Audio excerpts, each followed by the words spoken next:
And welcome back to Icewindale, Rime of the Frostmaiden. Last time, the Icewind Trekkers began to explore a little bit deeper into Grim's Skull and the island of Solstice, moving past strange statues made of ice.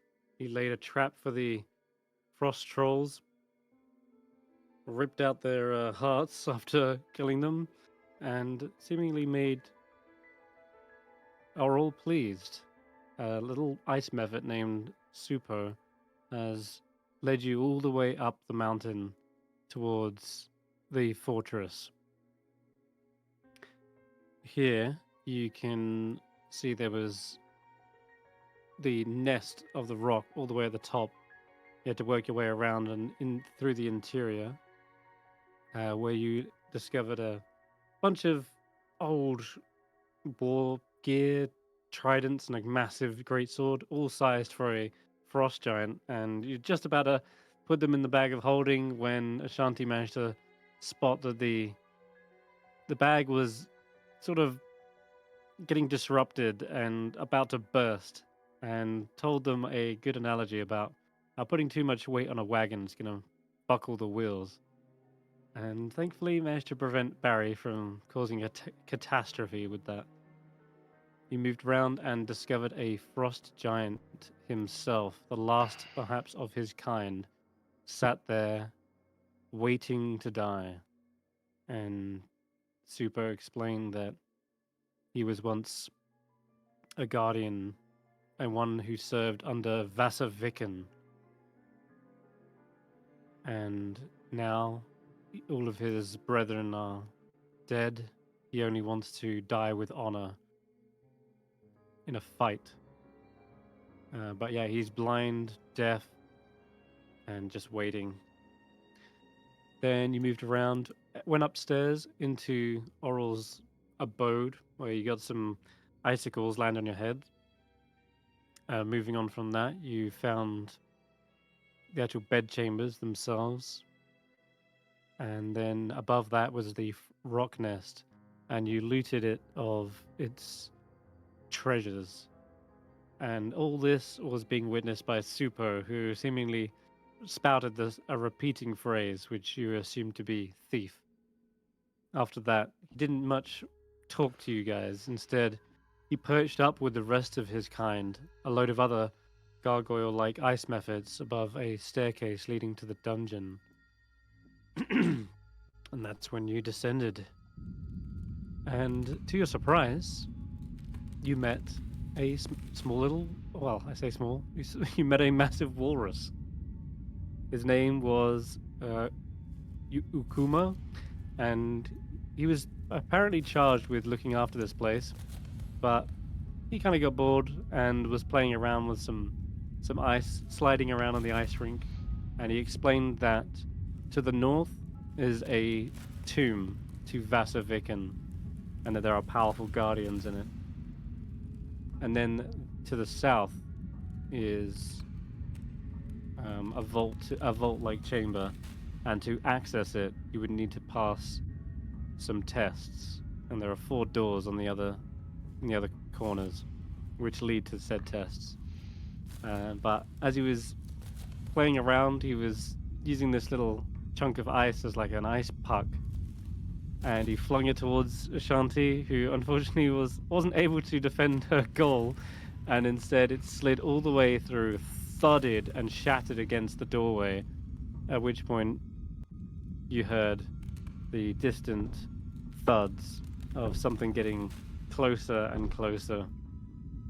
And once you'd reached a hiding spot, you waited tenuously until 2 ginormous skeletal giants emerged with anchors attached with chains. And unfortunately, Sheila was unable to get into anywhere safely to hide, and they turned towards them, their blue eyes glowing in the dark. And that is when we paused, because I think we need to jump into initiative. And let me just Yep. show you the artwork one more time. These guys. obviously mean business. Okay. Yeah. I feel like the one on the right means more business than the one on the left. One on the left looks like he might enjoy a good joke. You reckon? Yeah, just got that sort of Right. face. The one on the left is Yeah. the one that didn't notice us as well. The one on the right is the one that definitely spotted someone. Well, you definitely spotted someone, as Ashanti was the last to act. They ran out and gained their attention just to save Sheila from getting potentially hammered, as they did position themselves to, like, flank her. Perfect. Fucking perfect. Bottom of initiative. For me and Hulla. Okay. Above one of them. David, you want to roll? Oh, one of them rolled a 0. That's good. That's the one. That's the Gormless one, I think. Oh, no, it's not. Looking at the pictures. David, you want to roll? I did roll. Oh. Why didn't it take? What did you get the first time? Oh, I don't see it. Okay. All right, 22. You're up first, I think. Oh, jeez. Yep, okay. definitely. Mm-hmm. I don't want to do anything.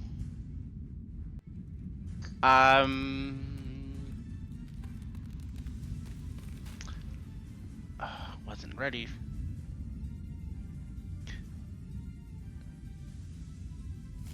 I'm gonna poke my head out.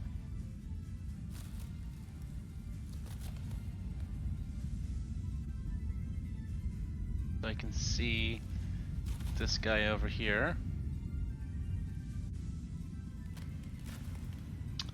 And he's probably got some stuff he can do and whatnot, so I'm gonna do the only thing I can do, really, and cast slow.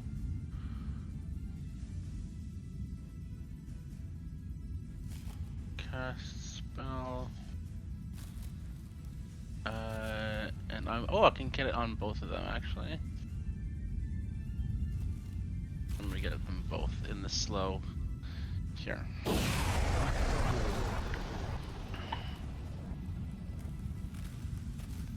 Okay. Wisdom saves. Yes. And you can choose who to target, so I'm guessing you're not targeting the allies that got caught. I'm not. Yeah, I don't know how to undo that. How to not target them. I can actually set that up for the future, actually. I know how to do that with the automation. There. Alright. It should just be the two of them. It's a DC 16. Do things manually. Ooh, 20 for the okay, other one. So one saves, one fails. And then I'm gonna duck back in. And since... Do I have any more left? Oh, this all looks so different.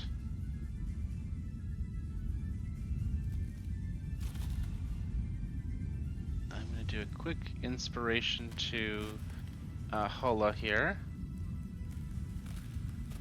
Thank you. That's my turn. Hiding in the corner. Okay, Ashanti.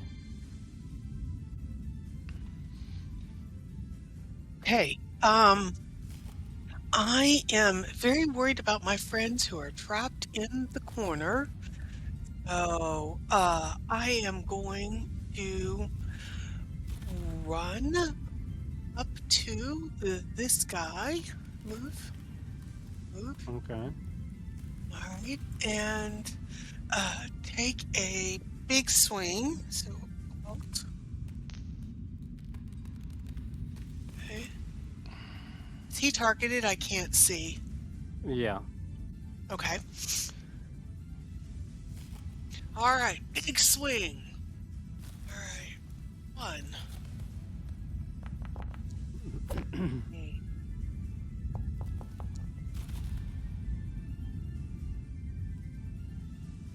Okay. All right.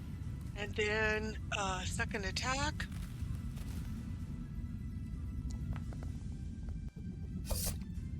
And whilst these are bone-shattering strikes, they don't seem to cut into any arteries and cause it to bleed, so the slice property doesn't work on this Yeah, occasion. no, Still. I understand. I'm just trying to do max damage with the weapons I have. Hmm. Oh yeah, we certainly did that on the second strike. That was a heavy hit. Is there anything else you want to do? Nope, that's my That's it? turn. I've moved, I've swung, I am trying desperately to distract them so my friends can get out of there. All right. Okay. And it shows me raging. I thought I raged before I ran out in front of them to challenge them, but Mm-hmm. I just want to double check with you that I'm remembering that correctly. Yeah, you are currently raging, Okay, perfect. That's all I needed to know. so definitely have their attention. All right. So that guy cannot attack anybody else except at disadvantage because my mom and grandma are here. Okay. Then And that's my I turn. think that is your turn. Right, cool. Everyone else is still sort of hidden at the moment. I think Ashanti, seeing as you are a rather large threat, they will position themselves towering above you, and they begin to sort of wind up this anchor and then swing it overhead and crashes down on top of you. Ooh boy. Ooh. Even did that get the flanking? Yeah, it did. You are fortunate I rolled so low. Okay. 3 on a dice. But you see this thing coming and you're able to just dodge out of the way, and you can see the ice kind of crack and it digs into it. After that, it'll like pull on the anchor, and as it twists, you see the hook kind of aimed towards you, and it's between you and it, and it will pull.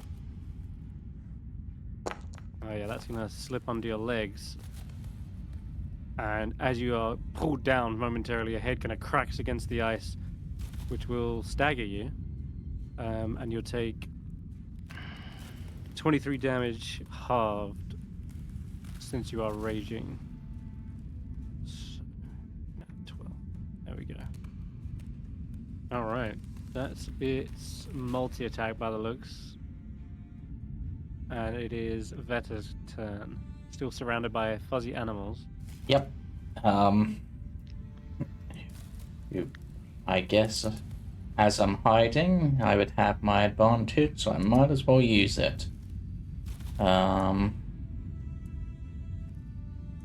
to be honest, I think considering these guys' nature, I think this is a time to go all out on this. So let's bring out the +1 arrows, I think. And sharpshooter. And also that didn't apply my elven accuracy. Also that did disadvantage because I'm guessing one of these counts as an enemy. Yeah. Let me just Okay, roll an extra so d20 we can for my... Yeah. Alright, so the first dice was 11, so that would have hit. Yeah. And then we apply... If you wanted to do, you were trying to do sharpshooter. Yeah. Which... Okay, I'll say you can add an extra 10 damage then. Sharpshooter isn't 10 damage anymore, Sorry, is it? 3, It's 6. Yeah, no. The Yeah, power so... attack. So 6. Yeah. And then I will... Was that 17 damage until? Yes. Yeah, okay, cool. And that's my... Oh, why did that roll twice? Okay. Jesus. Ignore one of those damages. Okay. For some ignore the reason. second one. It Yes. didn't add that damage though. I know it's rolling it, but I think it's just a bug. Yeah. Yeah, it's just 3d6 other. It's not doing damage. Yeah, Still. let me. Yeah, I will fix that on my sheet. And then, considering my positioning right now, I can move technically near, like through the animals, right? Because they're allies, right? And they're large. Yeah. So I'm going to move to here because I'm going to try something. I'm then going to face up. Huh. Try to apply the fear effect to them, but probably fail. It is. Its undeathly form is clearly unfazed. Yep, and then I'm just going to appear over here. And I've got like, what's that, like 15, then like an extra, I think like that movement wise. Just Cool. getting some space. Alright, I think it's Barry's turn. Okay. Oh, the walrus isn't gonna do anything. No, he's hiding. He's I staying there. Pop out. Staying hidden. Da, da, da, da, da. Oh no. Need to go 10 more feet, which isn't. for this to get out of hand. Alright. I'm gonna go for this one here. While everyone focus fires on that one, I'm gonna be like, go where this is your home. Go somewhere else. You can try and banish it. Oh, Yeah. There's no chance I make this. Charisma saves are one of their worst. But you face to face with one of the things that was your downfall. And its blue eyes lock on yours before it seemingly collapses in on that strange, undeathly form. In my head, I am slightly shaking as I'm saying the words. I'm like, please go away, please go away, please go away, please go away. Oh, you went. Okay, and I turn to move around my last 5 feet. All right. Anything else? That. My turn. Hello. That's my movement. Okay, so Sheila will go first. And she's gonna just take a couple of big swings. See if it hits. Yeah, Oh, I rolled twice. All right. It was tripped and proned thanks to In that case, we'll thanks do to the that trip. again. Ow. Is bludgeoning any extra effect on Oh them? jeez. Oh god. Yes, it is. Hence why it was just cracked into pieces. Oh, But I wow. will say, these things will go to death's door. They Wow. are named Okay. deathly creatures, named guardians of Vasaviken, chosen to watch our eternal. It's Okay. That's. this is a that's fine. staircase in the way, but you can kind of sneak around the side, Oh, yeah. How do I... or you You're can under go the around stairs, this long yeah. way. I'm under Yeah, the stairs? it's a little bit. Yeah, you have You to go. are, yeah. You have to go. Try it? You have to go. No, you have to go out this over here. Ryan. I also you can go that way, but you'll have to squeeze, so you'll only get half movement. Oh, you can. Oh, yeah. the There's other an opening way- over here. Oh, yeah, there's an opening The other over here way too, will looks get like. you The to other way here. would go here. Here? You can either end your movement here. Not Or- quite far enough, I think, for what I want to do. Shoot. Yeah. That's fine. Friendly rush? No, I was gonna try to target it for damage, but what I will do instead is try a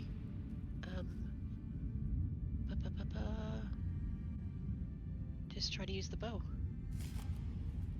Oh, okay. That'll be tricky because he's prone, but Oh yeah, it's a terrible roll anyway. Never mind. You Yeah, have inspiration. I will save the inspiration because I don't think that's worth it on that go. I should have used a spell. I should have used what do you call it? All right, Sacred Flame. I should have Sacred Flame. Oh well, that's a fine. that's okay. Next turn. The creature leans back up. Its body kind of cracked and broken, but it stares out across the battlefield towards you, Barry. Uh-oh. I'm over 60 feet away. I'm over 60 feet away. He's gonna move Yeah. 20 feet to get within 60 feet. Ashanti's in the way. Well, I mean, there's a gap here. I can... Actually, no, Ashanti is not in the way. But What? would that not provoke tax opportunity from the polar bear and the reindeer? And True. I That's mean, true. That would. And Sheila as well. Not yet. Not Sheila.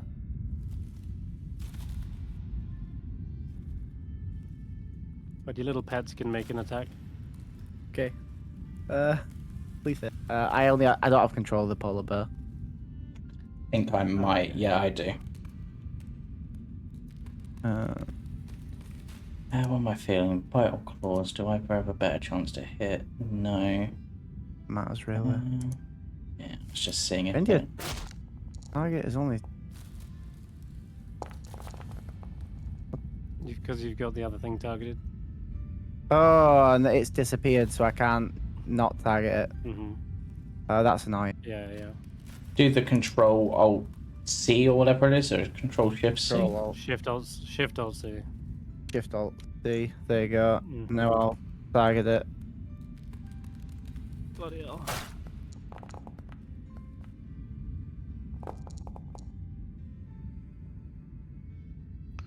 All right. I think that'll bring the fucker down.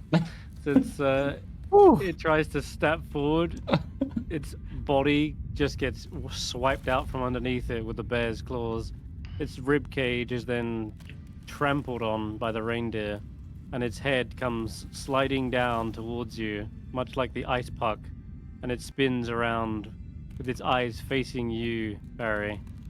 But it slowly dies out, and you just feel a slow cold fade out Oh, oh, oh, as oh, the creature falls down. And Sparry just keeps hobbling away like, oh, shit, oh, no. All right, David. Okay, I'm gonna pop out. There you go. The- Looks like we got one of them. Do you guys want me to drop the thing? Good job, Hulla. Not yet. Okay. Where is it going to appear when it comes back? Pretty much right where the other one Same is. place. Same place it left, right? Like right Yeah. here. Okay. We should prepare for that somehow. Like I don't know.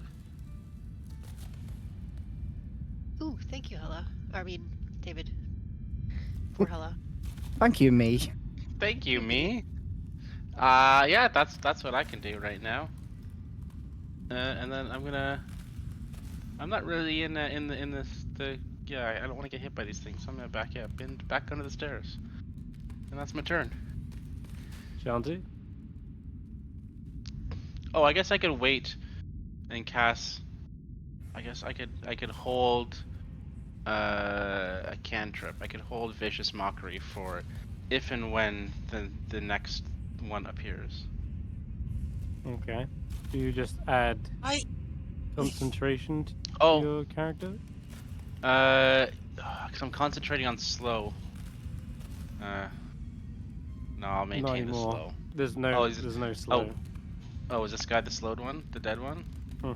Yep. Okay, then I will drop that and I will concentrate on Vicious Mockery. So, to signify that you're holding your action and concentrating on a spell, you can right-click your token, click Assign Status Effects, and you'll see there's a concentration icon, just on the second row, and then also there's a ready action, it's on the second to last row. Oh, it's the 2 cross swords. All right. I am currently in the Palace of Heart's Desire, and I guess I'll roll a charisma save to try and get out. Yeah. Do I repeat it? Is it repeated? Is it on Barry's turn when that happens, or No, it's at the end of its turn. I'm just gonna roll it anyway while you figure it out. That might be a save. At which point the target I reappears? didn't get a turn? No, it doesn't actually say anything about Is it? it re-rolling. No, it doesn't. Okay, Ashanti, what do you want to do? I want to back up. I'm gonna back up 30 feet and pull out my longbow and a fire cage arrow. I want to ready a fire cage arrow to shoot at it when it All right. appears. Okay. You guys just and same again. If you So, select the ready action. Right? Yeah, right click. Yep. And then, Yeah, right click, assign status condition, and it's the 2 cross swords on the bottom row. Currently, okay. Julian, you've got the wrong one. That's reaction, as in you've used your reaction. Oh, sorry. Okay. That's right. That's what you would apply afterwards if you were holding your action. I have Okay. no idea why I'm disappearing off of.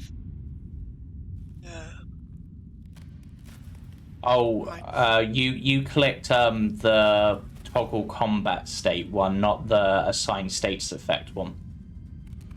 Oh, okay. Hang on. The assigned status effect one is like the little person surrounded by like spikes, and then in that there's Okay. 2 cross swords near the bottom that are the ready action. Because I I'm see based. the 2 cross. No. Right. So, when you right-click your token, Mm-hmm. you see that on the button, there's a button that says assign status effects when you hover it. Configuration, elevation, torch, assign status. Okay. Yep. Oh, And then there. now at the bottom, there you go. Yeah. I'd just like to get players into the habit of doing that, just so you can tell me I'm just going to ready my action, and then you can apply that effect for yourself, and then I will know by looking at it. Okay, you're holding your action, and it just helps everyone remember what they're doing. All right, so they don't get a go then. If they don't get to repeat their save, then they lose their go. It'll be on to Vetter. Yeah, so I'm basically readying a sharpshooter shot for when they come back. Steady aim specifically says on the current turn, so that would mean that it would go away at my turn, so I can't get that benefit, unfortunately, and already. You're better off hiding. Though, that's actually a good point. I could just hide again. I mean, I could drop it now if you want. Or you can drop it right now. Yeah, 'Cause drop it if you like. There's no point in holding it anymore. You happy dropping it? Yeah. Yeah. Are you guys ready? Right. Everybody ready? Yep. Now I'm ready. Yeah. I drop it. Okay, so you drop. I steady I aim. cast Vicious Mockery. Yep, and now you can fire your shot as well, Ashanti. Is that the one that does Okay. sharpshooter me? Yeah. How do I tell it to use the fire cage arrow that I have? That is something we haven't automated yet, so just... I have, just but roll it's a normal. pain in the butt to set up, so I would need to Okay. do it at some Okay. point. So I'll just click longbow. Yeah, that's it. Just click longbow and I'll... if the damage was applicable here, then I would say it would matter, but in this case you're just hitting. I don't think you had it targeted, by the way. Oh, Let me Echo Rock. enable sharpshooter. Okay, why have I got Vex on me? You just said, "Oh, Fraggle Rock." Yes. Mm-hmm. I try not to swear with people I love. It was just Fraggle Rock. It tickled me. Fraggle Rock. That's not the first time Ashanti's used that one. And once Okay. again, might as well. Okay, just roll a d8, Ashanti.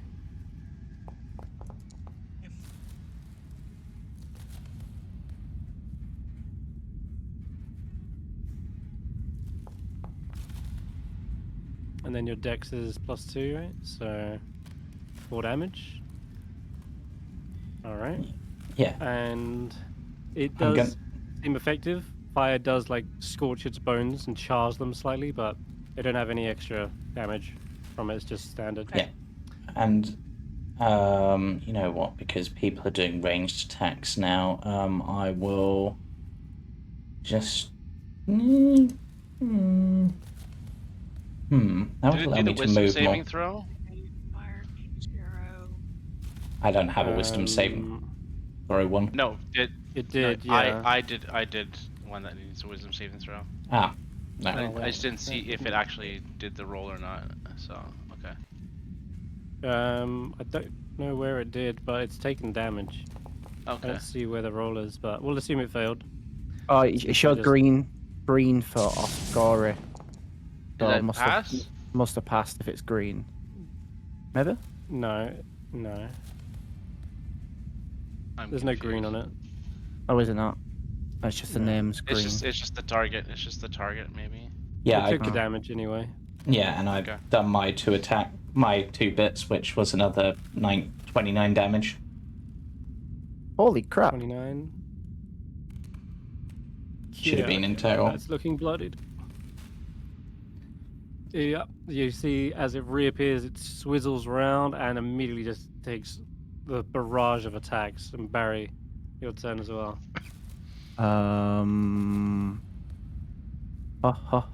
Okay.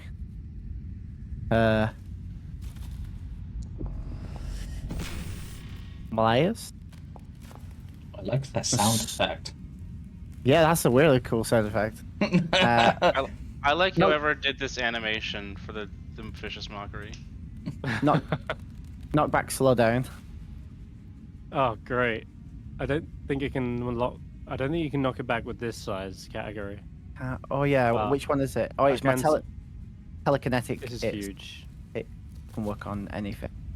Repelling, it doesn't. It's Mhm. up to large only. Well, slow it down anyway. Slows down, and then on second shot, another hit, and then it's, would you- it is kind of staggering backwards. It's almost tripping over the bones of its brethren. Like, And no. Hulla, Shall we you can unleash tell the it's beasts looking on its it as last well? legs. They go on your turn. Oh yeah, the animals, they come charging in. Mhm. Uh, Oh god. it's gonna use a Oh jeez. ram a charge attack. I think the beast might get the kill again. Who knows? And the charge does an extra 2d6.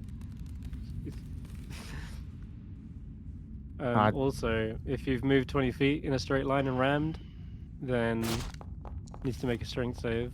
But I think it's going prone anyway because you're knocking it to death's door. It did 10 more damage on top of that anyway. Didn't so do if my it- bite damage for some reason. and then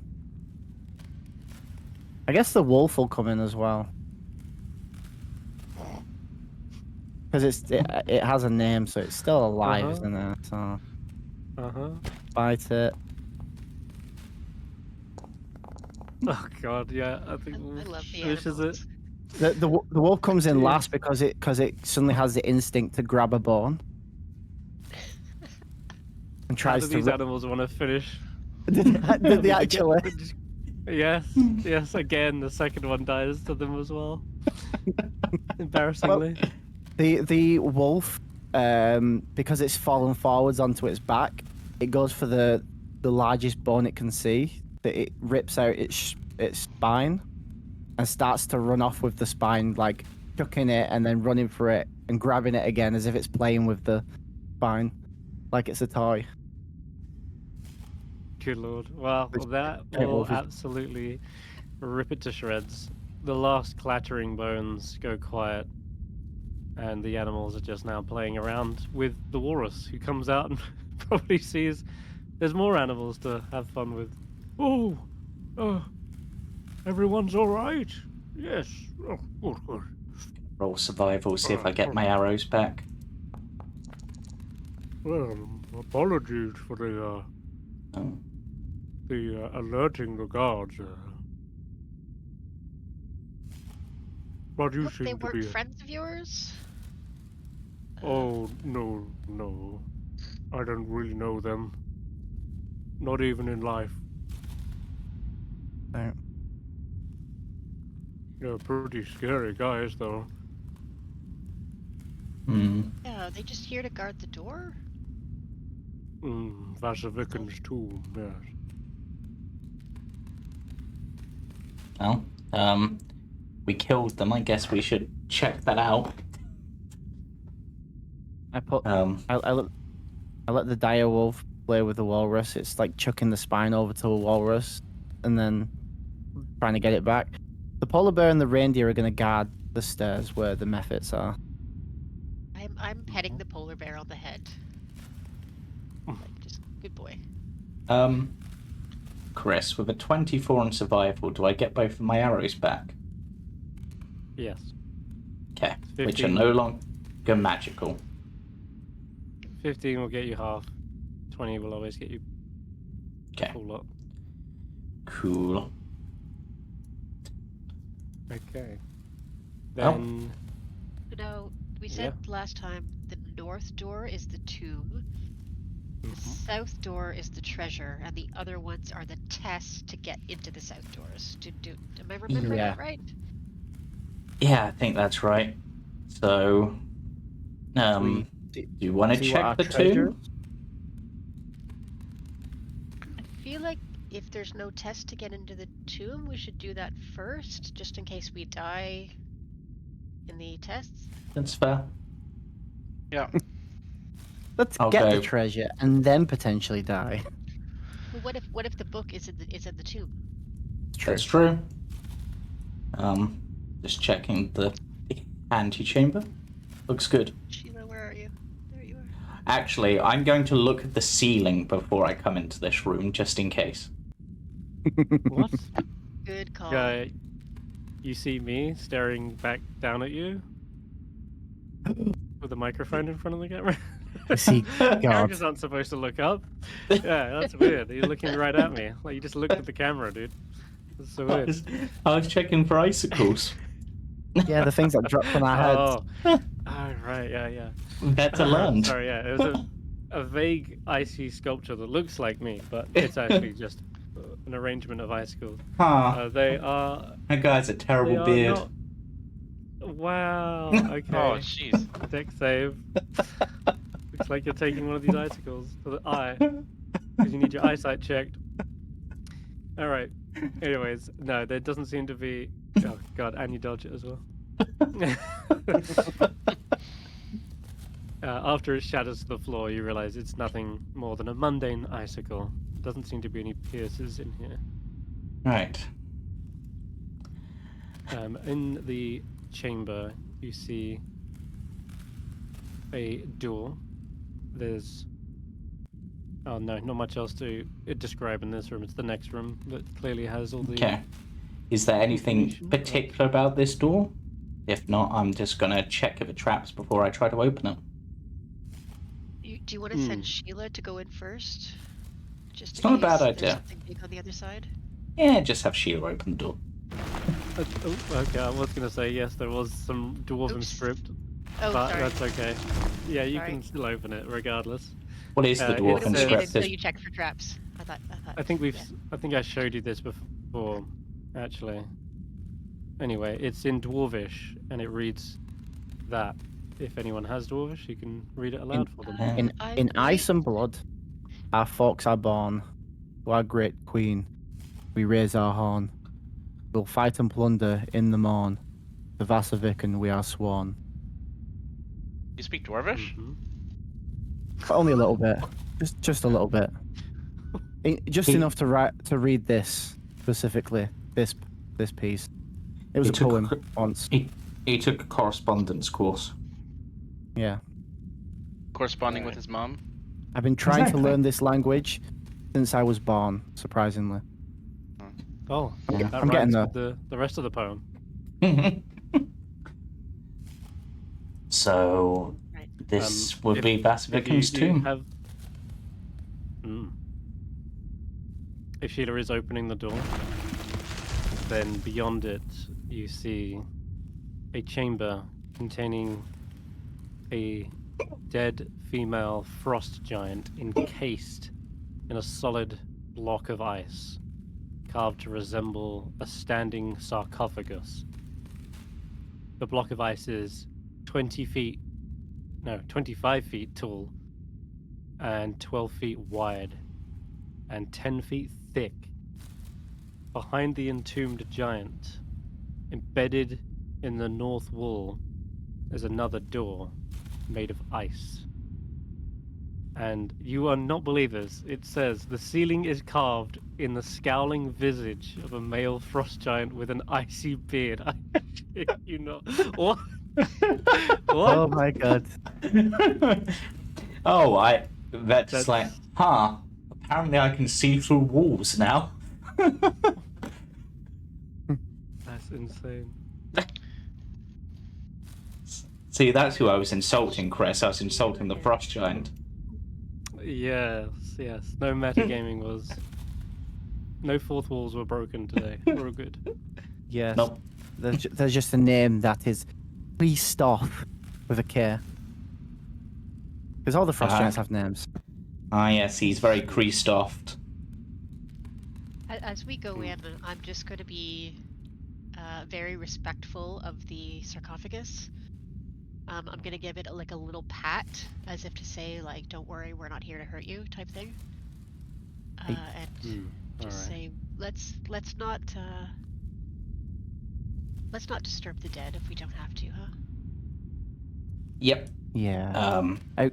Out of character, James. On your observer thing, can you click off the image of the frost giants? It's been covering the map the whole time. That's because Observer's not working, so I didn't. There you go. Religion check for me, Hulla. As you get closer and pat the ice I would love to. sarcophagus. I just feel that, like, this is sacred not just to her, but to her whole people. Ooh, and I rolled a 3. I don't know, I'm just guessing. No, It just feels that's sacred in here. That's fine. Yeah, it definitely does feel like a incredible tomb. This place has been carved out. You see the runes on the floor, clearly in giant, giving I think- perhaps a final memory, an epitaph. I agree with hello. If there's any bones or anything or bodies, we don't disturb them. But if we've learned anything from giants, is that they like a good challenge, and if you beat their challenge, you get rewards. Yeah.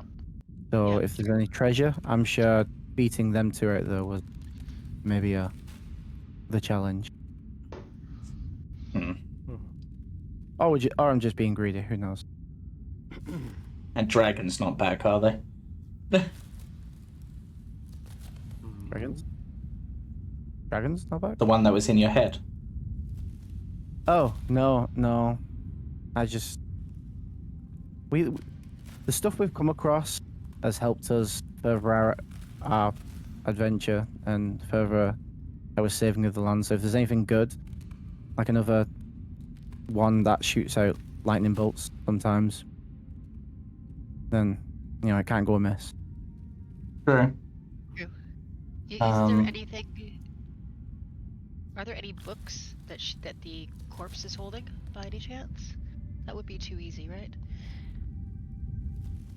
You look into the frozen block of ice, and no, she doesn't seem to be holding a book, but rather perhaps a javelin of crystalline ice, I would say a depiction similar to that, like this.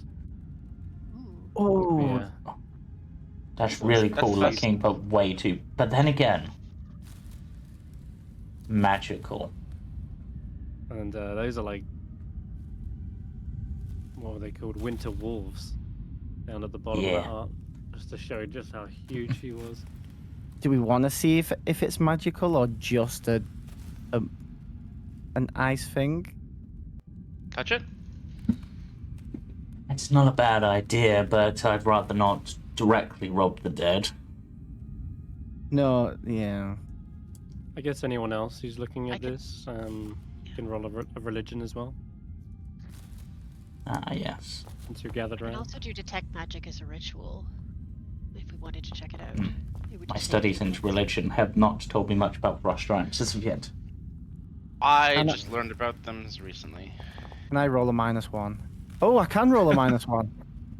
Wow. We called it. You get a prize. I think that this might be Moradin's tomb. Possibly. No, you believe this to be simply Vasavikan's corpse in ice. Okay. Oh, it is.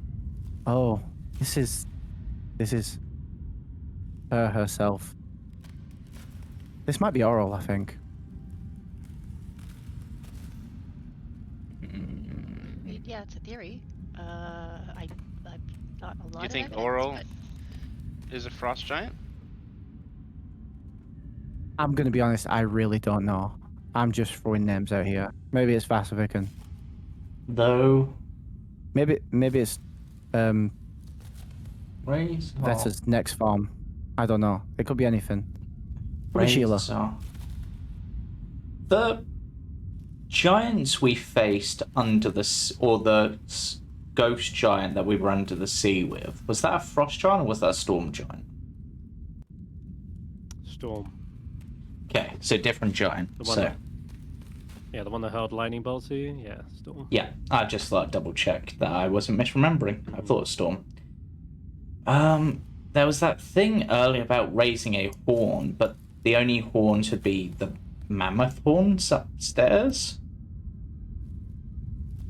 I guess maybe just see if we can open this door up ahead. do you want to check it out and see if it's trapped at all? Yeah, I'll give it a once over.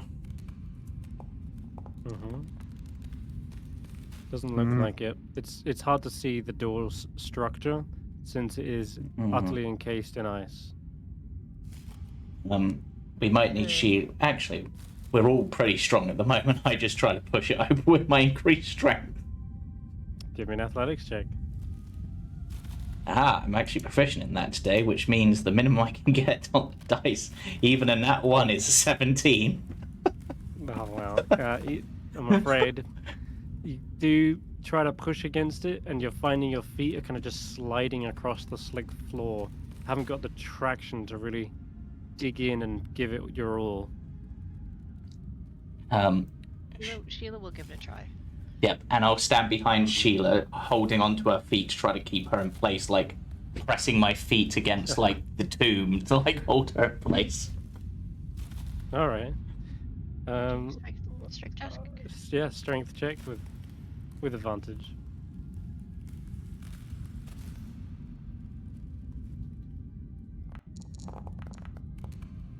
Dang, still not enough. Great. No, I'm afraid even Sheila is struggling to push against it. It feels like shoving a mountain aside. Ashanti, And you've this door got just you're doesn't used to seem using budge. your muscles. Give it a Come on, go. Ashanti. We'll do this I together. can certainly help. I can certainly help. Queen. Sheila will push behind you. Like, she will support you so that you don't fall back. Yeah. Oh, Barry, Yeah, we- Veta supporting Sheila. Sheila supporting Ashanti.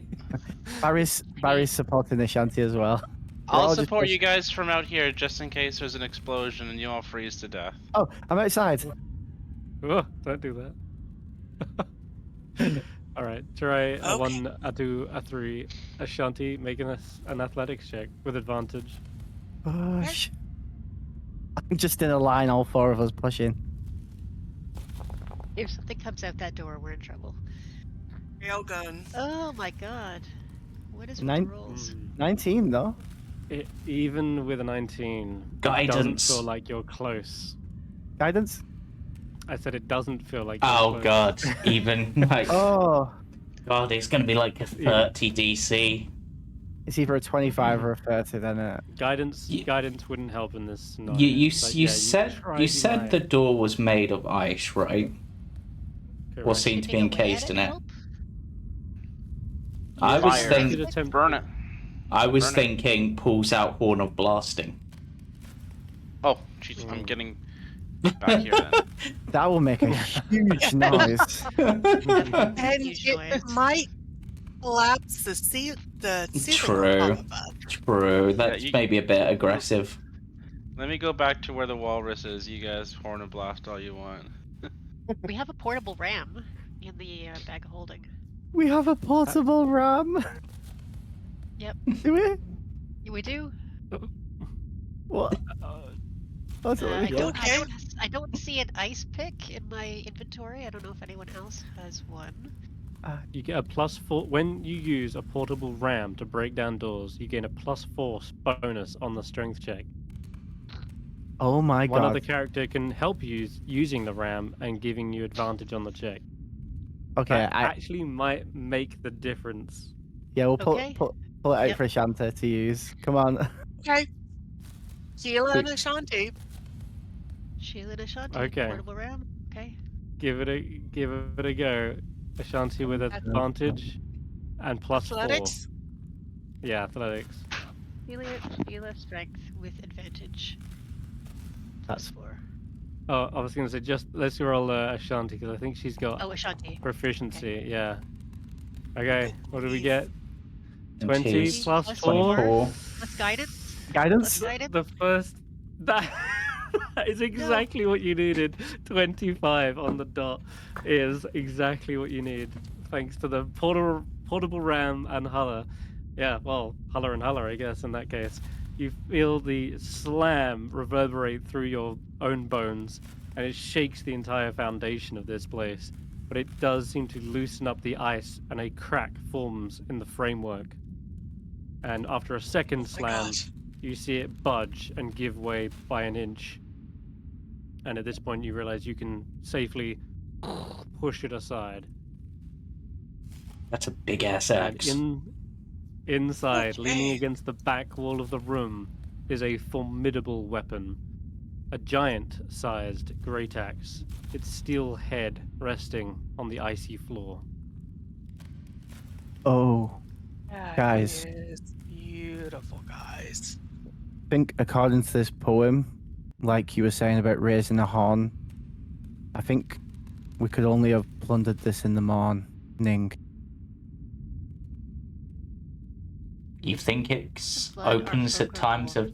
To our great queen, we raise our horn. We'll fight and plunder in the morn. To Vasimic and Weird Sworn. Yeah, so Plunder in the maybe- morn. Yeah.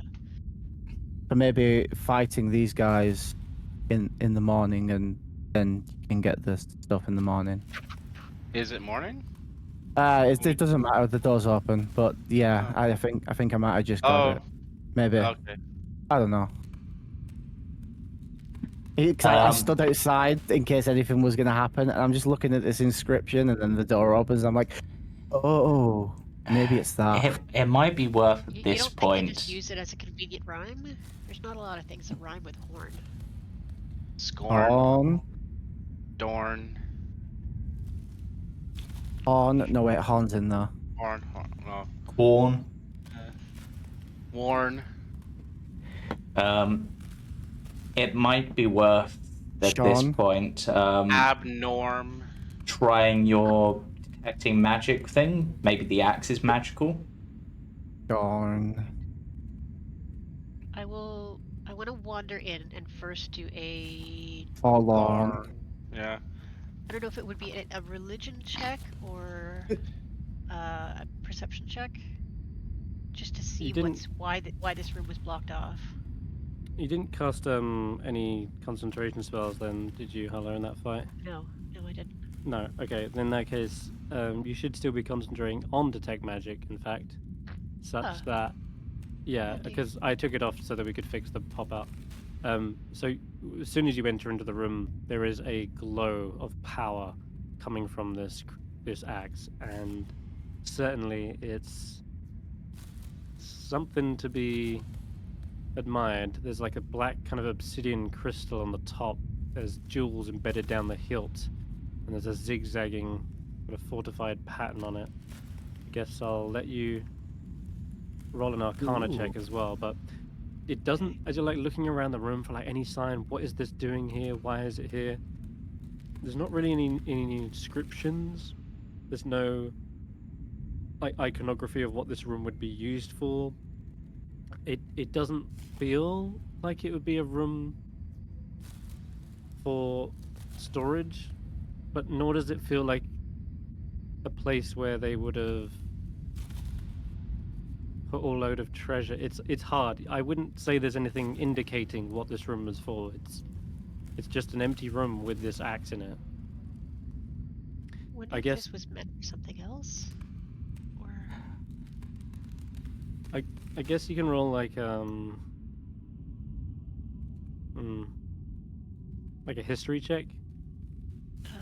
all right. But- History isn't great, yeah. but we'll give it a try. Giants really aren't my specialty, but this means something. Oh, yeah. Nope. Nah, I you get a don't really minus sure what one the room's again. for. Or you have no idea why it's here, why it was left, why it was why this room was constructed and this was put in it. If I use inspiration, can I re-roll that? Ooh. Yes, of course you can. Okay. Well, on the off chance. Yep, go for it. That's That's, better. That's much. And I'm that's gonna much better. Guidance. 14. 14. Okay. Your first initial instinct is to imagine that one such as this powerful, formidable warrior would have been buried with their weapons and such. That, like, and any other treasures that they would have had would have been placed in a tomb alongside them. This very well belongs to Vasaviken. It's got to be her axe. That said, why it wasn't placed inside the sarcophagus of ice with her, why she isn't like gripping it potentially, With the or spear, yeah. is a little bit of a question. Unless beer was more covered. Maybe it was intended to be passed on to whoever they were deemed worthy of a wielder, or maybe it's something else. Maybe they were deliberately placed here against the wall because it wanted to be found and picked up. It just I'm seems guessing too it's nonchalant the way it was leaned up against the wall like this. But it's You want me giant to- sized, right? Like it's too big to pick up. Well, It does look heavy as all hell, but what did you get on the Arcana check?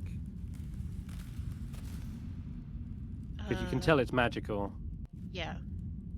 Well, do you That's want me to another walk roll. over and try to pick it up? Yeah. Come on in. See what you okay. think. I mean, if You know what, also, Hulla, additional information, I will tell you, there is enchantment magic over the axe. Because you reveal that aura. Yeah. Okay. Well, Enchantment is to do with swaying one's emotions or and Ooh. such. It's to do with like the mind. well, I can't quite But yeah. tell what it does, but it does No, I- seem like it wants to be used. Okay, I just don't I'd know like if it to wants try to be pick used it by up. us. Yeah. Hmm. All right. I'd like I to was try to gonna pick it Okay. up to see if it will talk to me or say Okay. something that, will give us a hint. Sure. Can you give me a strength athletics check just to even pick this thing up? Okay. It is 650 pounds. All right. You're gonna have to deadlift this thing. God. Okay, How? Ashanti, I think you probably have to like drop the rest of your weapons, get a good firm grip on it, and lean back, trying to use your whole body as leverage, and you are barely able to get it off the ground, like just to hold it. There's no way in hell you can swing this thing. Captain America That style. said, Oh, as come you're holding on. it, I roll nat ones all the time. I could swing it at my foot with the best of them. well, Ashanti, it's as you're holding it, you kind of like perhaps try to turn and shuffle, and its weight seems to move with you. It's not fighting against you, in fact, as you try to like turn with the axe, and you almost feel it kind of getting lighter the longer you hold it, and you even see the long shaft of the hilt begins to slowly shrink down, but it's very faint. Yes, Like it's gonna yes, take a yes, yes. while. Look, it's matching It's you. getting lighter. I've heard This is the rumors most- of legendary weapons that resize to their user. Maybe it's something like that. I don't know, but it is so beautiful. This is the prettiest axe. I mean, I love my halberd. But wow, this is a beautiful axe. Is it Do you talking to ever you? Do you feel anything? Nothing but absolute love and adoration for it. Oh, I think something's happened to If this Ashanti. were a boy orc, I would be totally in love with him. Are you okay, This is Ashanti? I'm fine. It is such a beautiful weapon. I adore it. How can you not love such a magnificently crafted work of art? I think she has a dragon in her head. I don't. I I mean, really don't. I I mean, barely have it in my head some days. I suppose it gives you an extra thing for your next brag. I am Ashanti of the Athanakian Thunlaka, wielder of the axe of Vasavikin, queen of the frost giants. Oh, that is perfect. That is absolutely perfect. I am now going to incorporate that into every speech. Do we need to restrain her? I think we're good. I think she just really likes weapons. This is Yeah. so beautiful. Is there Just- anything we can fight in here? I'm The Next walrus. Salvador's will give us a chance. The walrus has been Ah, neutral. But don't mind if I take it out of here? Can't I- imagine leaving such a beautiful weapon behind. I mean, it's just perfect. How long has it been since we arrived at the fortress? Or arrived at Solstice specifically, actually, should I say? Like, how much night do we think we have left? Well, you spent a good hour using the arcane eye, and then you then you went around the island. That took about 20 minutes. Climbing up, say another 10. Talking to Supo, another 10. And then traveling down, probably an hour to get to the ice sculptures, and then another hour in the climbing hut. up. Oh, did you spend an hour in the hut? Yeah, when we're laying the trap for the. That's true, yeah, an hour in the sculpture, yeah. So it's been about 3-4 hours-ish.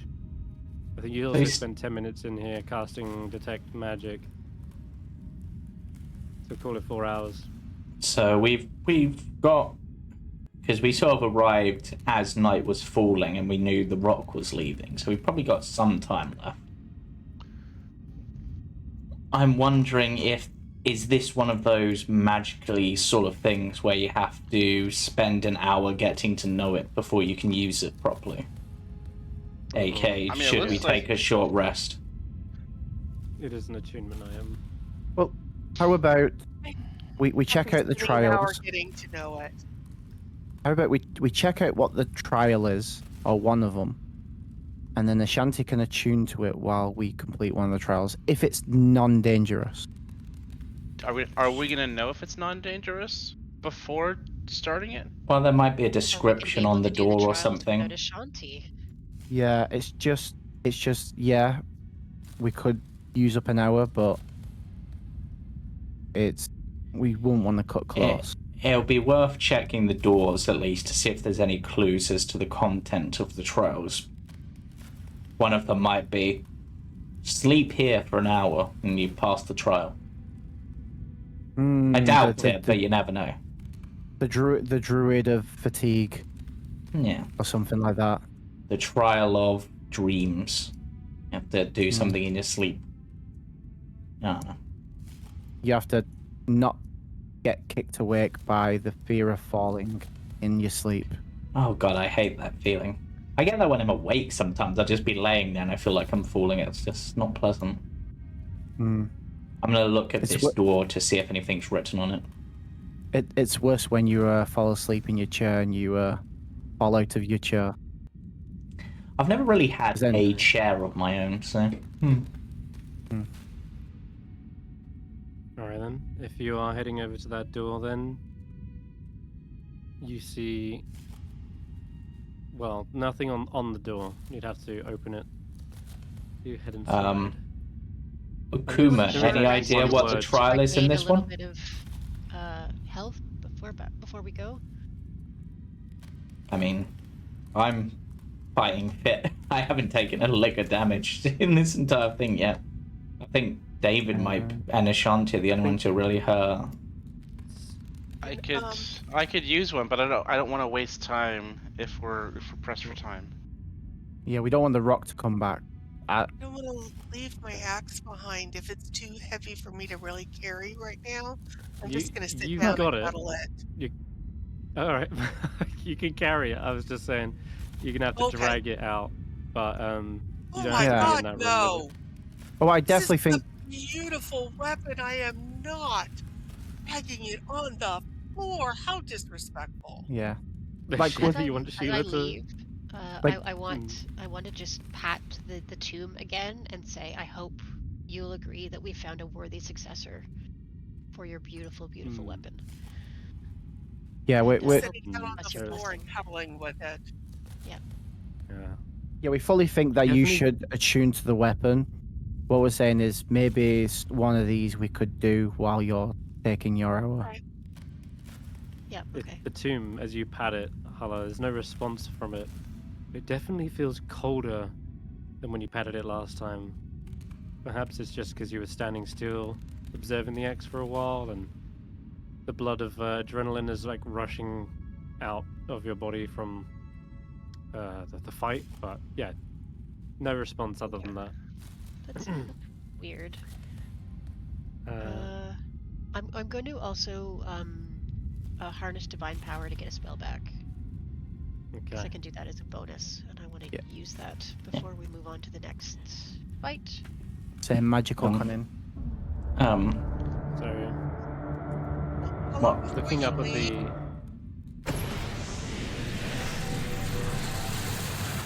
Oh my god. So much noise. I actually need to turn down my audio in that case. Ow. That was really loud. That never used to be there. Well, before you leave, how do you attune to something?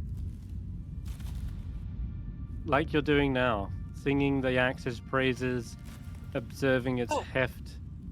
Okay. You know, doing a few bicep curls.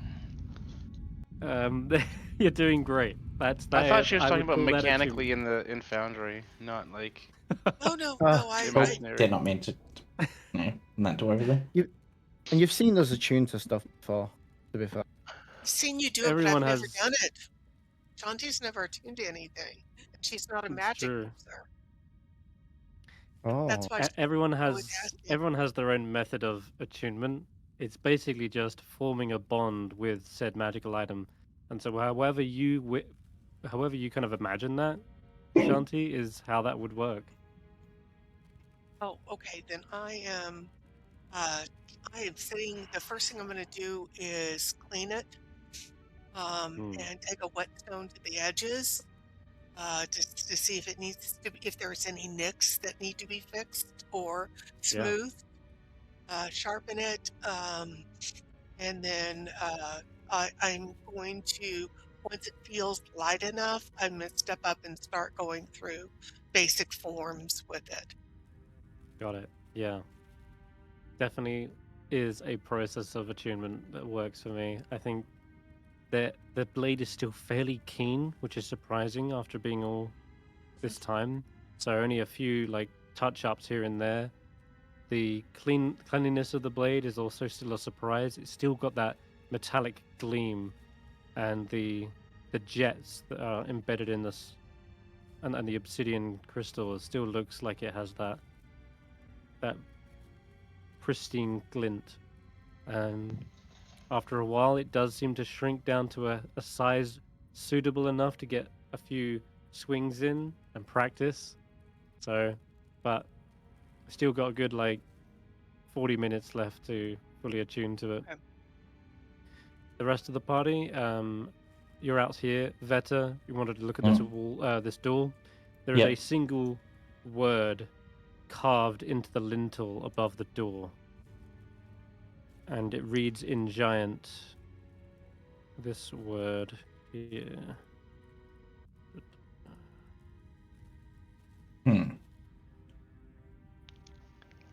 Well, Giant uses the Dwarvish script, right? Mm-hmm. So does it make any sense in Dwarvish? Because I speak Dwarvish. Because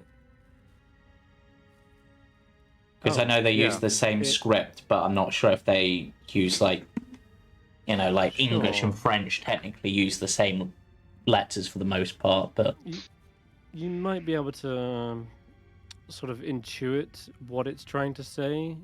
I guess it can be like an insight check. Yeah, good at those. I know that's more about reading emotions, but yep, hey, I'm good at those. Hey, and that one turns into a 15. Okay, it reads cruelty. Can I use detect thoughts to see if I can feel anything behind the door, anything sentient?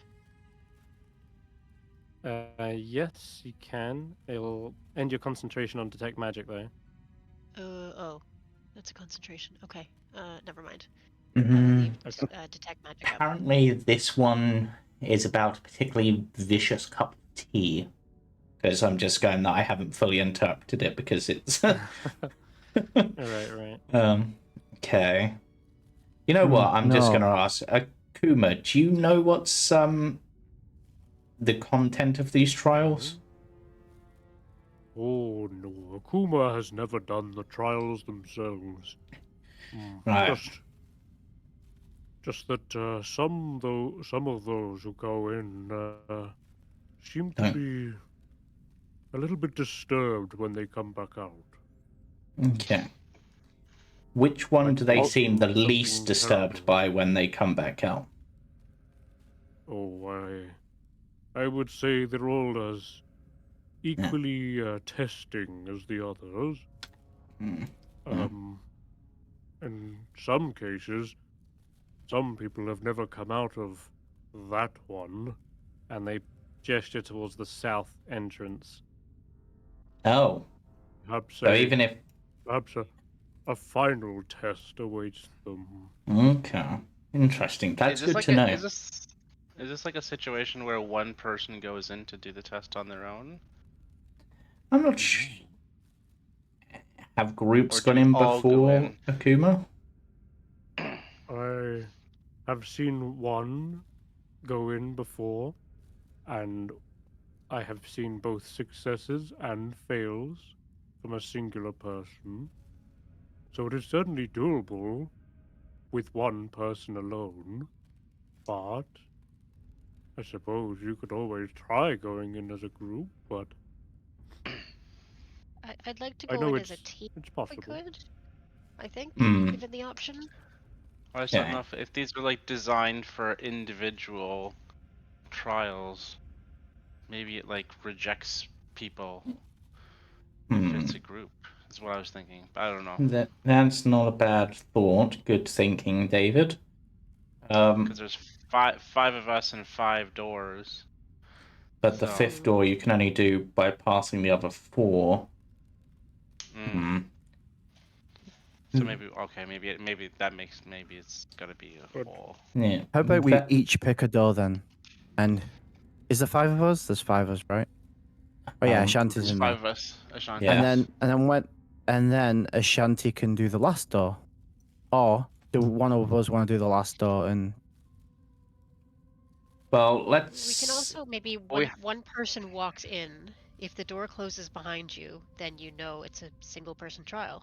Well, this If door says cruelty. What do the other doors say? Yeah, I was gonna say let's quickly Maybe we cycle should- around the others. Maybe there's an order Okay. we should be going in. That's I like thi- cruelty 1, cruelty 2. I don't think that says that. I think Veta, I think it says something about accruing tea. You have to get more tea bags. The more tea bags you get, the more you win the challenge. Interesting. This one, the lintel above the door is partially broken off, destroying some of the inscription carved into it. All that's left reads Ovation. Curvation. Reservation, innovation. That's gonna be, it's gonna be something bad, right? Incineration.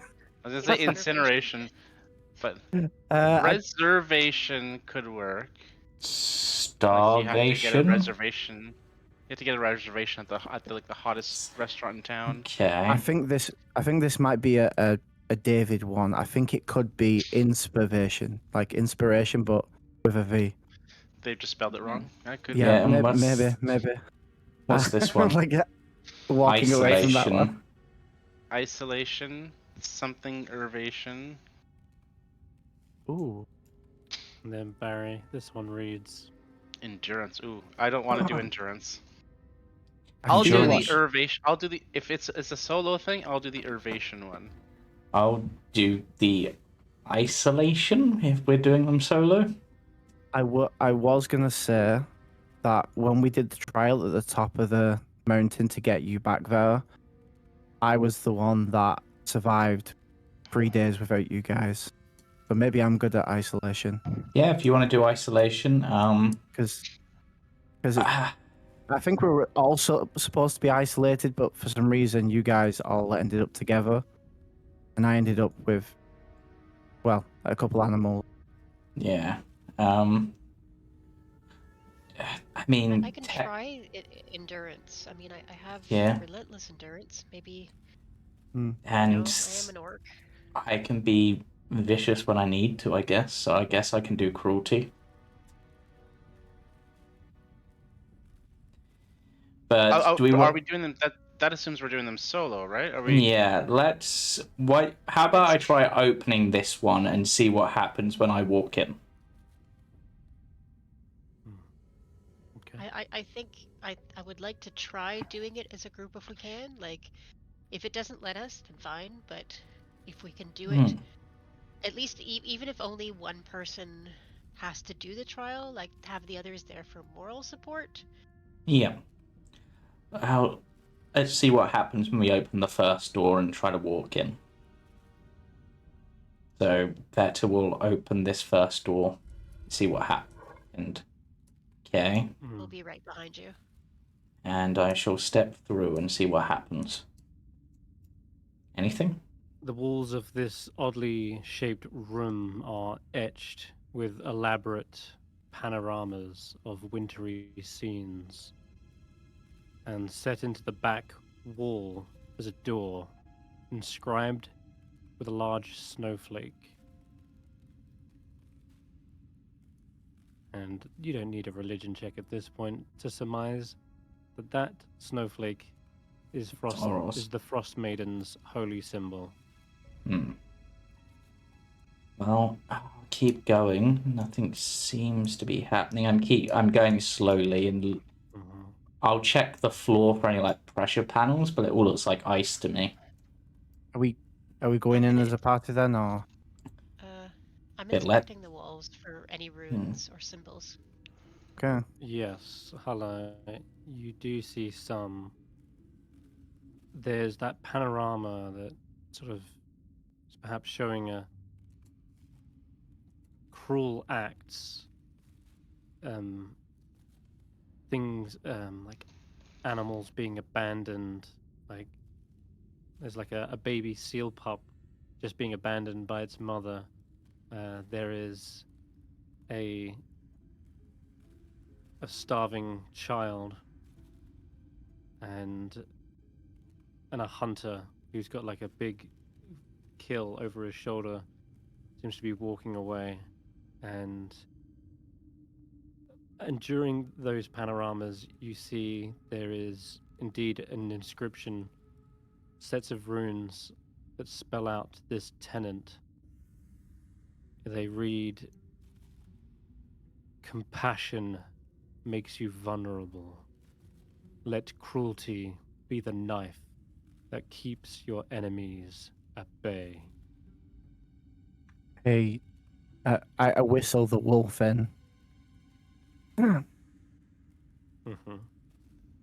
like Um, this. I thought maybe it would be a test of morality to see if we could avoid being cruel, but now it seems like we have Yes. to be cruel. I mean, it's a test of who can be the most. Maybe cruelty isn't the right word. Maybe it's self-preservation. I mean, yeah, it's I don't an like it, oral guys. But test.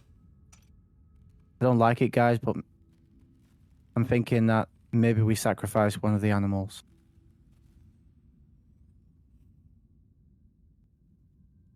Then you pick the wolf.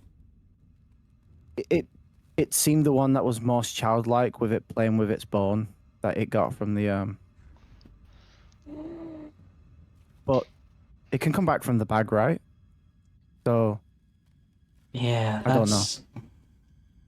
We could try it. Is there anything written on what looks like a door up ahead, or any other than the snowflake symbol? Is it just that? It is, yeah, simply another door and the snowflake on it. Mm. But the panorama ends with that kind of final sentence there. Maybe this is a test that's meant to be done alone. Maybe in this one, having a team makes you more vulnerable because you'd be more inclined to show Mercy. and mercy to your people. If there's no one else there, there's no one else to be cruel to, right? Yeah, it's the 607 of tests. I was gonna say if 607 would pass us with flying colours. Right, I'm gonna try touching the door, see if anything happens. But the game is paused, so I don't know if Chris is gonna let me. That's fine. I'm just gonna quickly respond. Hold on.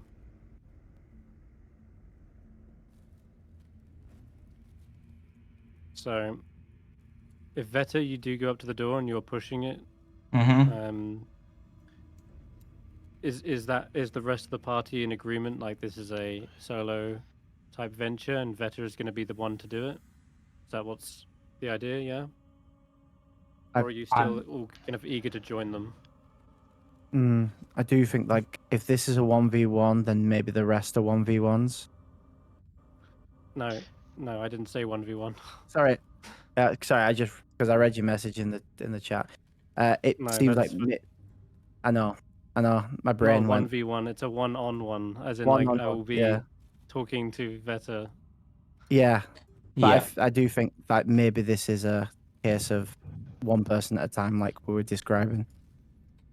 Yeah, considering it's about cruelty, I personally wouldn't want to take allies in with me, because then potentially the thing I might have to be cruel to is killing my allies to survive or something, because that would be cruel in its own way. So I'd rather go in solo and see what it throws at me.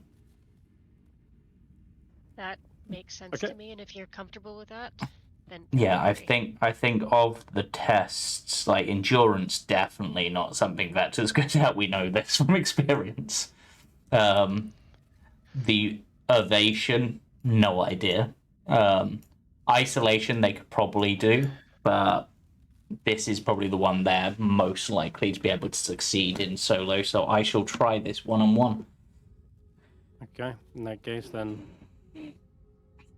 that seems like a good time to open the door. And Vetter, as you see another long chamber, as you open this door and you push your way through, everyone else, from your point of view, you see a swirl of white snow gather around them, and it's almost as if they're just taken by a localized blizzard. It just sweeps them up and they vanish from sight. And for Vetter, you are just seeing a whiteout for a brief moment. There is a freezing cold wind that whips around you before you finally find yourself alone in a small, empty chamber. And I will just take us to just a generic map, so we haven't got all this background noise. I just thought I should have entrapped Let's go to this. the landing page. I should have entrapped the spirits of the two frost giants. Oh well. Hey, who are this lot? I thought I was meant to be alone. Oh, Vetter. Okay. Just drag Vetter out. Since this is the test of the Frostmaiden, we'll just leave you on this screen. Is it with the Frostmaiden in the background, yeah? Yep. You are firmly within her clutches then. Okay, so it is claustrophobic. You feel like you can almost feel your own breath in this room. And with your dark vision, right? Your dark vision as an elf, you start to adjust and look around the room, visualizing a small underground like cavern. And the only notable feature is a closed door in the north wall of the room.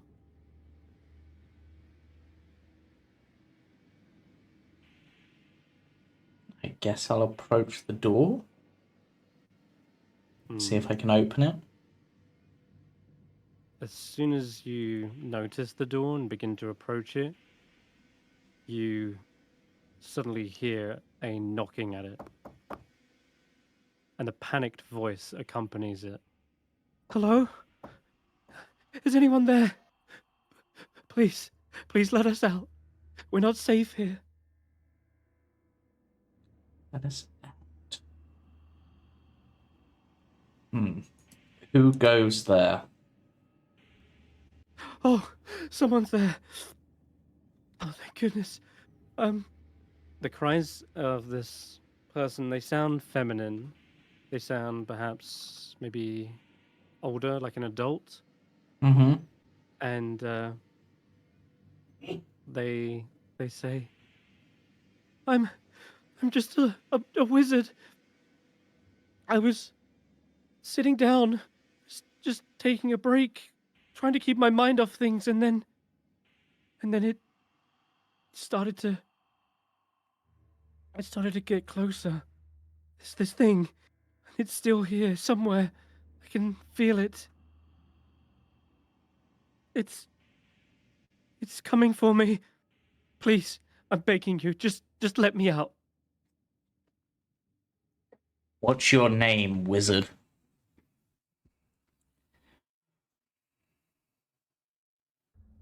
You hear a sort of soft sobbing for a moment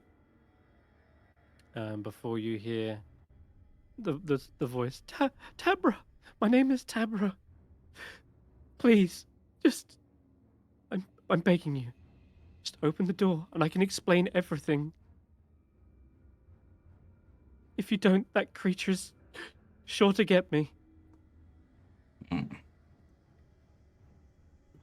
Looking at the door, is there any form of like locking mechanism on the inside? I guess like bolts, No, etc. no, I wouldn't say. I wouldn't say there's bolts.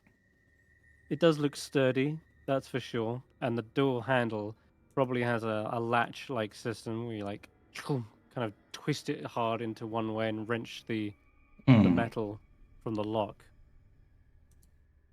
But otherwise, it looks very easily openable from your side. And as you're perhaps pondering the design of the door and as to whether that's giving you any information, the intensity ranks up a notch. It seems as though this woman is now in some sort of pain or agony as she screams out, "Ah! Oh, make it stop! Please, make the pain stop! I don't want to die this way!" Vector takes a deep breath, closes their eyes, sits down on the floor, and pulls out some dice and just begins rolling them, trying to drown out the voice of the person with the clacking of dice. Cold. Are you rolling them up against the wall or up against the door? Out of curiosity. I'll roll them up against the door. Oh God! They hear the dice just tink tink tink, kind of bouncing up against it, and all the while the noise, it doesn't get any like easier to listen to, and as the clacking perhaps drowns out their cries, it doesn't drown out their screams when they start to just in agony say, "It's coming! It's coming! Please, we're all gonna die! Oh, Bella, we're all going to die! No! No!" And it's after this long, high-pitched scream that shakes this cave when suddenly it seems to go silent. And that screaming voice turns into a frightened whisper. "Oh, gods. What is it? What is that thing? Please, no. Please. Oh, God."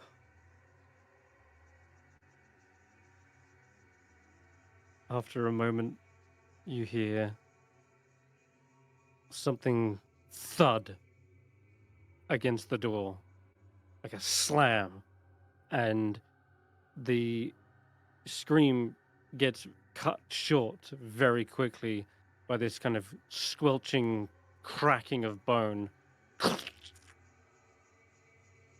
And then you hear a scraping sound as though something against the door slides down and is then peeled away.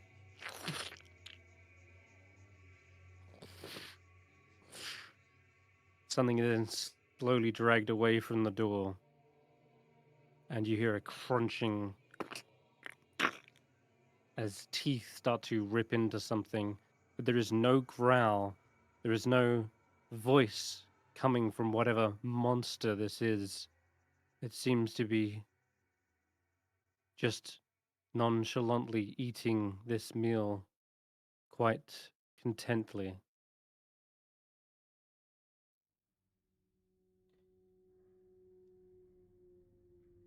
And for a long while, you're left here, still, to ponder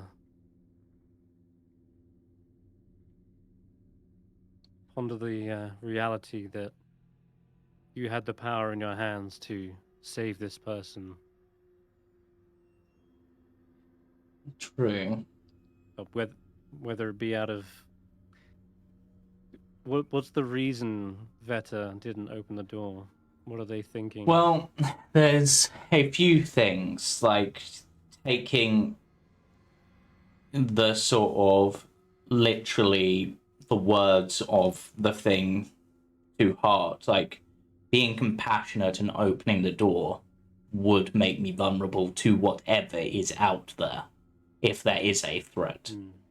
I'm currently safe, and by being cruel to them and letting them die, I've survived. I've died once, I don't want to die again. And if there is a big, dangerous threat out there, as much as Vetter might want to assist and help these people, one, she has no idea who they are, so they could be bad guys. She's not exactly a big fan of wizards, for the most part. The only two, if it's a big monster, Vetter isn't the type to be able to fight something one-on-one. Like, they're a ranged attacker, hit and run fighter, and if I open the door and then get trapped in here, I'd just be killing myself. At least now, potentially, it has killed those, dragged them away, and then potentially, after a while, I might be able to leave safely. Certainly. Very, very logical, but also very cold. Well, I am the winter. It's after a good moment, 3 minutes or however long it takes. You're not really sure. Lost kind of track of time down here after you hear whatever monster fully devours this thing. You have to listen to every gnawing sound, every tendon being ripped from the bone until it's picked clean. Eventually, you feel its presence reach the door, and you hear a sound very familiar.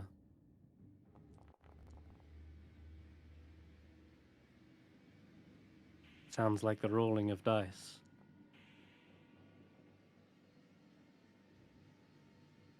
Up against the door, mimicking you. That's just...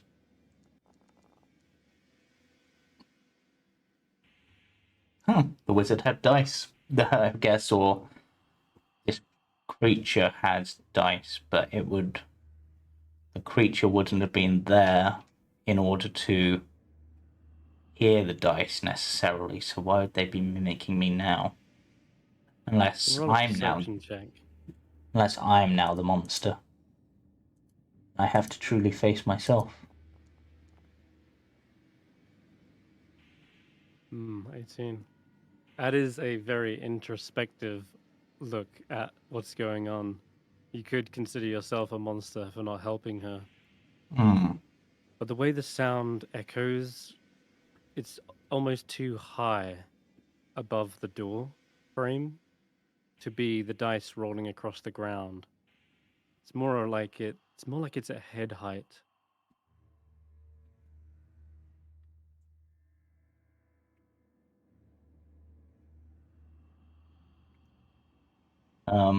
Did you roll high on those dice? I ask. You hear the sound of rolling dice seems to slightly shift into that similar clicking sound, but more unnatural in a way that doesn't replicate the dice sound quite so well. And after a moment, you hear whatever creature this is seems to slink away from the door. And perhaps you hear a voice again, the sound of that woman's voice, but it sounds now more discordant, as though it's joined a chorus of voices. And it says,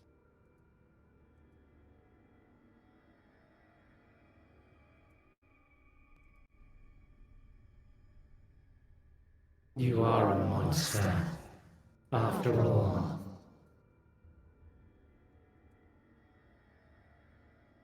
From monsters I was made.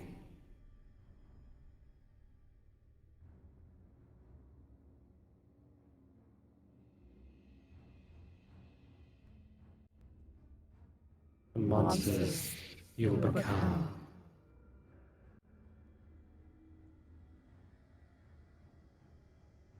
Sometimes it takes a monster to kill a monster. But sometimes the monstrous ways are the only way to keep us safe. But I know my limits. I know my lines in the snow. And in this case, this is a trial. It is perhaps real, perhaps not, but I'm going to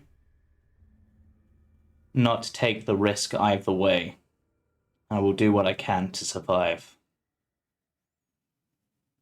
I may be a lone wolf now, but I will continue.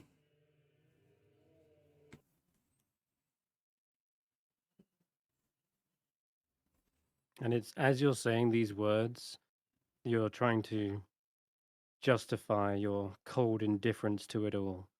That you're saying this to yourself and repeating it back, and the sound of your voice kind of echoing off the chamber changes and shifts slightly until you can hear your voice. It's still echoing, I guess, but it's no longer like right up against a wall. And you realize after the kind of full last sentence, you're back in the chamber where you left, and there's still that kind of cold shiver around your shoulders, as though the wind was at your back, pushing you back through some sort of unseen portal and into this room. And as you look back around yourself to see where your allies are, they are not in this chamber with you, because meanwhile, the rest of the group, Veta is gone for a minute, 2 minutes, Oh, 3 as minutes. as soon as Time is Veta now ticking. Yeah. disappears, it's like, well, we said we were going to try and save time on this. If it's a one per person thing, should we get to it?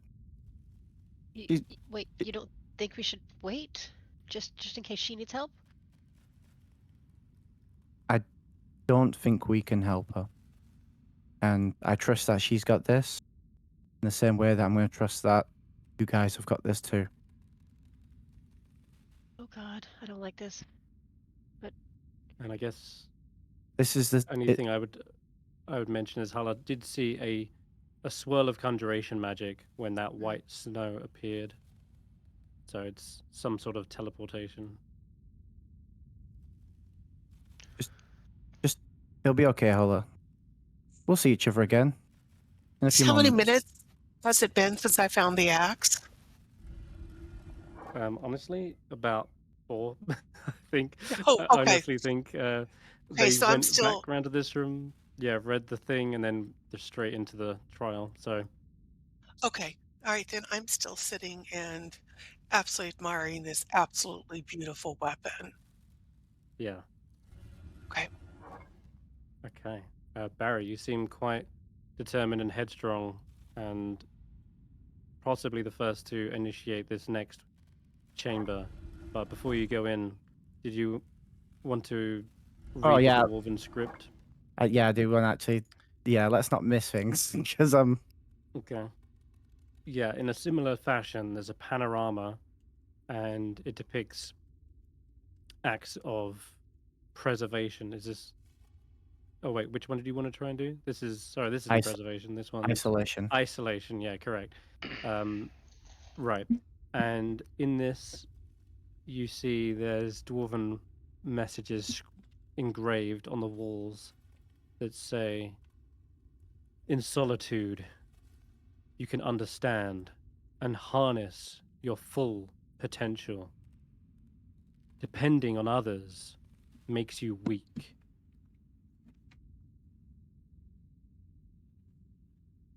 And you see there again, like there's like feeding mouth, like mouths needing feeding in a bird's nest, and the owl clearly hasn't got enough food to feed its young, and it swoops away. There's I guess a scene of just a lone hunter in a cave with something on a spit, some sort of meat, and there's also a depiction of like a man sitting at a desk studying, all alone.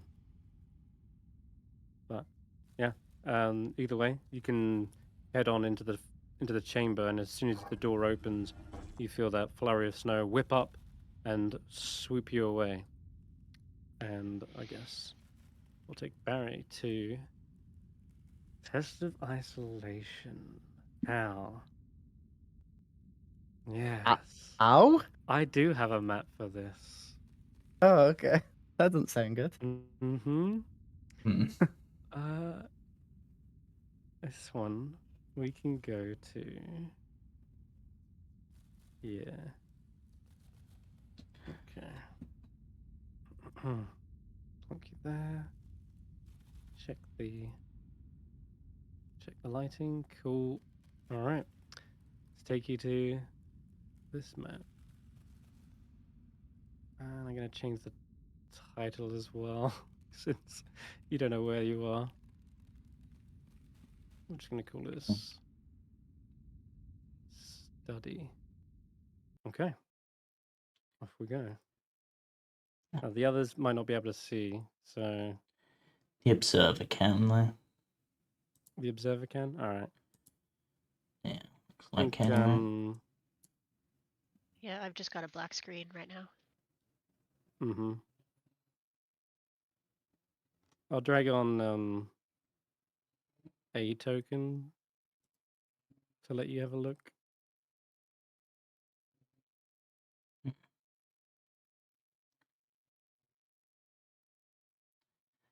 Wonder what this is. Interesting. All right. Can you see now? Yeah, Everyone? yeah, it just came up. You can? Okay. Yep. Cool. I'm just going to lower the opacity of this. So. All right. So, Barry,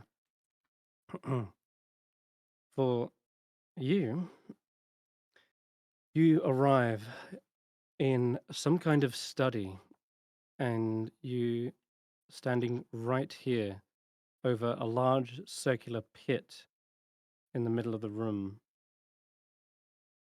In that pit, there seems to be a circular bookcase laden with tomes and ancient scrolls.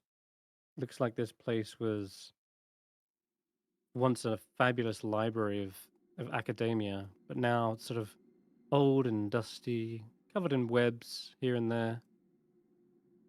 Above you, there is a balcony, and to get to it, you need to go up one of these sets of stairs.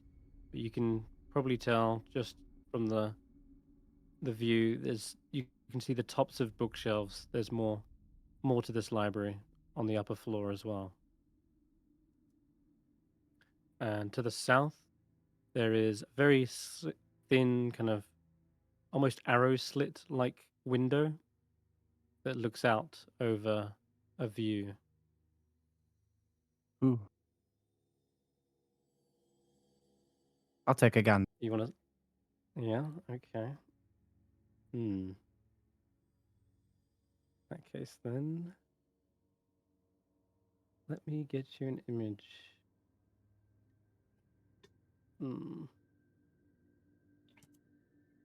Doesn't look good. I'll start to describe that. You see a magnificent, highly advanced cityscape filled with kind of pulsing purple and blue lights, there are spires that surround this circular layout. And judging from where you are, it almost appears as though you're in the sort of central spire that towers above the rest, that looks out over the entire city. And there are streetlights powered by some sort of magical light. You can even hear like a distant whirring sound, kind of pulsing around. Hmm. And the streets are paved. The spires kind of have this almost curvature to them that almost gives them kind of an alien-like architecture, far more advanced than anything you've ever seen in Weep. That's for sure. And Weep is a modern marvel in itself. Yet this seems to be above and beyond that. He is in awe. Imagine living in a place like this. Oh, yeah, nope, I'm just talking to myself. Okay. Well,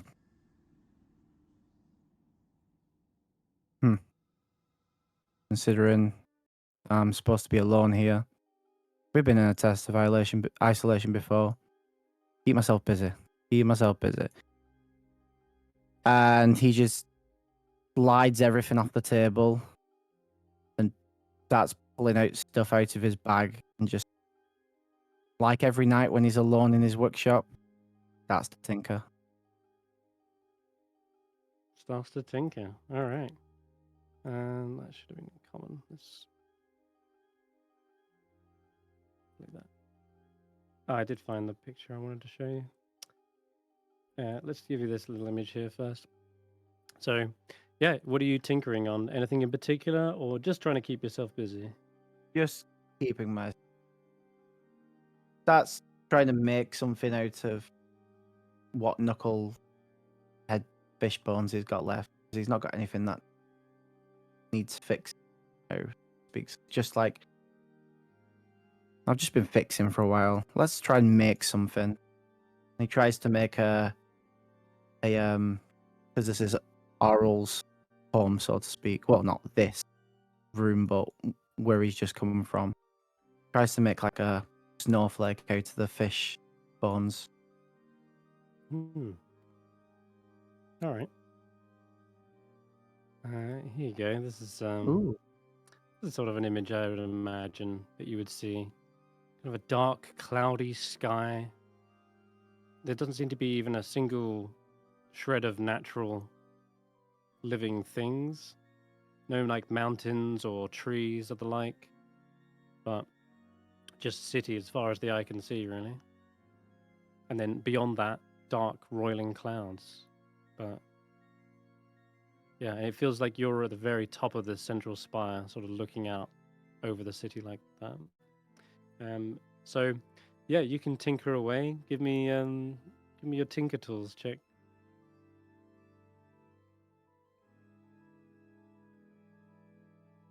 Things have changed. I don't know where they are. Oh, there they are. We intelligence because I'm trying to make something new, or dexterity because I'm trying to. Well, you tell me. Are you making something new? Yeah. I don't think I've ever made a snowflake out of. Then intelligence. Yeah. Okay. Okay. Nice. 13. Ooh. You definitely have the knack already, sort of tinkering with things. Though, as you're looking around, you can't help but notice there are other books that display works of construction, automation. There's like what's it called? Like a diagram of an automaton, a humanoid like figure with cogs and gears, and can't help but get perhaps a little bit distracted by those. And maybe there's even a bit of inspiration that could help you make something like this. And maybe even tools up on that upper level. So as of right now, it doesn't feel like you've got all the tiniest little intricacies to make this work.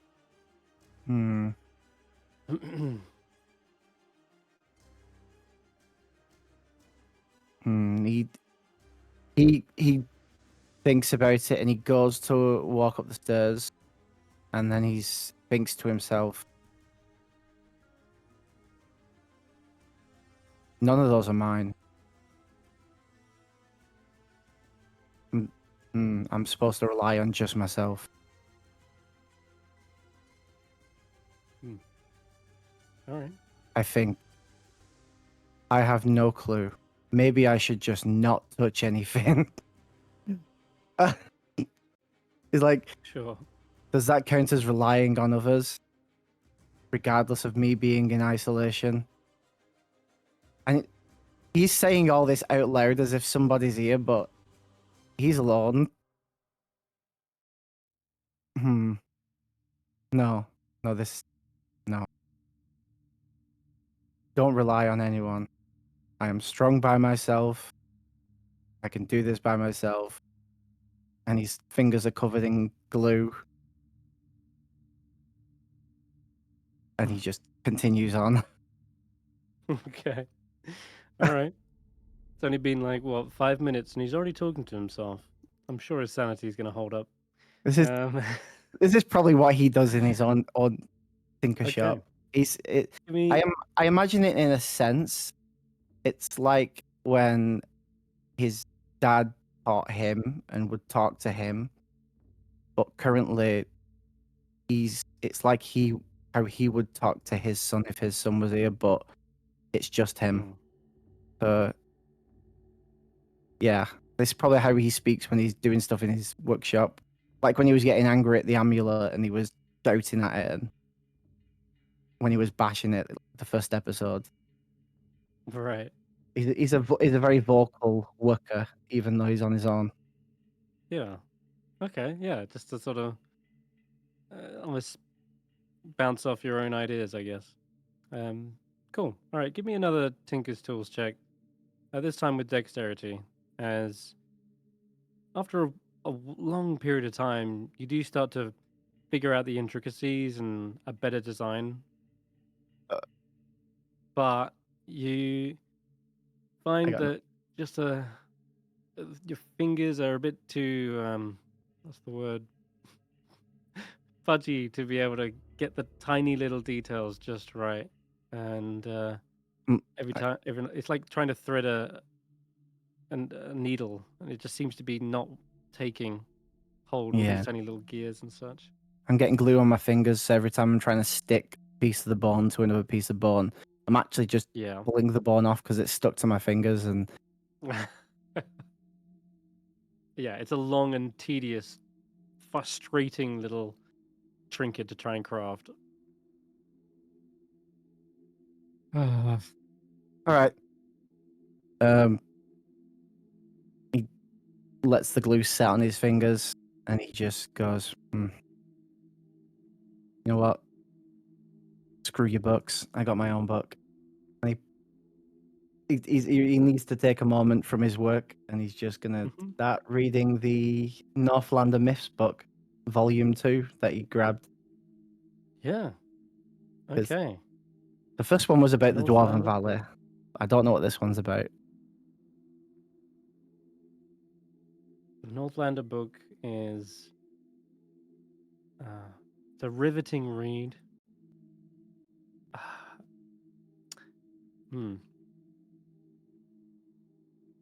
Did I give you any notes on what that was? No, you just said it was just rolled on the trinket table, and I was like, "Oh, this must be Volume 2." Okay. So in that case, then the first one was the Dwarven Valley. This one seems to have it does have some mythic histories inside. Ancient heroes, mighty jarls who fought frost giants, tamed white dragons, and bargained with ancient spirits beneath the glaciers. It includes poems that recount deeds in a rich, lyrical style. And there are also some rituals for honoring spirits of the north. And these are probably written by some Reged tribes. Like the Wolf tribe, maybe some ones lesser known is Bear. But then there's also Caribou tribe and the Seal tribe.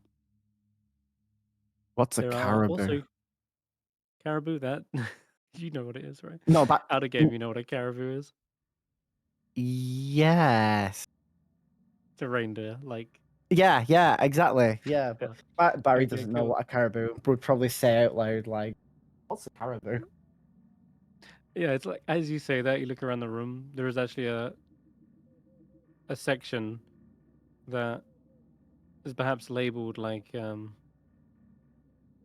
know what? You can't read whatever that label is. It's a weird language you haven't seen before. Perhaps that's another reason you're not distracted by them. But anyway, there's also mariners maps, rough charts kind of showing the jagged outline of the sea of moving ice, little hidden fjords here, and there's a tale about dangerous ice flow and mariners who encounter sea monsters, whirlpools, and floating isles. And then you go into the next chapter, and there are weapons and songs, chants about battle hymns sung before a fight or a war. There's a big chapter on the trials of the blooded, sort of coming of age stories for Reged tribes, surviving a moonless night alone on the tundra, and another one for out drinking one of the elders in the Reged tribe. And it goes on and on like this until eventually you're just so engrossed that time seems to fly past. And before you know it, you get to the very ending, last page, flip it over, and you've read it front to back. Hmm. A Northlander. What a tale. Great. Great read. Lily will love to hear this. His act speak that he read the first book to. All right. You know what? It must have been hours you sat here reading, but you didn't feel any hunger during any of that. You Hmm. must have had a hearty breakfast, I guess. Interesting. Right. What on to next? What else have I got? He writes another letter for his wife, like he does. Okay. Yeah, writes of where he currently is on the island of Solstice, but whatever the hell this place is right now, with this crazy city. And he writes of the isolation, and he compares it to the time he was trapped within the wall with the dead dragonborn, and how long he was locked in there before he eventually succumbed, just to find himself alive again. Yeah. But Mm. because he's truthful with his wife, the highs and the lows, he'd let her know. Okay. Yeah, absolutely. This takes the better part of the rest of the day, and you've penned a full letter at this point. And after you've written this great piece, you suddenly dawns on you that it's been way longer than one night. It's at this point you realize, hang on, shouldn't have Oral and the Rock returned by now? And you're still in this test. Mm. How does Barry feel about that?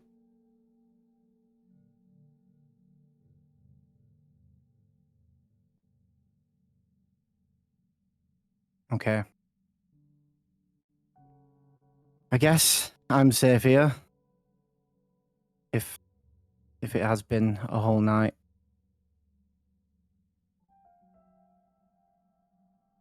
This is me again, isn't it? Crap. I hope that they got out safe. Hmm.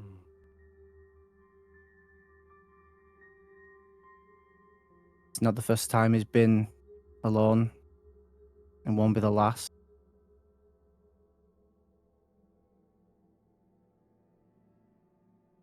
And yeah, he's just hoping for their safety, even if he's trapped here for good. All right. Yeah, okay. That sounds like a positive mindset. So I'm going to give you the first of a series of wisdom saving throws. That's right. We've only just begun. Oh no! Because you were very intricate and it sounded like you were very creative and productive with your first day here. So I'll say you can have advantage on this first roll because you got a lot done and you kept your mind busy, but there is a little bit of a nagging thought about your party. But yeah, it sounds like you kept that positive mindset, and you know what? They're probably doing just fine, They're and capable on they've their got own. this. Yeah, you believe in them, absolutely.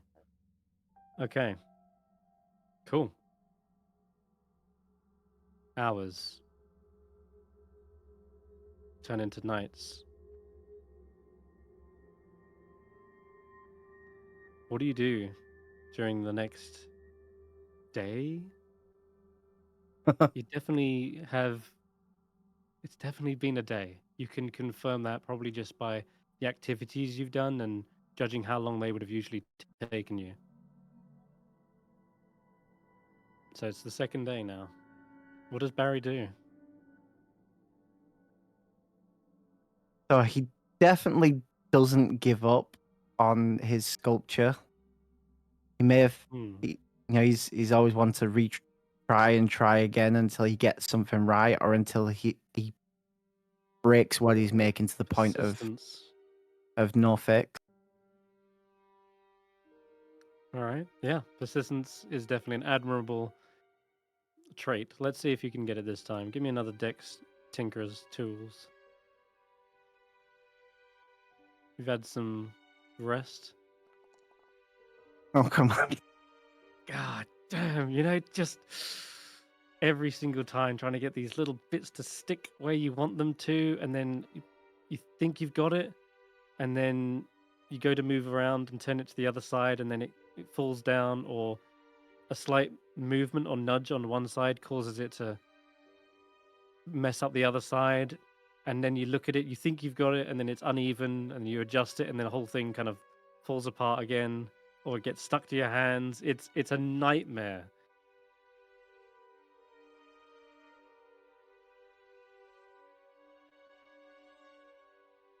Hmm. You toil away with this for better part of 2 hours. Well, let's not even measure this by hours anymore. It takes the full morning.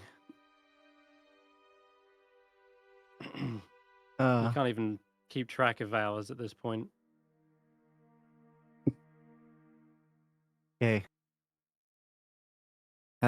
If I live here now, I guess I've got to make this more of a home. He starts to, like, his workshop. It would have been slightly a mess, but he would have kept it organized. He's like, the problem is, I can't focus when my workshop is a mess. So he starts to clear out all the cobwebs. The problem is, he came in and he chucked everything from the table on the floor, and that was rude of him. Even though he's turned it into his workshop, it wasn't his to begin with. He shouldn't have done that. He starts to pick up the books, put them away, clean the place out, goes into his bag of holding, pulls out the ruined art piece. It may not be great, but he's like, you know what? Let's make this a home. This is where I live now. And he hangs up the artwork. He basically spends a decent amount of time making this a livable place. rolls out his like his Perfect. bedroll over here. Oh, maybe actually by the window, because then he can view out of the windows to Yeah. stuff that might be going on. You look out the window and give it an occasional glance, and you still don't see any like denizens roaming the city. The lights are still on, and yet Nobody's nobody's home. home. Hmm. And you clean up the place. We'll say the cobwebs are dusted away, the books and scrolls are neatly arranged, your bed's in place. Do you go up to the top floor as well? Clean up there? Yeah, I'd do the whole place, all the cobwebs and Alright. everything, and neaten it out. Yeah. Then in that case, you get up here, you see many books, scrolls, similar to what was below, but this time you do see there is a staff that's laid out on the table, and a very unique looking staff, I guess. But even despite all these kind of magical knickknacks and things you find, despite all the devices and hundreds of books, you find the most striking feature is that you are in fact still alone. Hmm.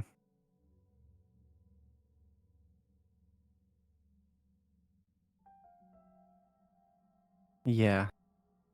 This takes the rest of the day, but you've tidied the entire place, cleaned it, and now maybe feeling a little tired. Do you retire to your bed? Yeah. Okay. For night 2. Night 2. You awaken Oh again to the god. same grey room. You know, it's still dark in here, and I know you've got dark vision, but there are candles that you found, lanterns and torches that you could light. Oh yeah, I would have lit them. I wouldn't have been working in the dark. There you go then. All right, okay. I'll say there you go. Little Maybe bit of that color to the room. maybe that's why I was failing, because he was working You in the couldn't dark. see. Yeah, that was it. He was so Oh dear. insistent on not touching anyone else's stuff in this place, because maybe that would break the rule of being alone. That he wouldn't even touch the candles because it was like that's someone else's candle. And then he's Got it. slowly giving into the fact of this is his now, because this is where he lives. Alright. Unless someone comes and takes it back, who knows? But No one arrives. No one. yeah, Yeah, this just this no one. this is his home now until he probably runs out of food, and it's not the first So time, and it's let's. not the nicest feeling, but this is his. So that is the strange thing is you aren't getting hungry, and that's at first a pleasant sort of relief that you didn't need to go scavenge for food or anything.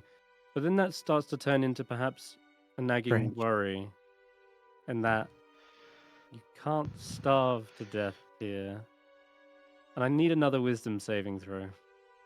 Is this how the fairy feels? Is she an immortal being? Is this regular or Well, is this? you know, I'll give you advantage as well for this one because, you know, tidying is a great therapeutic pastime. And having cleaned everything, you're pretty satisfied with yourself. 14, however, is actually a success. Oh, But you're okay. good on this occasion.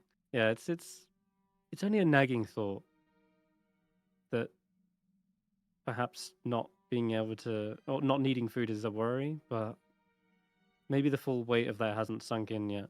Hmm. In any case, uh, yeah, you've tidied everything up, and we're on to the next few days. I'm gonna ask now, over the course of a week, because nights turn to weeks, what is it that Barry does during all of this time? Again, he definitely finishes his. Okay, But, give me a but dex check with the oh, you, tools. oh, you're still making me Yeah, do we're that. Okay. still doing that. Yeah, Okay. because it Like, may take weeks if you. because now There he's are clean. tools up here, though. Yeah. To be honest, Yeah. there are like little tinker tools and devices you could use. He would probably give in and start to use them. He's like, Okay. okay, I've started to touch some of the stuff, and it's not broken anything in the sense of whatever this is. No, All right, no, how's this it? is going to be useful for me to do this, and so's this, and There we go. The tools you find are so intricate and delicate that they get the job done pretty much the next day. And you're like kind of cursing yourself a little bit. You hadn't just picked up these tools sooner or found them. But they're great. Little clamps, little vices and tweezers get the job done.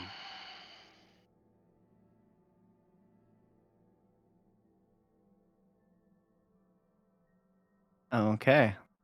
After you finish that trinket, what would you do next? Over the course of weeks, this is now. What would you be doing? So we're going to zoom out of the intricate little details. What are you doing over a long period of time? I guess he would start reading some of the book if he's starting to touch the stuff, or at least try to. Depend if any of them are in a language that isn't like alien, as you were saying, or Yeah. maybe like people Okay. like, oh, maybe this staff does something. Because his staff does Okay. something, he can turn it into a snake if he wants to. True. Do you wish to attune to the staff? I think I'm already attuned to this. Oh, you mean the one that's in here? Yeah, the new one. Oh, sure. If it's Okay. he wouldn't know if it's magical in that sense, but I guess he would be like, I wonder how he can tinker with this and make it better for Mm-hmm. someone who would be a spellcaster When you finally attune to this, there is no chance in hell you could make this better. This thing is the pinnacle of magical prowess.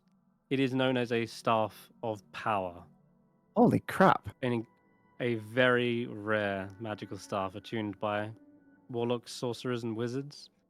It has a whole host of spells from Cone of Coal to Fireball, Invulnerability, Globe of Invulnerability, rather. You can make you levitate, you can cast lightning bolts, you can create walls of force, and there's even a powerful feature where you can break the staff over your knee and create this release of magical energy that explodes out from the epicenter. There is a 50-50 chance that you get teleported away to avoid such an explosion. But yeah, if you fail that, then you end up taking 8 times the number of the charges. So 8 times 20. Sorry, Wow. that's only if you're 10 feet away. If you're the one cracking it, it's 16 times 20, Holy which is crap. a lot. That's a lot of damage. You've seen this before. I've done it. I've actually done it to you guys on the Friday campaign. But anyway, Yeah.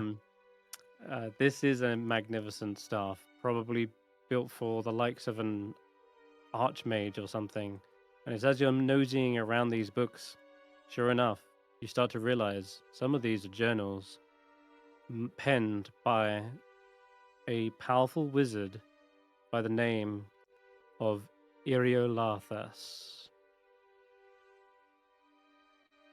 And he was the archmage of a Netherese city known as Yithrin.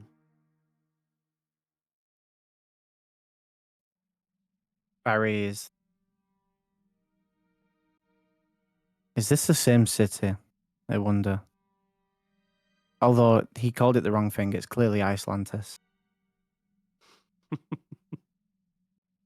uh, in it, he documents his many creations, constructs of magical power, towers that sport every school of magic you can imagine, and wonders that enable the power to levitate entire cities into the air.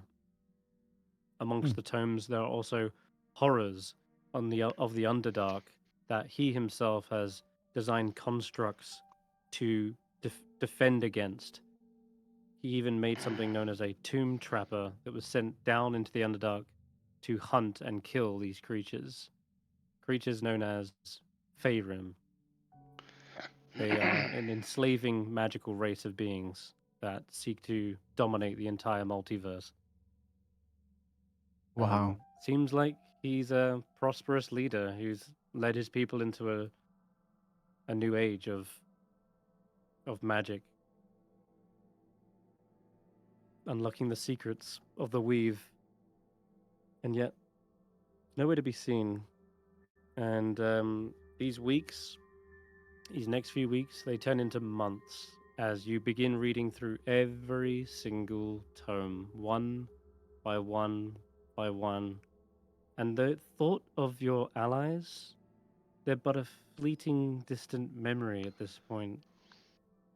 And I need you to make another wisdom save. Okay. Am I keeping positive? I'm gonna say flat at this point. You're Oh.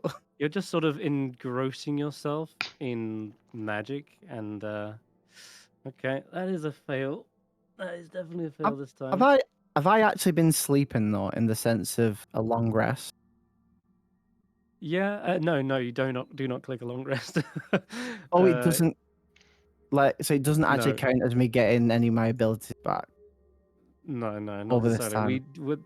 You don't know that when that's meta. Like for you in this world, yeah, you've been resting. It's been days. It's been weeks. It's now months at this point, Yeah, as you've read every book. I don't mean it in a meta sense. I mean, like, would I be able to use my pact to the talisman, Yes, or of is course. that Yeah. not recharged this whole time? Now you could pact with the talisman. It wouldn't help that one though. Okay. The DC is climbing, but the weeks are they are lonely. You think they've been weeks. You can't be sure. They've been so monotonous and unchanging, and the memory of your allies is very distant. Like you're thinking about the next adventuring party at this point. Perhaps once you get yourself out of this, you're wondering who you'll meet, and the kind of familiarity of numbering them comes to mind. Just the memory of how you numbered them the first time. It's hard to even remember their names. They kind of start to boil back down to numbers in your head. It's unimportant at this point. Right now, you've got all the knowledge you could ever need, and it's pushing out the rest of your more sentimental ones. And throughout the days and weeks, you start to learn about advanced artificer like construction. So your tinkering goes up and up in terms of like leveling, and you end up taking up like much more advanced tools. I start You haven't got the thinking more like materials, yeah. I start thinking more like how Skrapp would in making things. Yeah, I'm like, perhaps. I start thinking, oh, that's what they meant by that when they was talking. Yeah, for sure. I need at this point for you to describe to me, how do you cope with this intense and ever ever stretching isolation throughout months of your life? He would probably start practicing with the staff. That's one thing. Mm-hmm. Switching out between that and the staff of the adder, training the snake is one thing. He probably would have turned the ruined art into a dartboard and using arrows as darts. Like Wow. he's Okay. he's just going on, and if he's here months and months, Mm-hmm. maybe over half a year, it starts to Yep. become a bit of Castaway Wilson situation where he starts drawing faces on stuff. All right. In the books or on the walls, Just like giving things scrawled around. names. All right. Like Chesty. You name Yeah, one of the Chester. this here. Yeah. You draw a little face on him. Imagine it The lock is his nose. coming to life. Like if his staff can come to life, maybe the chest will one day come to life. Yeah, the snake. You said it becomes an actual real Yeah. constrictor snake, right? So okay, for An the adder. first time, an adder. Perfect. This snake, when it starts to move around, you're fascinated by it. There's another living, well, pseudo living thing in your vicinity. It has its own personality. You're able to interact with it. It's the first thing you've been able to have an interaction with since you've been here. And it's a welcome reprieve from the loneliness. The little adder kind of slithers up onto your desk, kind of hisses at you at first, but then it slowly warms up to you and starts helping fetch things from around the workshop. It's not even a study at this point. You probably It's a full-on disassembled and watch. Yeah. reassembled things. I, Yeah. at one point, I've moved the bookshelves all the way down to this corner because they're in the way, and I just hmm spread out this whole area up here into like a massive tinkering workshop. Okay. Yeah. If you want, you could even disassemble some of the chests and use the metal rivets and framing to start like bending the metal and creating these filigree-like creations. You I could probably disassemble the balcony and the railing from the stairs and use that as materials. Yeah, I probably start thinking like, how could I make another Sheila with all the knowledge I've learned, and I start taking Uh, as much metal as possible. And You don't have to think it because at this point, after months of studying these books, there is a manual of Shield Guardian construction. In fact, it was Irialathas who made Sheila. The designs for them are here. what? Yep, Sheila is Irialathas's creation. You can see it plain as day as you read through the instructions. The first time you met them, that kind of that exoskeleton like design, that was a Netherese creature. How it wound up in the belongings of the goblins, you're not sure, but they may have salvaged it from somewhere. But yeah, you could very well make another Sheila.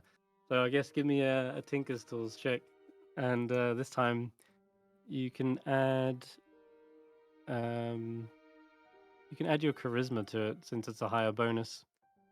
You basically come into your element at this point. So 20, yeah, absolutely. That's more than enough. You create the framework of another Sheila, and it is able to do like its movements, like the limb movements. You just need some sort of like power source and something to like generate the magical spark needed to animate it. I And wonder. instead of like that dull kind of gray metal, it's made of like brass and bronze. Anything you've salvaged from these bookcases that looks kind of like copper and brass. You've just constructed out of that instead. I wonder. Slightly smaller, slightly more lithe, but still. I imagine with with like cabling or something inside, I've created like some sort of crocodile clip, Okay. and the basis of Sheila's spine is probably the staff of power, and the crocodile clips are attached to the staff of power as a power Okay. source. Like, seeing if I can do that. Pouring the charges of it in. As it happens, it's over the course of months, maybe even, well, no, we'll say months still, that you realize the staff of power is actually also connected to something. Occasionally, throughout the nights, you've been hearing that whirring sound, that woo, woo. And as you've been attuned to the staff of power, you actually sense that same energy, it resonates with that pulse, almost as if they're connected somehow. Mm. And you can give me an Arcana check if you want. That's intelligence based. It is. Oh, That's pretty but good. yeah, an 18 minus 2. 16. Yeah. And you could I'll bo- talisman that as well if you yeah, wanted. I'll boost that. Just Sure. I'm here days after days, so it's Yeah, 19. Okay. The Staff of Power is actually some kind of key to the city, if almost you could describe it that.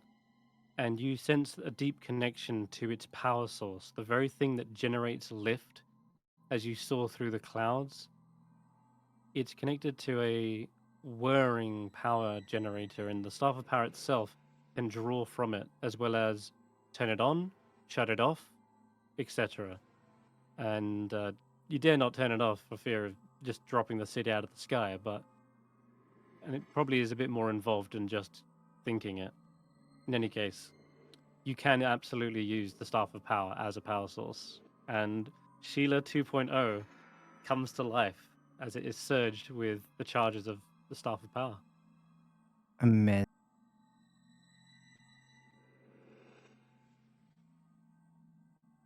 A secondary thought comes to Barry Yeah. after he creates Sheila and he understands where the Staff of Power comes from. Maybe this is a story that needs to play out. The city that fell into the eye.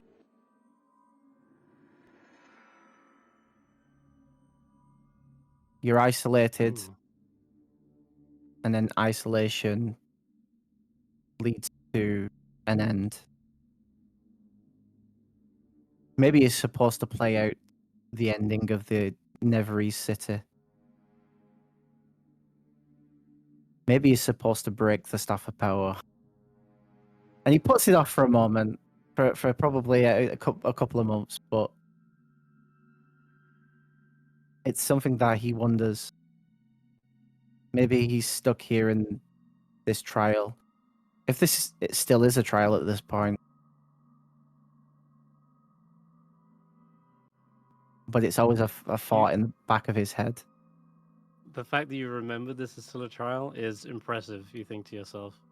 You'd almost forgot that this was that it all started from that. And I will say that now, after creating this, it's not been months. You've been toiling away to try and figure this out. Months have turned to years, and I need another wisdom saving throw. Oh my god.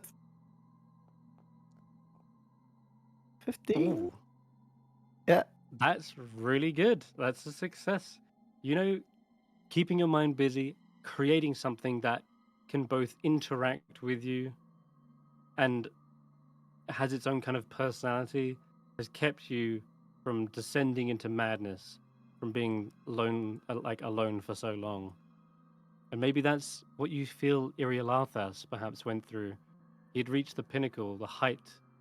No one else could even be on his same level. He's up here in these lofty towers above the rest. And he starts creating these golems as a way to cope with the loneliness of being at the top. Maybe. Maybe he was driven by power or progress. In any case, you are able to keep sane, and I'm going to ask, what over the next few decades does Barry Oh my do god. to stop himself from falling into potential madness? How does Barry cope? He stripped the whole thing for the Shield Guardian. He was reading books. He's redecorated. You've read probably every tome, back to front, front to back, probably several times over. redecorated probably a few times now.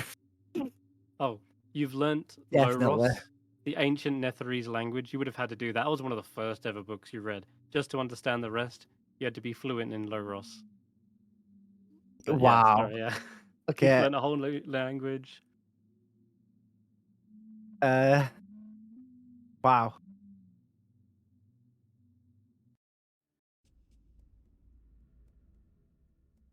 You feel like you've achieved more in this workshop than you have ever done in your own little dusty hometown of Weep. There's not been any distractions of your wife or your kid kind of you've not had to worry about money. Like you've just been on lock with the progress and artificers, and also you've not had to be whisked away to any adventures at this point. Feel like you've mastered magic. This is the best thing you've ever constructed. But do you retire there, or is there still more you wish to achieve? Like, how do you cope with the next few decades here?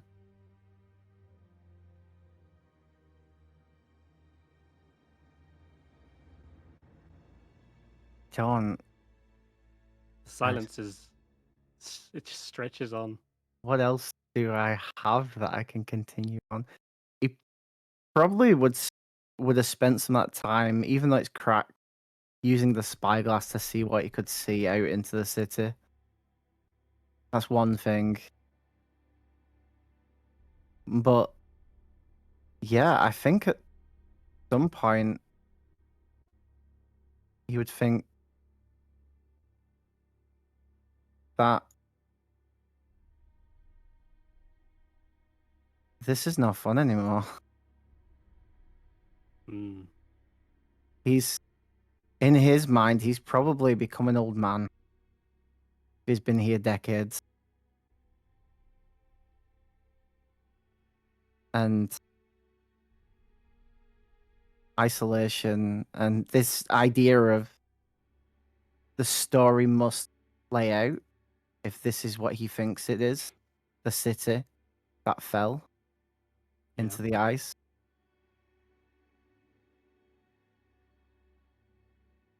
I think after a while, he may consider breaking the staff. Power source to the city.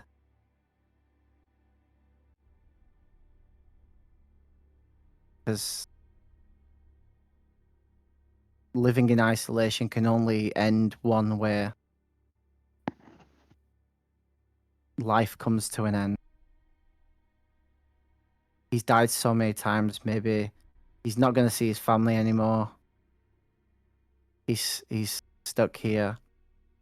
Maybe it's just time to let the isolation take him into the next. This is just another death for old Barry.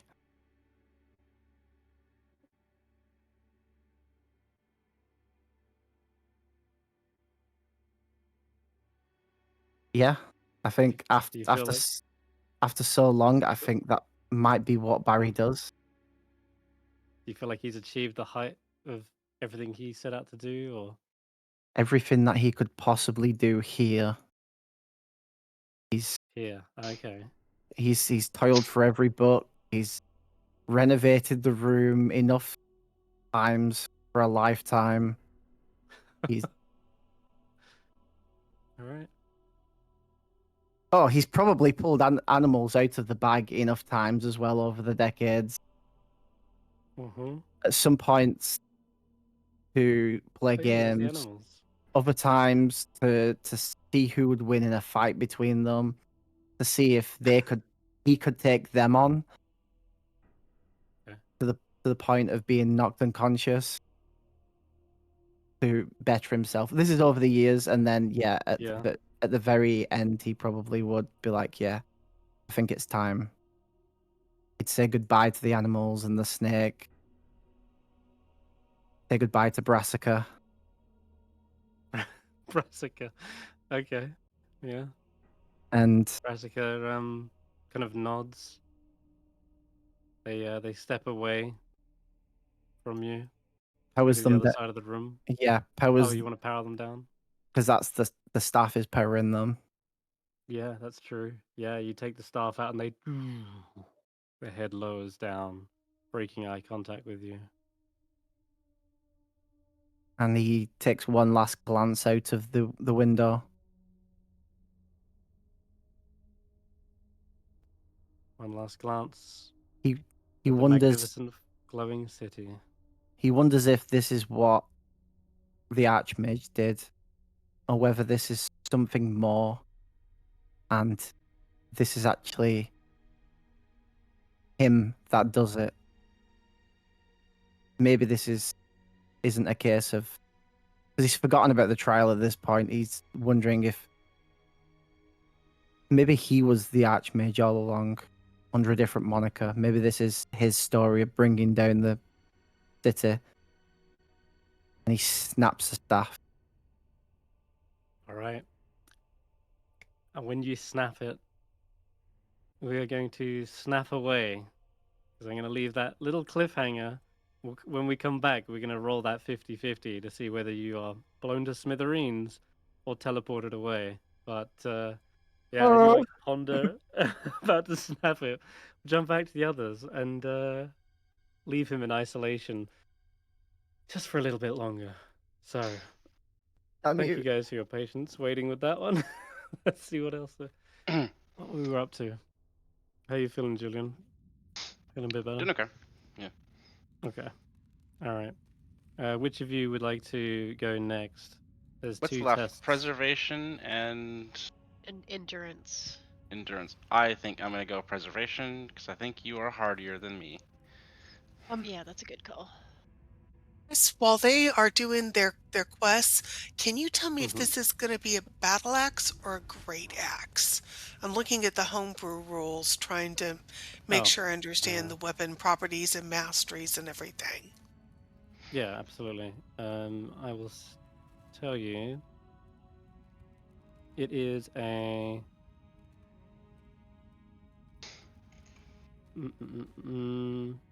Oh, any axe. Okay.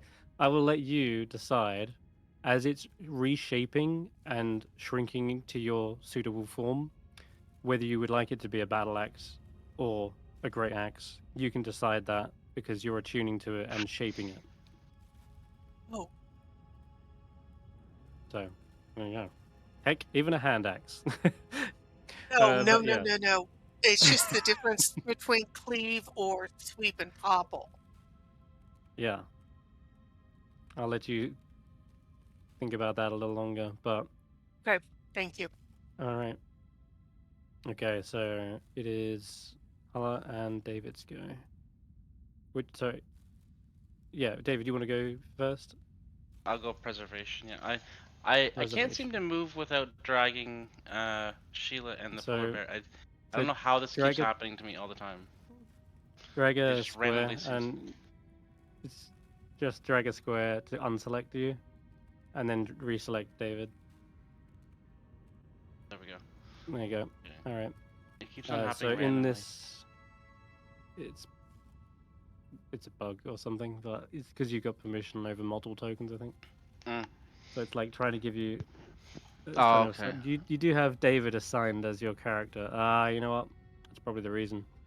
If you go into the bottom left, yeah, you're still 607. That's why.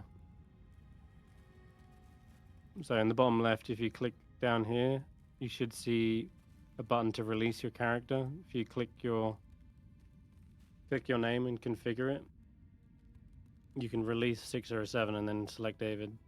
Oh, okay. Okay. All right. That's preservation. The similar murals depicting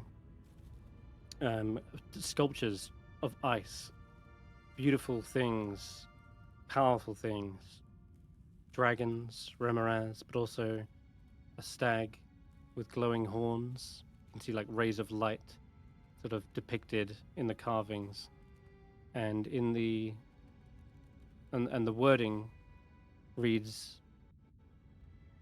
"Every flake of snow is unique. That which is unique must be preserved." And you step through the door, feel your body encased in cold, and you are suddenly snapped away to a different location. Now, I don't think you've experienced it. Yeah, I'm trying to remember. Do you remember when you had the runes and you were being tested before? Yeah. Do you remember which one the preservation one was? It was with one of the Reggae tribes, wasn't it? That was 607 doing that though. It was, yes, but I'm just trying to remember for our sake above table. I don't remember. I know that 607 I think did the isolation one though. Mm. Because remember he was doing the Okay. perimeter walk and then nobody was around. All right. I think he did the Okay, then. isolation one, but I don't remember which one was the preservation. No worries. Okay, then. So you find yourself at the entrance of a small icy cave. We'll take you to the landing page for this. Don't need a battle map.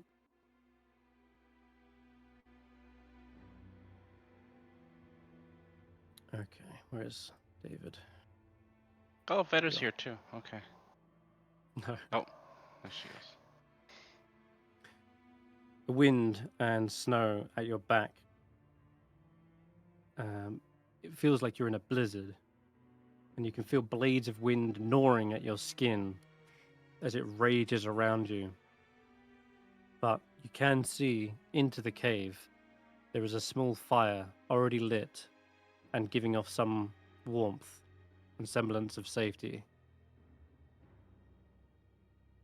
There is also a human boy, looks like, who's sitting at the fire.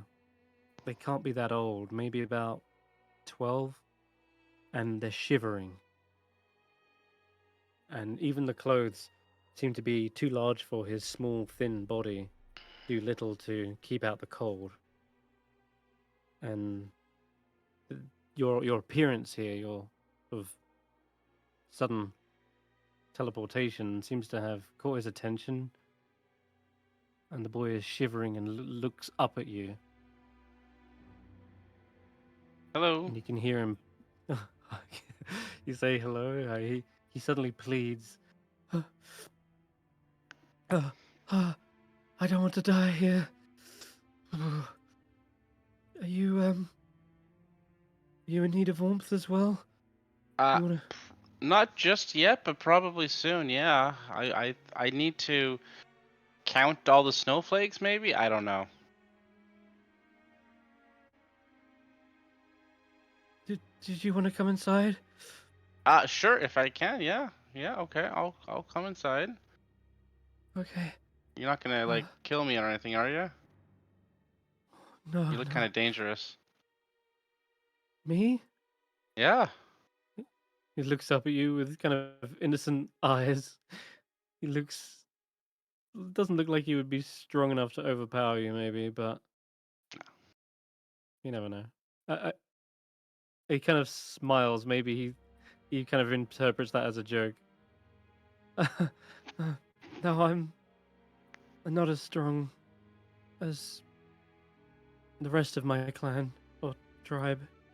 Oh, which clan are you from?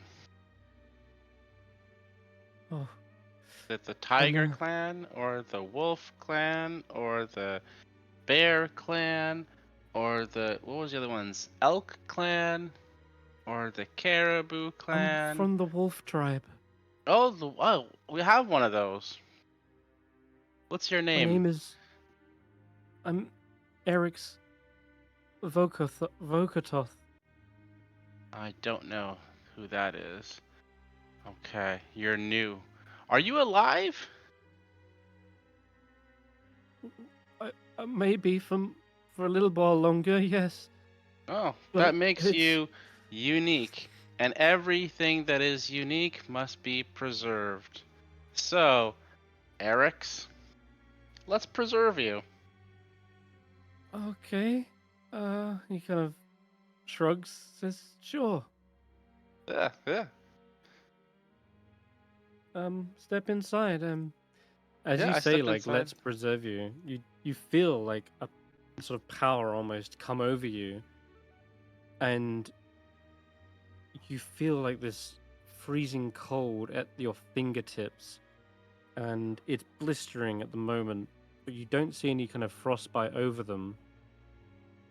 and there's a sudden realization that they sort of form into a shape. How to say this? Like 3 of your fingers on either hand have this blistering cold, and it kind of makes a shape of like a snowflake. Oh, well, that's interesting. But that, But yeah, snowflakes the are boy also. unique, and every snowflake must be preserved. So we're good. We're rolling with the tides here.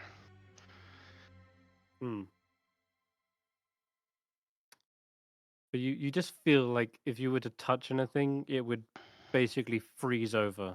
Like you even perhaps as you're like ducking down, entering into the cave, your hand kind of brushes against some of the wall, and a frost kind of emanates from it and freezes over part of the rock.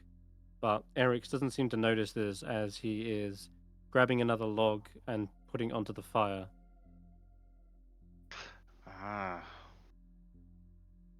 Okay. Um, Good. Good. he says, Good. What's your name?" Ah, my name is David. "David." Oh, not bad. Let me tell you, I've been traveling with these people, and they can't pronounce my name for the life of them. But you're actually not bad. You're close. You're closer than some. I'll tell you that much. Thanks. But it's David. People say my name wrong all the time. It's Eric's. What do I call you? Eric or Alex or It's Walter? Arix Steven? or Asterix. It's supposed to be Eric's, like air, like what you breathe, and then Air X. Yeah. Air X. Air X. Vokatoth. Vokatoth. Am I pronouncing that right? Vokatoth? Yeah, that's the one. There you go. Eric's Vokatoth. Eric's Vokatoth. So, I got separated from the rest of my tribe. They were off hunting, and it was a dispute. The chieftain, my dad, got into an argument with one of the other great warriors. They Is your seem dad to be a big arguing guy? over. Oh yeah, he's pretty muscular. I think I've heard of him. Well, his name is Frosteye. Yeah. Yeah, I think I've heard of your dad.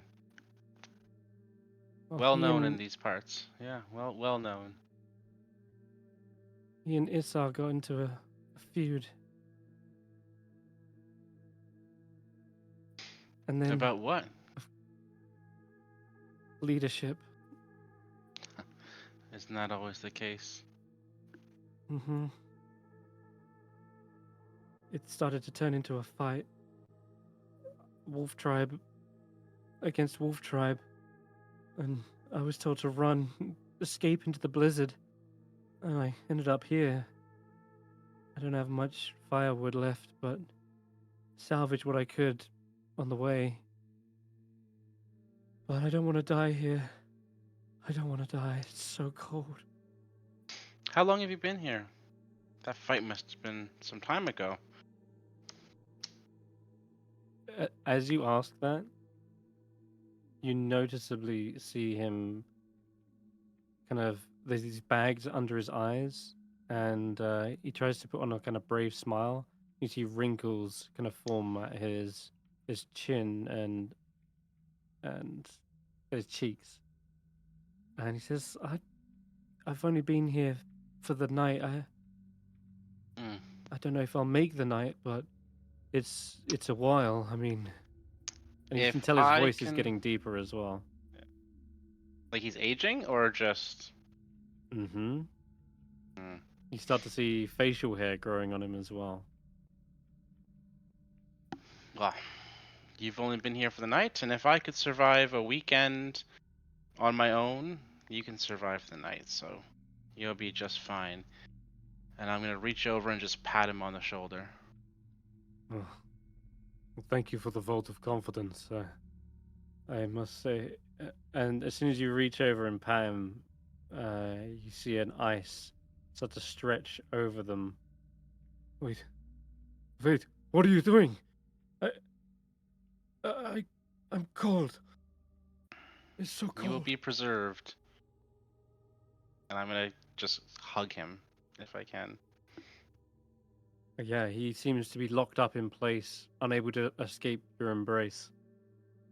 And you see the boy, well, no longer a boy, a man. And at this point, even after those few seconds, you already start to see some grey in his beard and deep set features that have already formed. And the clothes that were once too big for him, he's kind of filled out.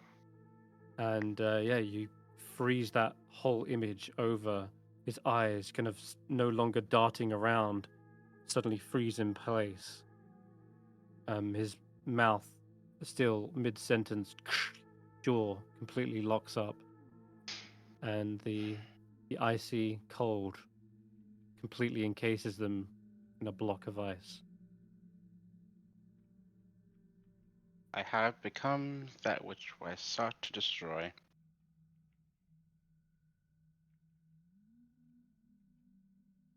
Hmm. Am I still feeling cold, or? You don't feel cold. No, after that, the magic seems to be expended from your fingertips. And as you do so, you see a figure suddenly appears at the entrance to the cave. It is the same frost druid you met at the top of that mountain in Kelvin's Cairn. You did come across them when you were trying to resurrect um, Wilgeist. Yeah, this is the one and the same. Name with a H.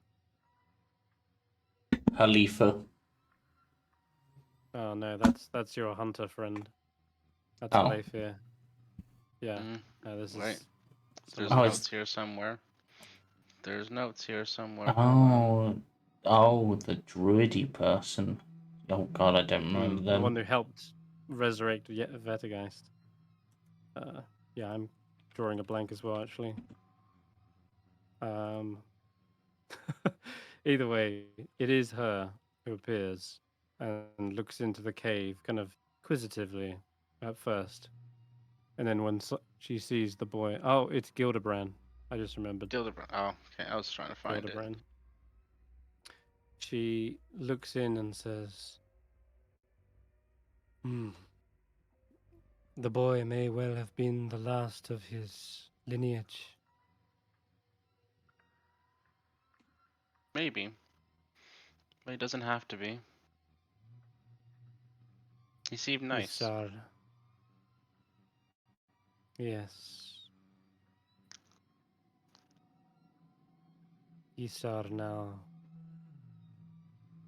is in charge of the wolf tribe. I know. I didn't want to tell the kid. He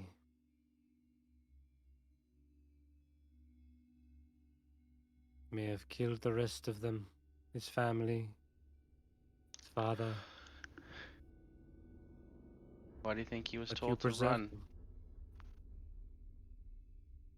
His father, now us, working to preserve line of people.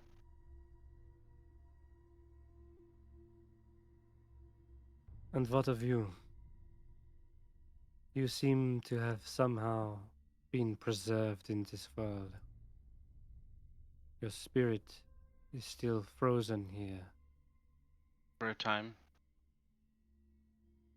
I think I'm more on hold than actually preserved. You know, I'm dead. Or undead. Or maybe I was dead, but I'm not now, and not entirely sure how it works, but Not alive, that's Hmm. for sure. There's no continuing of my bloodline. At least not by me.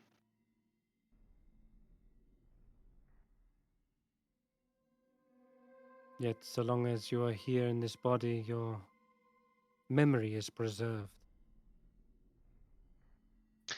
To be honest, I do forget things from time to time, but I did that before. It's never the brightest cookie in the jar.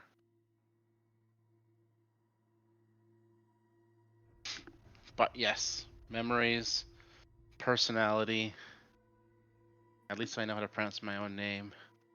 You know, that's all still here for the most part. I did gain some cool new powers too. Hmm. You want to see? Of course. Show me. Okay. I am going to use minor illusion and create a sort of little mini statue out of it looks like an Inuit sort of carving out of some stone, and it's the image of the Icewind Trekkers as a group without me. She looks at See? it. Hmm.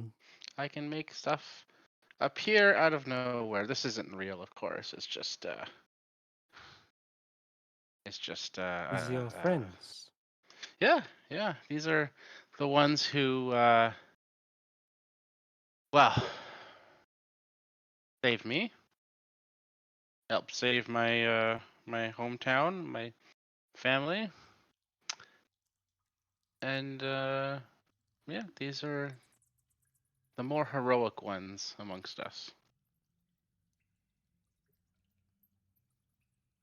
See, this is Ashanti. She's big, strong, fearless, although she does have a Hmm. habit of wanting to be the martyr.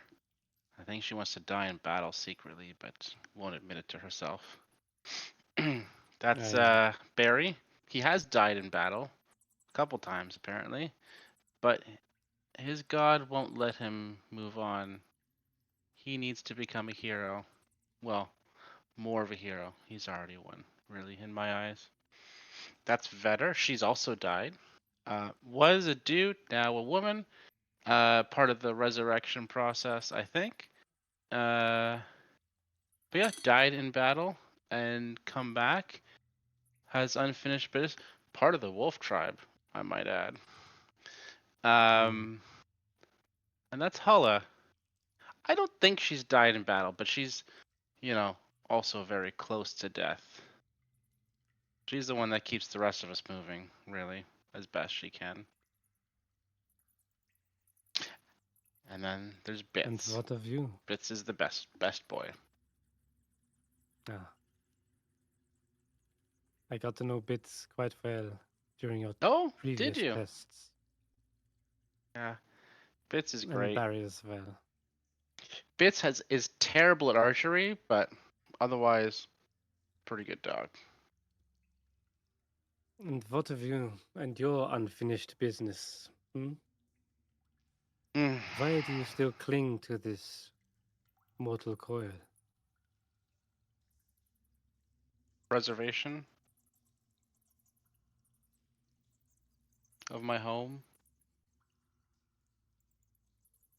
my community, my people, my family, those that call this part of the world home. You want to preserve them. And their way of life, such as it is. It's not fancy, it's not luxurious, it's not easy. You don't come up here to bask in the easy life. That's good. The people up here can be good. They've lost some of that. I think they need it back. Unfortunately, Winter hasn't stopped in quite a while. Doesn't allow the land to renew itself. That renewal, those cycles, that's what will preserve this land. That's what will keep the birds chirping, the bees buzzing, the plants growing, and the people going. That's what I'm Change here to do. is the antithesis to preservation, is it not? Surely an endless winter No, preserves everything. an endless winter preserves the state. Doesn't preserve, as I look at Eric's, doesn't really preserve the people. He's here. Look at Eric's. He's here. In a way, he's preserved. He's frozen. He stopped aging. He was doing that quite quickly. So, but he's not really living.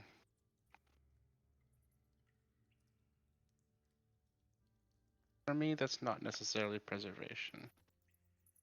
The change, the cycles, growth, death. That's part of it. It's part of the preservation of the way of life. This is just like me. On pause. Not moving forward, not moving backwards. Not contributing. Static. No, preservation, in my mind, is more than just keeping things exactly as they are. If that was the case, if things were just to be static, still, calm, life would be boring. I wouldn't have met my friends, wouldn't have met you. And then what happens? Nothing. Ever. Nothing. And more nothing. And more nothing. No, preservation has to be more than that. Preservation and ruin go hand in hand together. Creation, destruction, life, death, the cycles, spring, summer, winter, fall. It's all part of the same cycle. You wish to preserve the cycle.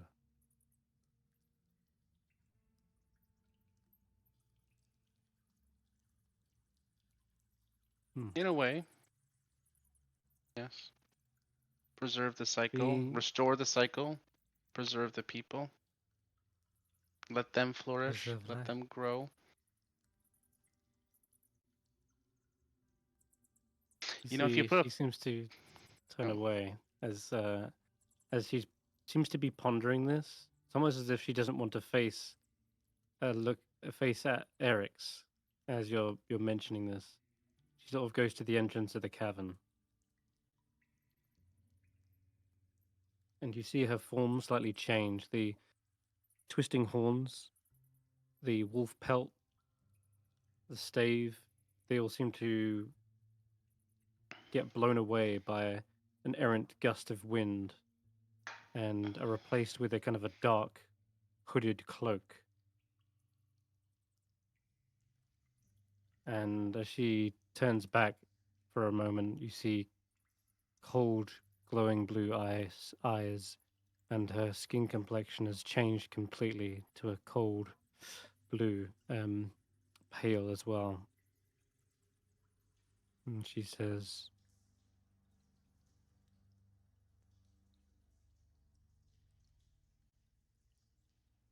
"You have an interesting perspective on preservation."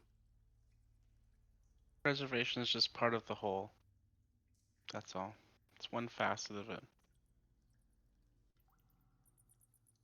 Same as the I have ruin, not s- same as the whimsy, same as cultivation, honor, autonomy. All part of the whole.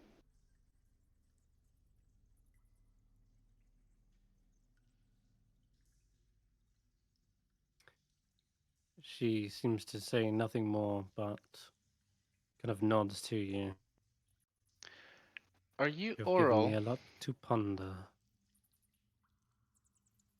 As you ask that question, there is just a cold flash freeze that encompasses the entire cavern, freezing you in place as well.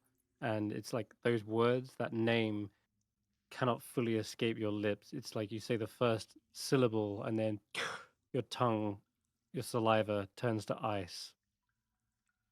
And the last thing you see of her is her just staring back at you with these kind of glowing runes that start to etch their way up into her cheeks. Cracks in her eyes seems to splinter her face like a porcelain mask. And as that cracking sound continues, you feel your own body sort of splintering, and the vision of this world shatters to pieces before you suddenly realize you are snapped back in Grimscala's dungeon.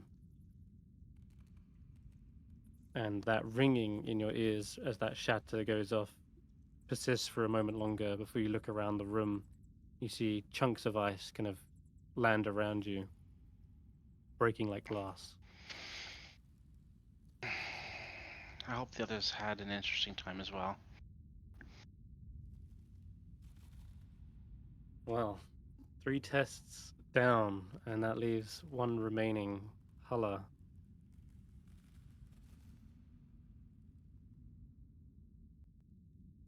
Are you ready to enter the I'm- test of Endurance. endurance? Okay, then. I watch the others go to their door and I make a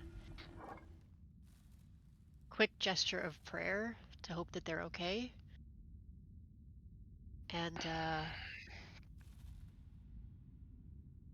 I close my eyes quickly and pray for the strength to get through what I need to get through. And I'll go ahead. Sheila begins to thud behind you and follows you into this chamber.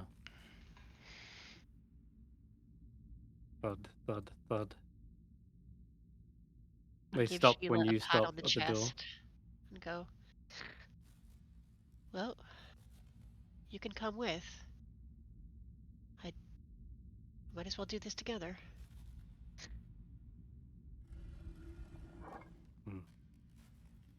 All right. The panorama shows hunters enduring a blizzard.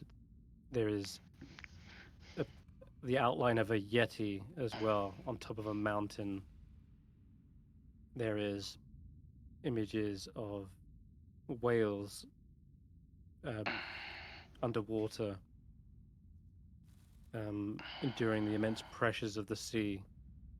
And there is an inscription in Dwarvish that reads, it reads, exist as long as you can, by whatever means you can. Only by enduring can you outlast your enemies.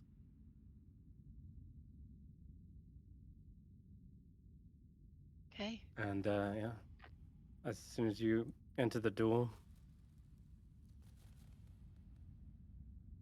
well, Sheila tries to follow you straight in, and unlike the others who kind of had a swift whirlwind of snow, this one feels more like a creeping cold. Rime begins to work its way up your boots, over your legs, and fully encompassing you slowly, more painfully than perhaps the others endured. And Sheila, it's happening to them as well. You can see the frost builds over their armor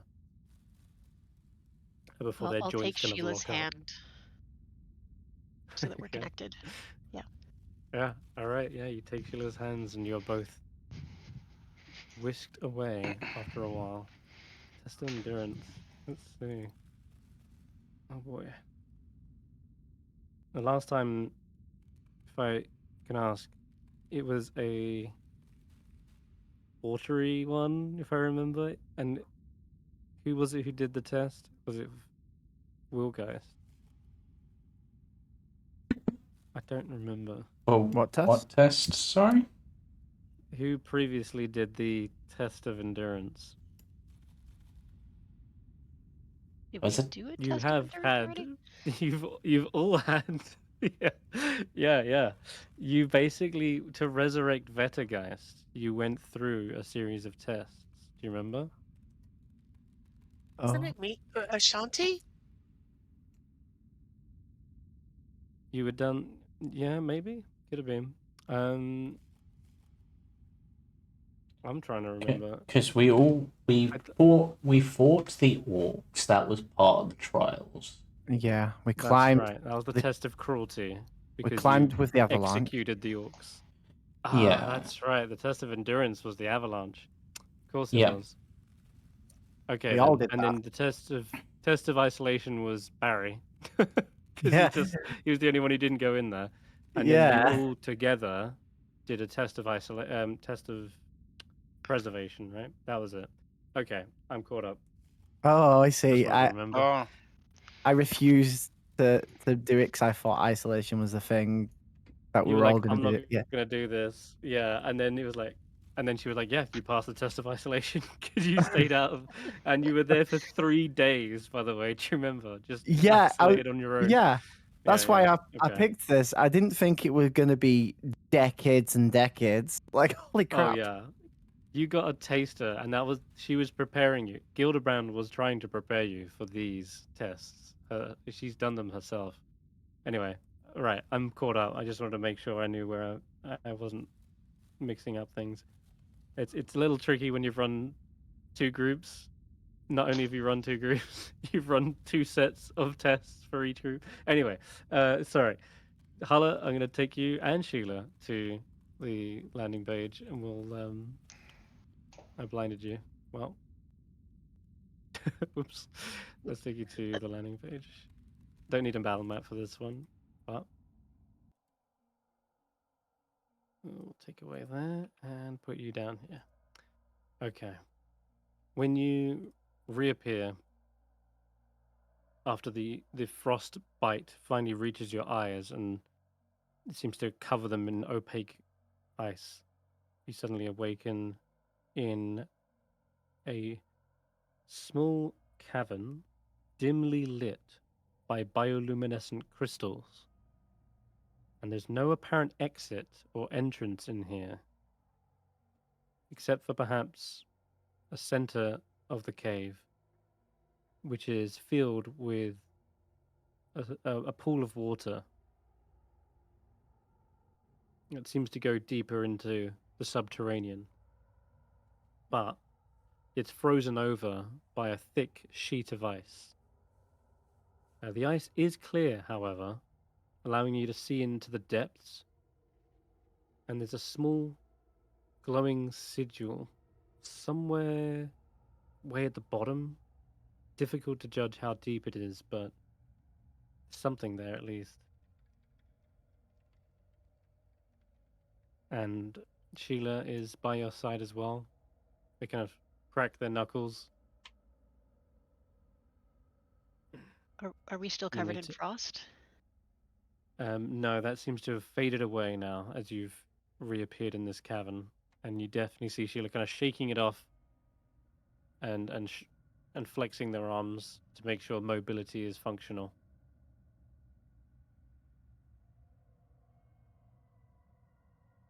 I'm gonna go first to the crystals, and I want to see if I can break one off to use as a portable lamp. Okay, yeah. You can dislodge one of the crystals. They're quite delicate and they break with ease, but they still kind of retain a glowing luster. Okay. And I'll carry it with me to the pool. and see if I can see further into the depths without touching the ice. Okay. Yes. You can. Just way back at the bottom of this cavernous pit seems to be some sort of arcane symbol, perhaps. It's etched into the rock, and it's just faintly glowing and pulsing down there. I guess you can make me an Arcana check. See if you can Okay. recognize what that symbol is. See in my limited education. Can I guidance that? Yes, you can. 13. 13. The water is sort of distorting the image or something, but it could well be a school of magic. But you can also you would know at least that your detect magic is out of range, so it's probably more than 30 feet away from you. If it was closer, you would know which school it was, but that's the best you can ascertain with a 13. Is it's maybe a symbol of a school of magic.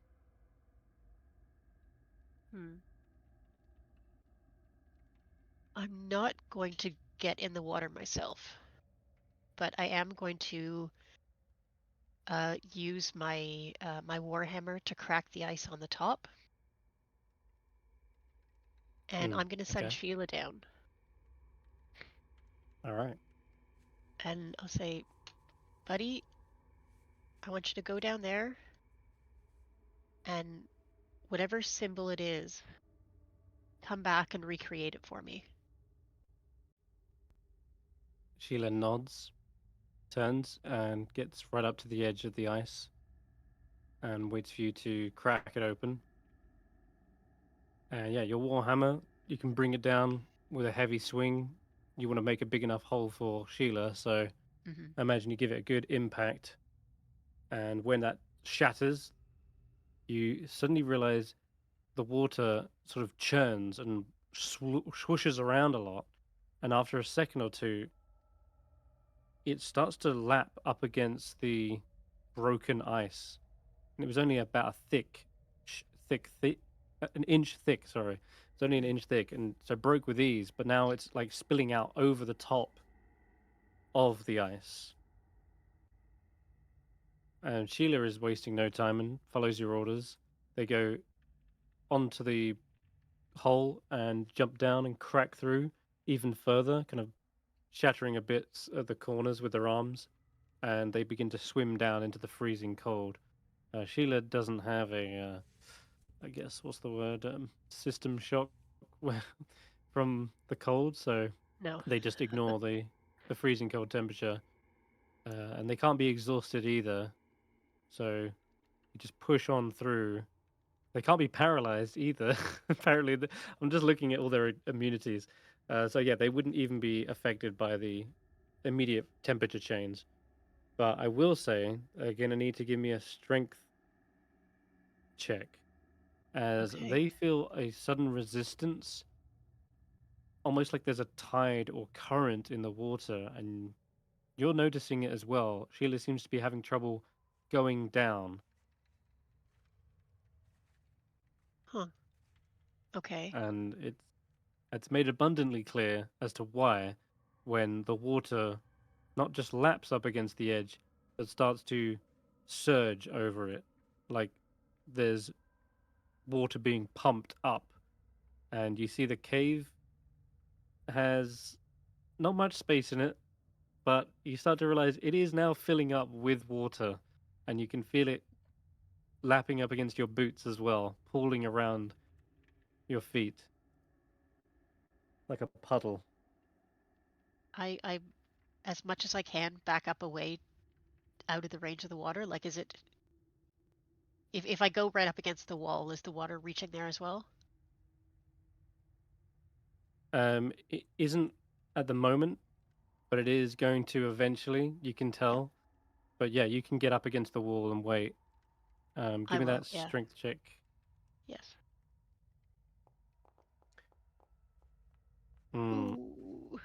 Okay. Sheila is really struggling to get through this current, and you see them momentarily kind of get pushed back up to the surface of the water, and they kind of turn to you, shake their head. You'd think they'd Okay. sink like a rock, but this water is clearly pushing back a Whatever it great is, deal. if it's stronger than you, it's stronger than me too. It doesn't want us to get close, but I can probably guess what it says. This is the test of endurance, after all. And I guess the water is what we have to endure. So come on back up, buddy. And, Sheila clambers out of the ice, yep. heads over to you, and their feet are already splashing through puddles as they get up towards you. And the water reaches the wall as well as they slosh towards you. You can see in the center, it's probably about knee deep right now, but you're just at the very edge of the cave. It's probably about ankle deep. I am taking deep breaths and trying not to panic. I've already endured a near fatal cold exposure, and it was the worst thing that ever happened to me. And I'm freaking out on the inside, but I'm taking deep breaths and reaching out and touching Sheila, and as if I had a companion. I do have a companion. I'm not alone. They can't die. And if I could do this once, I can do it again. And I'm going to climb up on Sheila's shoulders and just wait All right. for the water to take me. Okay. Yeah. The water does finally start soaking into your cold weather clothing, rendering it useless against the cold and the freezing sensations as it hits your skin and soaks through. It is a slow process, though. It's not like you've fallen into the water, so I won't make you roll for a system shock if you're kind of just trying to endure it, as you say. Like you're slowly being the cavern is slowly filling up, and so you're getting used to the cold bit by bit. But not only is the water filling up in the cavern, it's after about when you see it kind of reach the halfway mark, which is when to you it would have been up to Sheila's chest. We'll say that you hear a tremor through the earth. Kind of somewhere subterranean cave is shuddering. And you see a couple of few rocks like descend from the ceiling and splash into the water. Another tremor. And you see a crack fissure through the wall. And one half of the cave suddenly collapses. And just a outpouring of rock. So much debris and earth floods in, almost looks like liquid itself. And just fills up that half of the room. And then you feel a kind of pebble or two land on your own head, and dust coats your shoulders. This place is going to collapse in on itself as well. Not only is it going to fill up with water,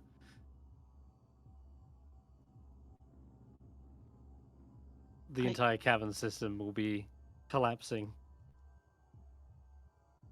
I start looking around again and just make sure there's no way out. In any of the cracks, is there a break of light? None whatsoever. It's not opening up any spaces at all. No. In fact, it just got darker as that side of the cavern probably had a few of those bioluminescent crystals and they get buried underneath. The only thing giving off light is the reflection of the pool of water and whatever faint glowing rune was at the very bottom of it.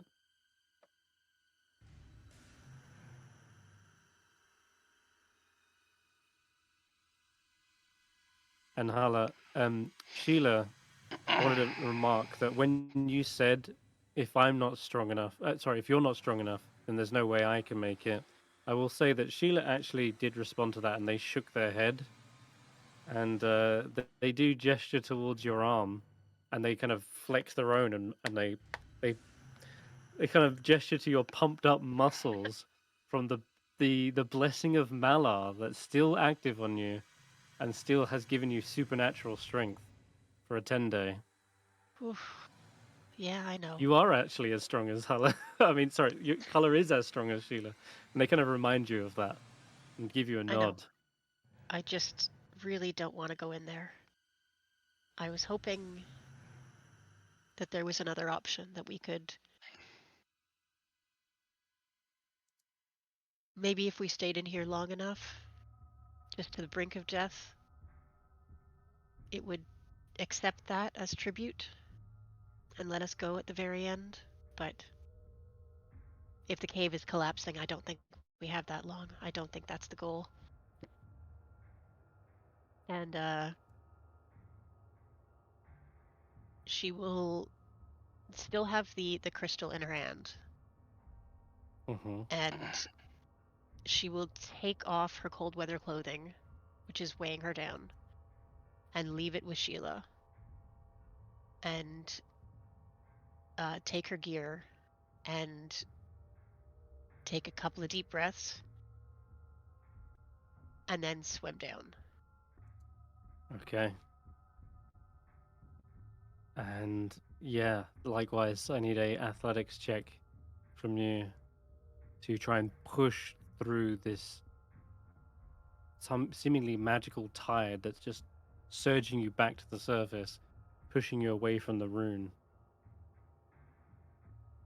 Come See on, if you can descend come on, quick come enough. on. Hades, preserve us. Oof. Ah, dang.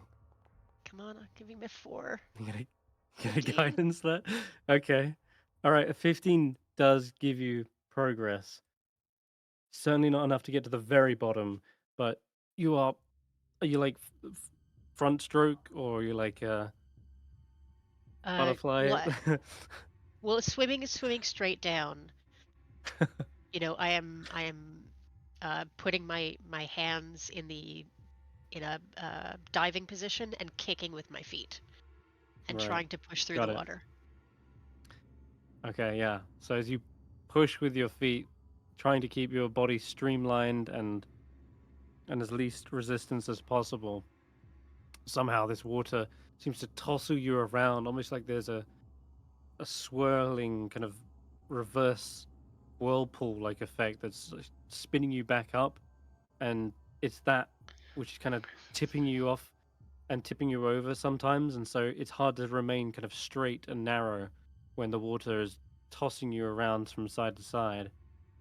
But you at least are away from the entrance, and you can make it somehow if you try to push on through. I'm going to ask you to make me a Constitution saving throw this time. Okay. And because good. it's a 13. Okay. I need you to wait. You have got resistance still, I have got technically as well, resistance, which right? is an extra. Okay. That's either a All right. 1 or a Roll 2, I that. think, at this level. Yeah, you can roll that too. Do, do, resistance. Hopefully, it's a 2. It's a Oh, 2. it is a 2. Nice. Okay. Well, then you aren't getting tired yet. At least you know you can keep this up for a little bit longer, but swimming against the tide is only a matter of time before your arms give out. But you're remaining steadfast in this moment, enduring the constant surge of water, and you're getting a little closer. I will say that it's at this point just barely enough to sense 30 feet from you this magical rune. It's giving off conjuration magic. The same kind of conjuration that you saw when you witnessed everyone else disappear. The exit then. Okay. How am I doing for breath? That is also part of the next Constitution save. So let's just find out how you are doing for breath. Give me another con save.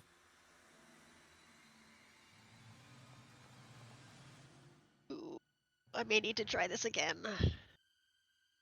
Okay. Let me check 10. Oof.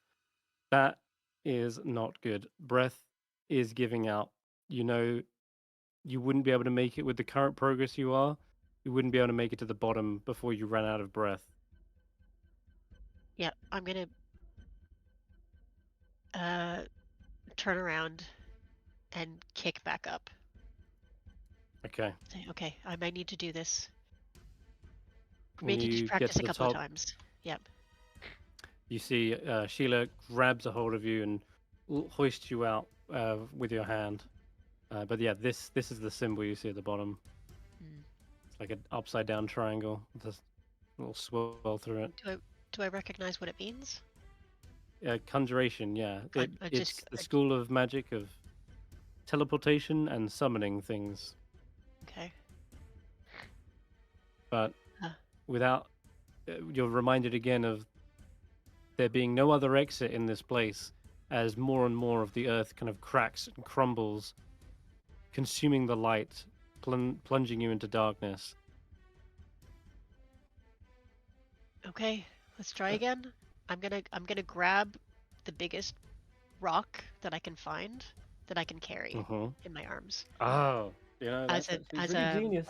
as a weight, and I'm gonna Yeah, gesture to yeah, Sheila to do the same thing. that's good.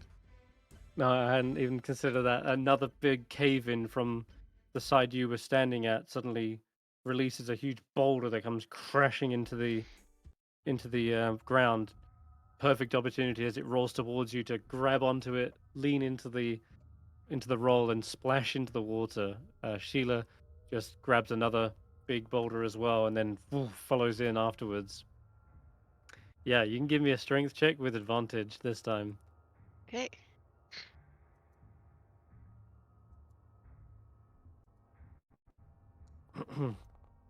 It'd be the biggest one I can get my arms around. Nice. Yeah, that's working. You're only having to kick your feet and let the boulder kind of reorientate your body and pull you down. Yep. And Yep. Sheila's All doing I the have to do is same. hang on. Yep. Nice. With that, you reach the same point you had before, with still plenty of breath to spare as well. That said, give me this time a Constitution save, and I'll say Yeah. again with advantage since you've got more breath this time around, and you've had to do less work. Yeah. Ooh, not great. Oh, you... But let's resistance it. Let's resistance it, Okay. please. All right. Yeah. Oh, it's another 2. Okay. That's really good. All right, 15 will be just enough to hold out, but it's as you get past the halfway mark, you realize this is also the point of no return. It's, in other words, if you run out of breath, you have no chance of getting back to the top to replenish it. Your only salvation lies in getting to the bottom and hoping that that is still some way out. And I do want to roll these as well for Sheila. Give me a strength check, followed by a And con save. Constitution. Okay. Yeah.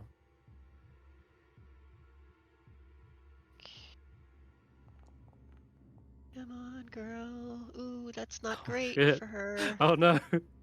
Oh god, Sheila, no. Give me a Uh, con. Well, you don't need. I uh, guess a con save for them would be nothing because they well, don't need they to don't have breathe. breath. Yeah. Yeah. So, for them, they are the boulder they're holding. Turns out it was just a big chunk of mud, and it kind of breaks away from all the surge, and it's not as heavy as you had hoped it was.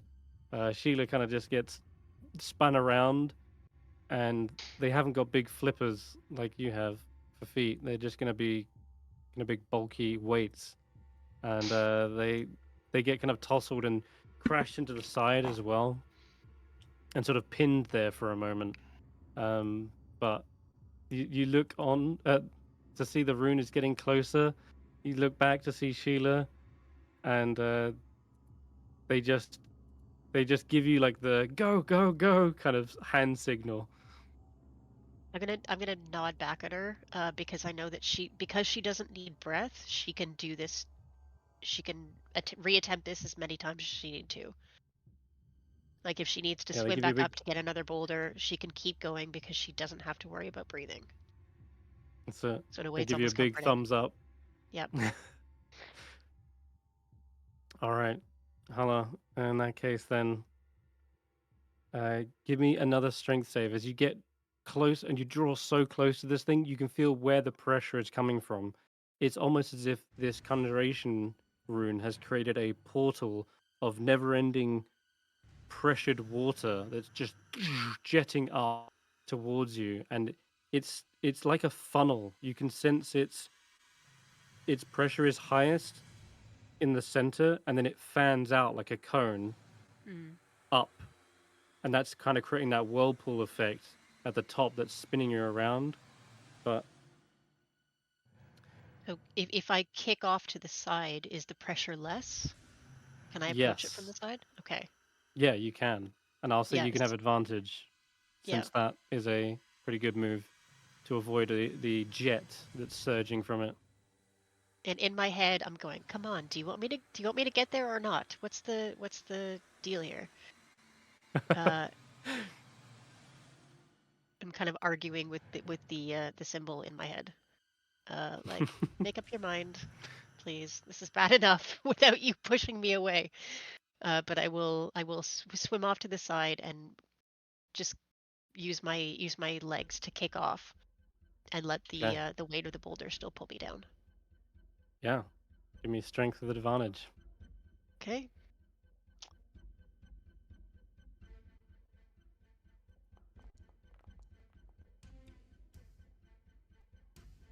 Mm. With a guidance, that'll be a success. Okay. If you want to add it, Done. just need a one. There it Just need is. a That's one. all you needed. Yeah, perfect. All right. Where the pressure is most, you feel it before you give out and push to the side, avoiding the most powerful jet. And as you sink down, you hit the bottom, and the rune is now kind of flat to your eyes, and you can crawl across the bottom towards it, where you can almost hear a deafening sound of water like surging through, like, and well, what do you do at this point? You're just about to run out of air. I will get as low as I can to the to avoid the funnel of water and reach out one hand and just like stretch my body as much as I can with my fingers outstretched, tilted, and just kick and kick and kick and just try and touch the symbol. All right. Yeah. Okay. Um, the touching of the symbol suddenly releases this power that seems to suddenly at first push you away, and you think, oh god, you've somehow made it even worse, but it's only the initial burst of energy that releases from it as the rune actually activates, and then you see it slowly turn around. There's this circular symbol design like in the rock that twists and turns around, and as the symbol goes upside down, you suddenly feel then the sucking sensation. All of the water suddenly flows back into it, you alongside it, and a portal practically opens up as you are slammed into the bottom, and Sheila also comes tumbling after, and you feel yourself pulled through that portal and suddenly land back into the Grimskull dungeon, where you land in a massive puddle of water, just almost sloshes into the main chamber. It's that much water, kind of kicks up a wave, and yeah, you're like on top of that wave, Yep. you're surfing through it on Sheila, probably. As soon as I get out, I'm going to give Sheila a massive hug. And I'm going to have a quiet little panic attack in the corner. I'm just going to crouch down and kind of put my hands over my head and put my head to my knees and just go, oh, okay. Yeah, perfect. Gasping away. Ukuma like sees the water and's like, "Whoa!" and takes the opportunity to like dive into it and hits the wave. Oh, well done. You might have been the quickest, I think. That You're out was before all of your other friends. so cold. Oh, That was I don't want to I'd ever be that cold again. oh, Where's everybody? Is anybody else out yet? oh. And as you ask that, Ukuma turns around and their tusks kind of tap against the I'm here. ice. Hello. And you see David? David and Hello, how are Vetter you? emerging. Well, that was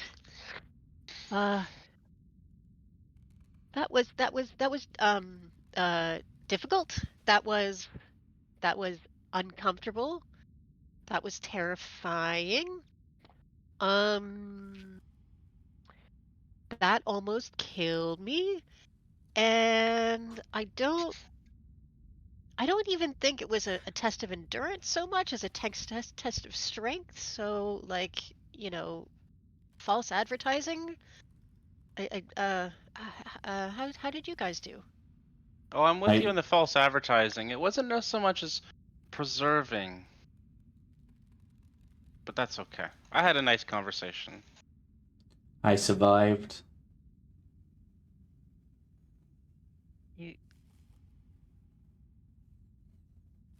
You survived? Mm-hmm. Yeah. Okay. What about Barry? Where's Barry? Oh no, they don't seem to have come out yet. Which Hopefully door they is he at? succeeded. Oh, he went into the isolation one. He might be a day or two, right? This one? Yeah. I'm gonna go and listen at the door, see if I can hear anything. Okay. Brandee, are you there? Because all this conversation peaks. Yeah, I'm in that room Ashanti's at the ear a back, bit. though, You working are, out. but it has been 1 It's hour been an hour. Yes, since finally. you have. Okay. Yeah. Okay. And to them, Good. even though it felt like a minute, they've been gone for an hour. Wow, I didn't even And notice. I'm gonna walk out, and where am I? Oh, there I am. I am gonna say, oh my God, you guys, this is a great axe for a great quest. Oh, y'all should this is the most beautiful axe I have ever seen. Oh, I wish the frost giants were still alive. Anyone want to spar? oh, there's still one. There's one upstairs. If you want to give him a spark. Well, that's true. I mean, you could use that axe to bring down what's his name upstairs. To be honest, he would probably love it if you killed him with that thing. It would probably, increase the honor. Okay. Yeah. Sounds But absolutely incredible. Which way upstairs again? I think before we do Upstairs? that, we should try to complete the last trial and get what we came for. Let's not get sidetracked, I think. Do we have to wait for Barry? I think we have to wait for Barry. I We should believe probably we do wait have for to wait for Barry. Barry. Yeah, because if he fails, we can't go in, because we need to Yeah. all go into at the same time, right? What quests are left? Oh, well, he's got to finish sitting alone in a room or something, probably, And then there is the final room down south. Okay, what's the final room? Do we know? Not yet. Does it say anything on the door? Let's see if it says anything on the door. David, can you prestidigitation me dry, please? If you don't mind. Sure. I've got the chills. This is uncomfortable. Hmm. Acorn. Sorry. Acorn? I just remembered another word that rhymes with mourn. Oh my god. That- Amazing. oh dear. Jeez. Chris, did my weapon tell me if it had a name? No, it has not spoke to you, and yet Okay. you do It's not feel as that kind though of there attunement. is. Okay. No, it's not a No, but and sentient even weapon, though at least. no, it's not sentient.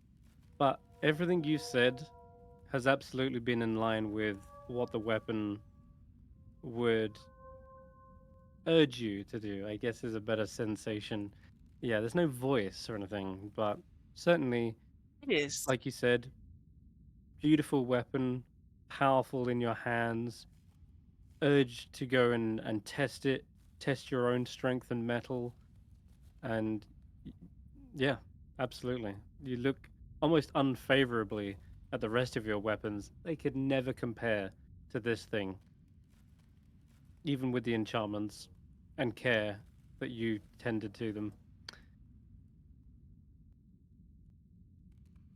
You can put just as much I'm care sorry. and attention into That's this one. that's surprising as much as I love my halberd that I am just starstruck. This is a pretty weapon. My halberd's been functional and useful and practical, but this is pretty. So, Hmm. because they're attuned to it, they now know any magical effects it has, right? So that's part of attunement. Not, yes, you do. Okay, so which did you decide on? Was it a battle axe or Great axe. a great axe? Great Because that's the axe. All right. closest to a halberd. Halberd's also two-handed. It has almost the same properties, so I think if it was morphing, it'd morph into a weapon I was comfortable with and very, very practiced with. So it's Certainly basically a seems halberd with a little bit more damage and less reach. cool. All right. Seems appropriate. All right. Vasavikin's great axe then is a magical +2 great axe. Holy crap! Oh, Holy wow. crap! Nice. Yeah, it's a beast of a weapon, and it's resized to fit medium-sized creature, so it's no disadvantage on the attacks anymore. And yeah, this thing can cleave through anything with little effort. So Shame. you would need to just learn to master those over the course of a long rest. Then you can switch your weapon mastery out, right? And you can then use those weapon properties and masteries. Okay. So with a bit more practice, this thing's going to be even more devastating in your hands. You'll have to practice some training routines Oh yeah, and that such. I want Shame. to. Shame Barry's This not going to makes get. me. Sorry, Mm, Barry? sorry. It's a shame Barry's not going to get to see you use it. Where is Barry? He's taking Blow, forever. I don't know. blowing himself up. Damn. Mm. Some of the features that Also, weapon has is kind of mad. Just like what great axes get in general. oh yeah, it's incredible, isn't it? Massacre, And finisher. on top of that, there's more. It feels like in your hands you have the kind of constitution of maybe not a frost giant, but certainly of a more powerful warrior. Your hit point maximum increases by 1 for each level you've attained. So Oh Oh wow. my level, god! you just gain an extra That 7 HP whilst attuned to this as well. that's Really nice, and that's only going to get incredible. bigger. Wow. Ow. Are you gonna fix my sheet and add it I to? will. I will. I won't do it right now since I see we might be. I'll do that between sessions. I think since I don't think we'll get to any more combat now, but yeah, I will get that sorted for you. Or if James, you feel like you want to keep yourself busy. Yeah, let I can me help. see what I can do. All right. Meanwhile, actually, you're waiting for Barry, right? And Ukuma says, "Oh, I'm sure Urtgard can wait a few more minutes. He's been waiting all his life. So what's a little while longer? Wonder how long your friend is gonna be, though." Shall we play some cards while we wait? I don't know. And you see me turn around and strike a pose with my axe. And then I go through another weapon drill and strike another pose. I create a minor illusion that is a sketch of Ashanti in that pose, but she looks like more buff in the sketch. Like I photoshopped it a little bit. That is lovely. That is absolutely lovely. Sheila, did you want to drill with me? Is that why you're over here? Sheila Sure, will they give a nod. nod. And yeah, Sheila's nodding? yeah, she's nodding. And she gets up and we'll head over. Oh, that is so wonderful. That is absolutely incredible. Thank you, Sheila. They And can she'll lift up their put up hand. her fist in that like Oh yeah, go on. old timey boxing pose, and kind of gestures for you to come forward. Same wavelength there. Yeah, Okay. precisely that. All right. I've got my axe in my hand. All right. I'm going to go forward and I'm really I love this axe. She just feels right in my hands. She feels like everything I've ever wanted in a weapon. In this one, like my quarter-made hand axes and my halberd, we're just training for using this. I could drop my javelin and my club and my longbow if I didn't need, a smashing weapon or distance weapons and just go with her. Absolutely. Okay, so whilst waiting for Barry, what did you guys do in the decades that pass waiting for? I'll play cards with Decades? David for a For couple several of decades. decades? For one Several decade? Yeah, decades. several decades. Yeah. I hear Okay. this. Cool. I hear this. All right. It's I'm a gonna really set long up. game, but Yeah. hmm. I'm gonna Yeah, set up like a school for children. You know, Mm-hmm. raise a whole family. Yeah, Start a no, business, I'm lose only- the business. Become friends with Aurel on the rock. You, Yeah, you, yeah. you teach her that she doesn't need to carry on this winter. Everything Yeah. goes happily ever after. Yeah, it takes like 20 years, but eventually I convince her to just stop on her own. Mm. It's time to stop. A lot of chats over like whiskey and hot chocolate and whatnot, you know. Perfect. I'm only joking, of course. It's but it is probably another hour at least before Barry does show up. And well, does he show up? That's the question. Barry, I need you to roll me a D100 here. Because there's a 50% chance that you blow up or you get transported to another plane. You want to roll low. You want to go 1 to 50. 1 to 50. 51, Okay. 51 to 100 is bad. Okay. 39. 39. Oh my god, you are lucky. Wow. Oh my god. Okay, that's whew, God, I got all kind of I thought hot it and was it, sweaty for a guys. second there. I thought it was it. That would have been 16 times 20 is how much damage? I mean, that's Well, 320 damage that Barry just avoided as a detonation surges from the staff, exploding everything in its midst. The tower, bang, shatters like a balloon. The power source that is giving this floating city energy suddenly gives out. The entire city lists to one side. The momentum cracks several towers and they come tumbling away. But Barry, you're not here to see any of it because His you vanish from the his la- tower. his last thoughts. He doesn't close his eyes as he just wants to see the city in its last moments.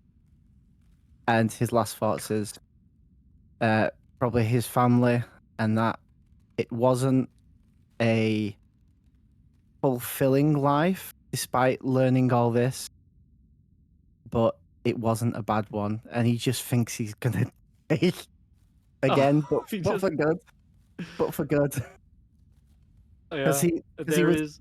was told there was no more redos from the fairy. Like he chose That's this. true. Hey, you know what it says? Instead, you are transported to a random plane of existence. I feel like there's only one plane that makes the most sense, and it's the Feywild, specifically Prismere, where Barry, you suddenly fall Hey! down, splash into the pool of water near the pond. Um, you are here with Zybilna, who looks at you very concerned and says, I just saw a massive giant skeleton in my garden and figured that you had just sent them. Was that you? Yes, this was yeah a long time ago. Wait, this was just You moments look. for you? Am I looking Are you grey? alright, Barry? A Did little, yes, but well, I can polish you up a little bit here. She rubs her fingertips together, and there's a little sparkle of magic from them, and suddenly your hair is cleaned up because it was probably greasy and unkempt. It's tied back into a knot. Your beard is then suddenly braided, where it was all wiry and grey. he And is he is wide eyed the whole time. Did did you do this? uh, cleaned you up a little. You Did I do what, Barry? I had, I'd accepted my death. You fucker. Death?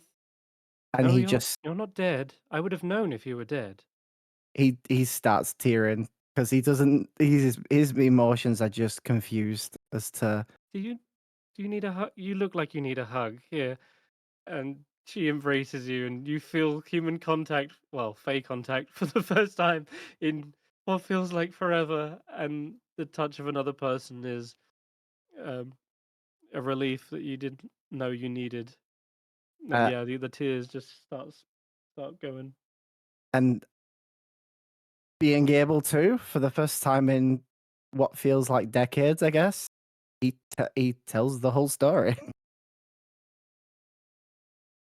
of how he just lived Barry, decades and felt like he'd lived his life. that sounds torturous, Barry. I can't believe you went through all of that. I didn't even know you were gone that long. It must have been some weird temporal magic. Oh, just like how I got frozen in time. Hmm, Am I an must have been a powerful archfey mage. Oh, hmm. Well, you'll Is need that your own domain for that first. I But we think I could just sort of carve you out of space in the Feywild. What I are you think I looking just for? I don't know, but please not isolation. I think I just blew up my domain. Okay, I'll cross off Winter Court.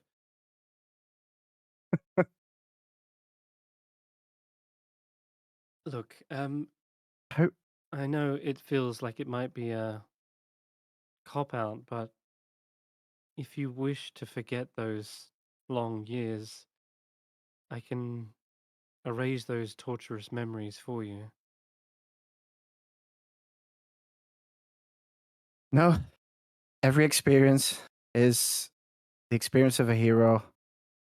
That's what you taught me. That's why I went through all this. I just need to know how much time has passed Are they okay?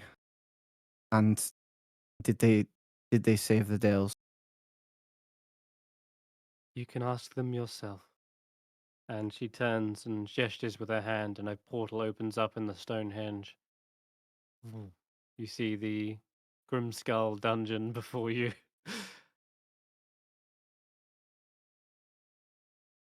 And There goes my hero. Hope says. watch him as he goes. Watch him as he goes. Yeah, you step in, Good. teleport again, right I back to where you began.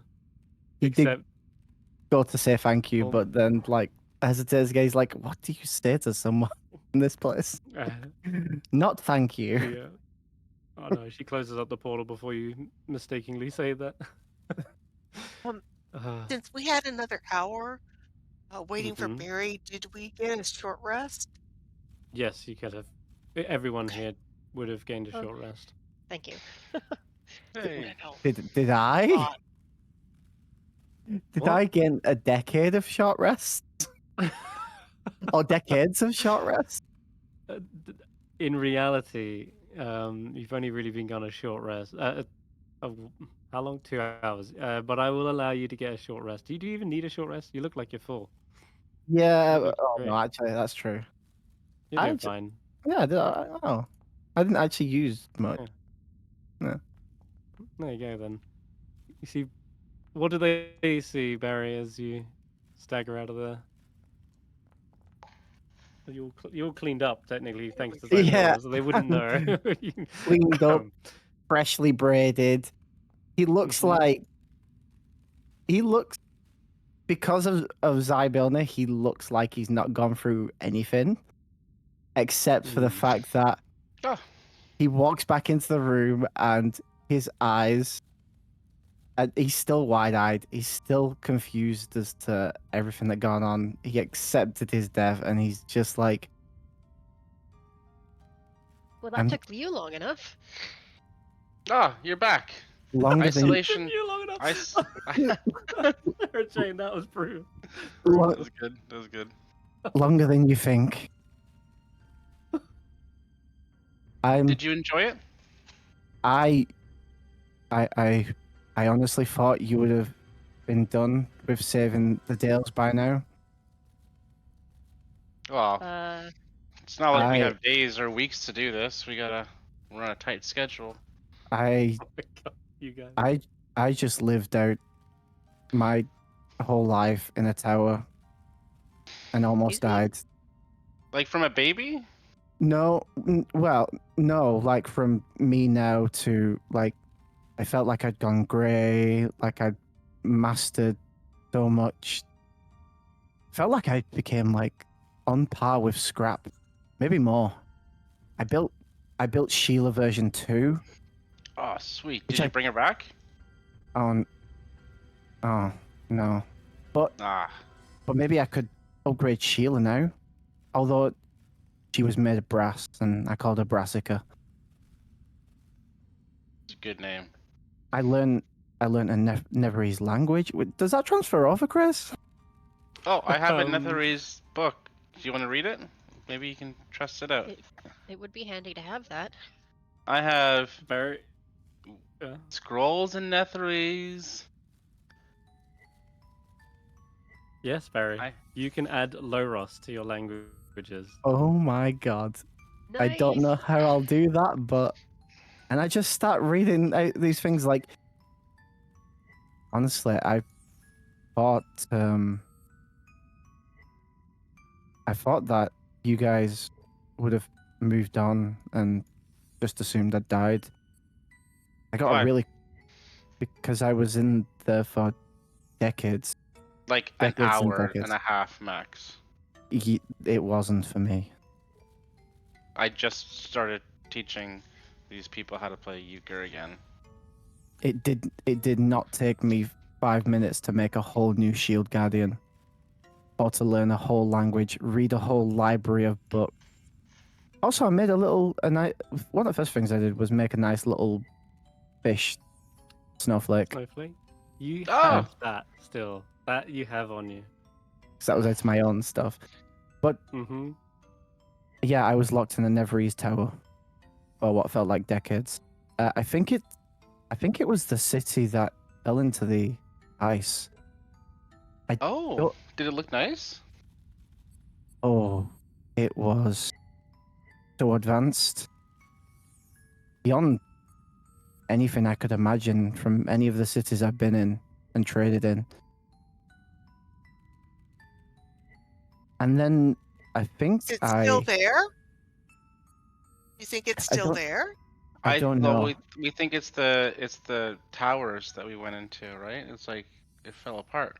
Yeah. Like it was destroyed somehow. No. Here's the thing. Either the Archmage that lived there before was the one that sunk the city, or I became the Archmage and I sunk the city because I had to blow up the tower to get out with this cool ass staff. However, I really wish I got to keep the staff. That was a really fun staff.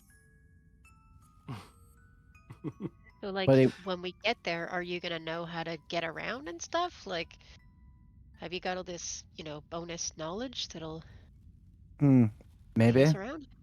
if the Alright. tower's still there, but I didn't get to leave the tower. I think that was the whole point of isolation. Like, this went on so long that I forgot I was in a trial.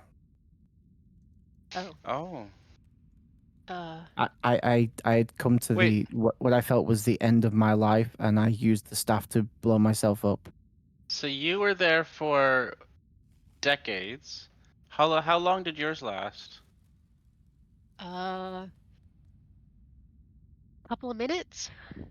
Okay. Maybe 20 minutes. It was pretty traumatic, but short. Okay. What Vetter, how about long? you? Mine was like maybe 10, 15 minutes. Um, yeah, about that. I met somebody maybe from the Wolf tribe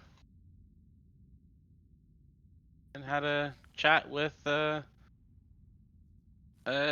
Frost Druid.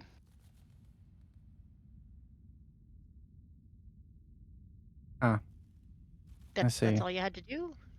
Talk to someone? I hugged the guy.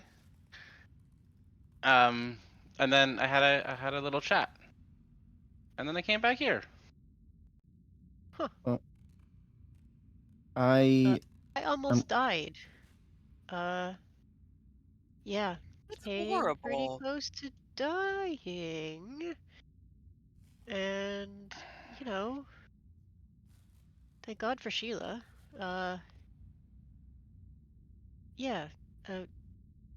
Oh, I talked about you guys though. So, What did you say? I said how you die. Oh, every sort of died a little bit, or almost died, except for you, Ashanti, because you're so strong. I fell off a dragon. Yes, I almost died. Yeah, but you haven't died. Like Barry died, and Vetter died, and Hulla, I guess, is Haven't died yet.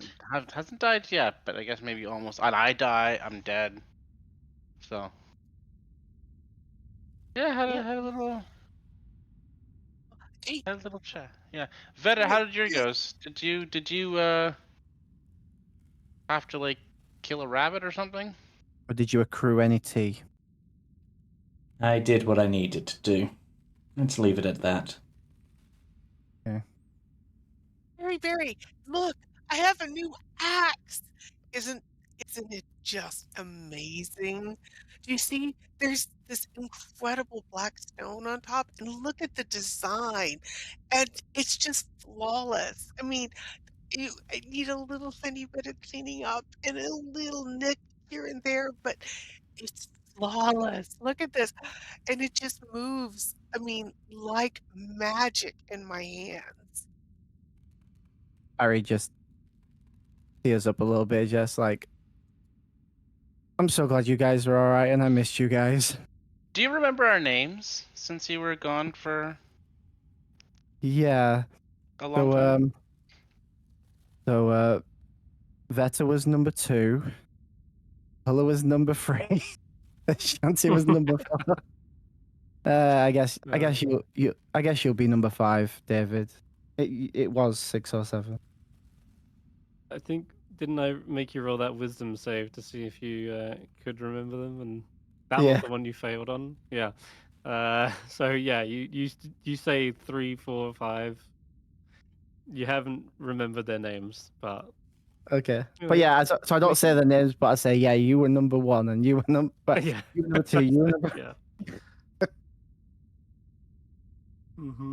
If you'd have failed more wisdom saves, you would have forgot more, Oh, that's what it including would your have been. including your family, your whole mission, and even there would have been like lingering long-term madness. But Oh, yeah, that's yeah. I do kind of dread to think what Skrapp might have been capable of in those decades in a place like that, though. They may. yeah. Barry just Would have been put up, interesting. like is like almost, if not in tears, and he's just like, I miss you guys. I miss you, Ashanti, like finding the strangest things beautiful. Well, I have to admit, and Hulla, I should be ashamed of myself, but I've been kind of jealous of you ever since you Of me? found your Striker and sorry, Sara-Jane, Spiker. and Spiker and Striker? Spiker. Yes, thank you, Spiker and Striker. I've been kind of jealous ever since you found Spiker and Striker. You had a magical weapon. So, I'm very pleased that I have one too. There's no one who Oh. deserves it more. I mean, I can see how much you love it already. I'm happy for you. do. I don't want to put it down. I just You don't want also to look sheathe it. weirdly healthier, if that makes sense. Like more, Oh, like a well, I sense did. of vitality. Well, we did rest, so No, but She's it's, happy. She's got her. She's got no, her special weapon. there's like an extra sheen. I don't know. Maybe I'm just seeing things. Like I'm just happy to be with my friends. it's almost I'm like your happy to be spirit is here. burning a bit stronger. I'm just happy to be here. I'm happy to be with my friends, and you know, let's go tackle this south door. I am ready for the next part of our adventure. Let's go for it, I guess. On a serious note, though, what are your names? Oh, I'm Ashanti. I'm Ashanti Kim. Like, if you want, I can keep calling you by number, but Oh god. Well, my I'm dog- Hulla. Hi. It's weird to introduce myself to you since we saw you like an hour ago. Oh. Hi. Did- This is Sheila. yeah, not Brassic. No. Do you remember your name? Yeah, you do. Yes. Okay. I'm like, do I? Barritomus, obviously. I'm I Vettrgeist. I remember what we did. I remember what we went through. It felt like names became redundant My name is for the Oral. most part. And No, I'm it's a not. Puma, your best It's forest David. friend, Wait, who you feed fish every day. do we have any fish? Has it been a day? To be fair, Oh, it's been 10 decades. You've got to make up for lost time. And I mean, I can't do math. at this, I mean, that'd be 3,600. Wait, 10 decades, 36,500 fish. Oh, yes. What vendor Something said, like yes, that. That's how many fish you owe me. That's not taking into account leap years, because I don't know if those are a thing in D&D. Also, I don't know if a D&D year is 365 days, either. Let's not go down there. Let's not go down there. On another note, is this guy a trekker? Is he coming with us? Ooh. Isn't that... The walrus. The walrus. My Isn't name's that- David. Oh, okay. Oh, thanks for that. You didn't look like Oral, but you could have been Moot. I don't know. I did freeze a guided. Oh, I mean, Well, preserve. I guess I preserved him, is what they were saying. Although I kind of disagree with that. anyway, what were we doing last again? we're did about to go trials down to of go Vault. do the last trial to get the book. Oh yeah. We were after a poem book, was it? Hmm. Is it a poem book? The I've been through so many books lately. Something of white or something like that. What? Wait. I'll go first. Oh yeah. Well, Vetter Yep. should go first. She can do traps, but I will happily attack anything that comes through that door at us. Yeah. I am going to check this door for traps, arcane runes, writing, etc. Yeah. I guess then this passage leads to an anvil-shaped room with a door set into the far wall. Flanking the door are bas-reliefs of 2 male frost giants that have been defaced, their features chipped away. Newer carvings above the door depict the glowering heads of an owl, a wolf, and a goat. The heads above the doors. Yeah. Seen anything with a combination of that before? Wolf and goat. Maybe not. Still. Okay. Can we Like roll a to see if kangaroo? we've seen something like that? Yeah, sure. Give me history. Ah, yes. So I'm excellent at that. Yeah. Who is? Name one character that's ever been good at history. The history of D&D.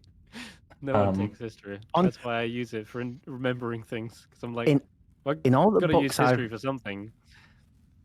in all the books I read, did I read anything on this? No. No, actually, no. Okay. No, that's just a bizarre-looking relief. So what does They it are look newer like again, carvings. sorry? They're glowering heads of an owl, a wolf, and a goat. So they seem to be just menacingly kind of like looking down, staring at you. I guess I wish that there was art for it, in fact, to be honest. That'd be great. But I haven't got anything. Oh wait, tell a lie, I have this. There you go. Something like this. Ooh. Ooh. Well, the oral is the owl, right? Oral is usually the owl. It's the rock, maybe? Oh.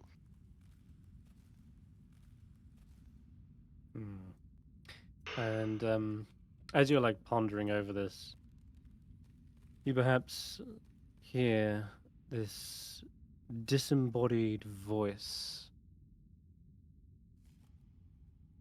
that says,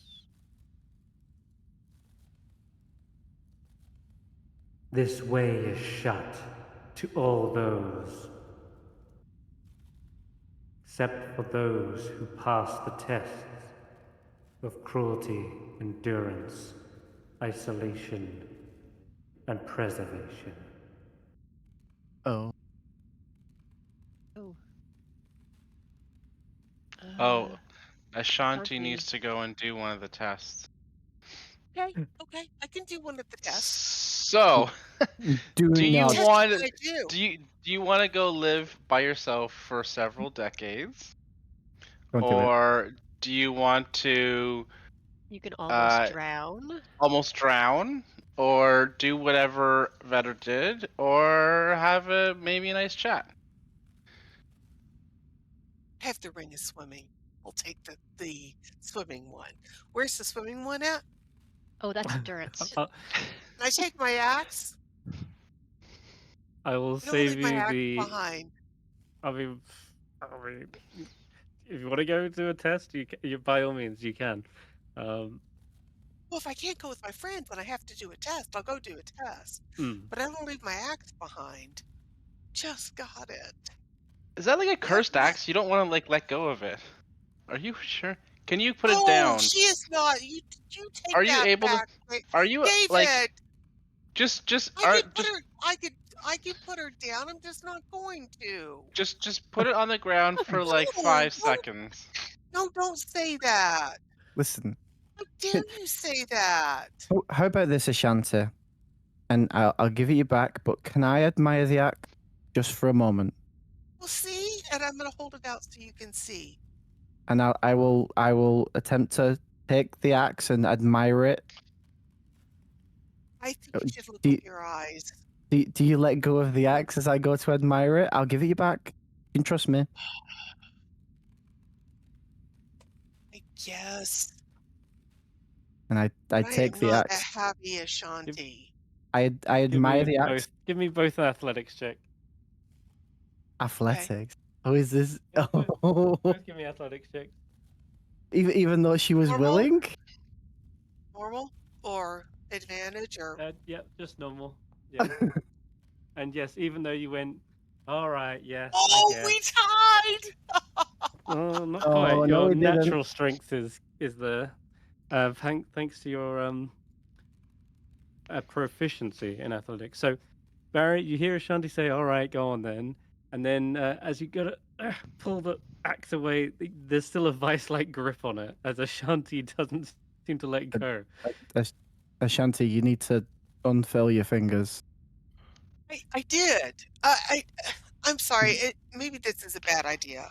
No, it's okay. Just if I admire it, then who knows? Maybe with all my decades of experience tinkering in isolation, I can upgrade it even better. Well, I the slowly thing is, take out the wand of Ashanti, wonder. you don't want to lose it in there, and there is a chance if you drop it, you might get left behind. So it's not so much leaving it behind as keeping it safe. Oh, Hey, okay, Chris. so- Do I let it go, or I mean, you know what? It's a shiny new toy, and I'm happy with it. You're not possessed by No. it. No, you don't end up letting go. When you say you did unfurl your fingers, you did that with the other hand, but this one seems to be still gripping the axe. So guys, I'm happy for her to keep the axe. That's fine. However, I don't think she can physically let go of it, even if her mind I tells her can't. she Look, can. I'm holding in my right hand, and look, and I switched to my left hand, and I open my right hand. See? No, I mean Holding like in my left you, hand. you can't See, I let. open my right hand. Okay. Oh, okay. Yeah, I mean like I don't think physically So you I can can. uncurl my fingers. No, I mean physically, I don't think you can let go of the weapon anymore, whether you mentally will it or not. Yeah. I think That it's sounds like a bound. curse. That So, doesn't sound. No, don't say that. it sounds like These it's bound people to you. will well, yes, they'll tell me to attend to it. Look, see, Okay. I will.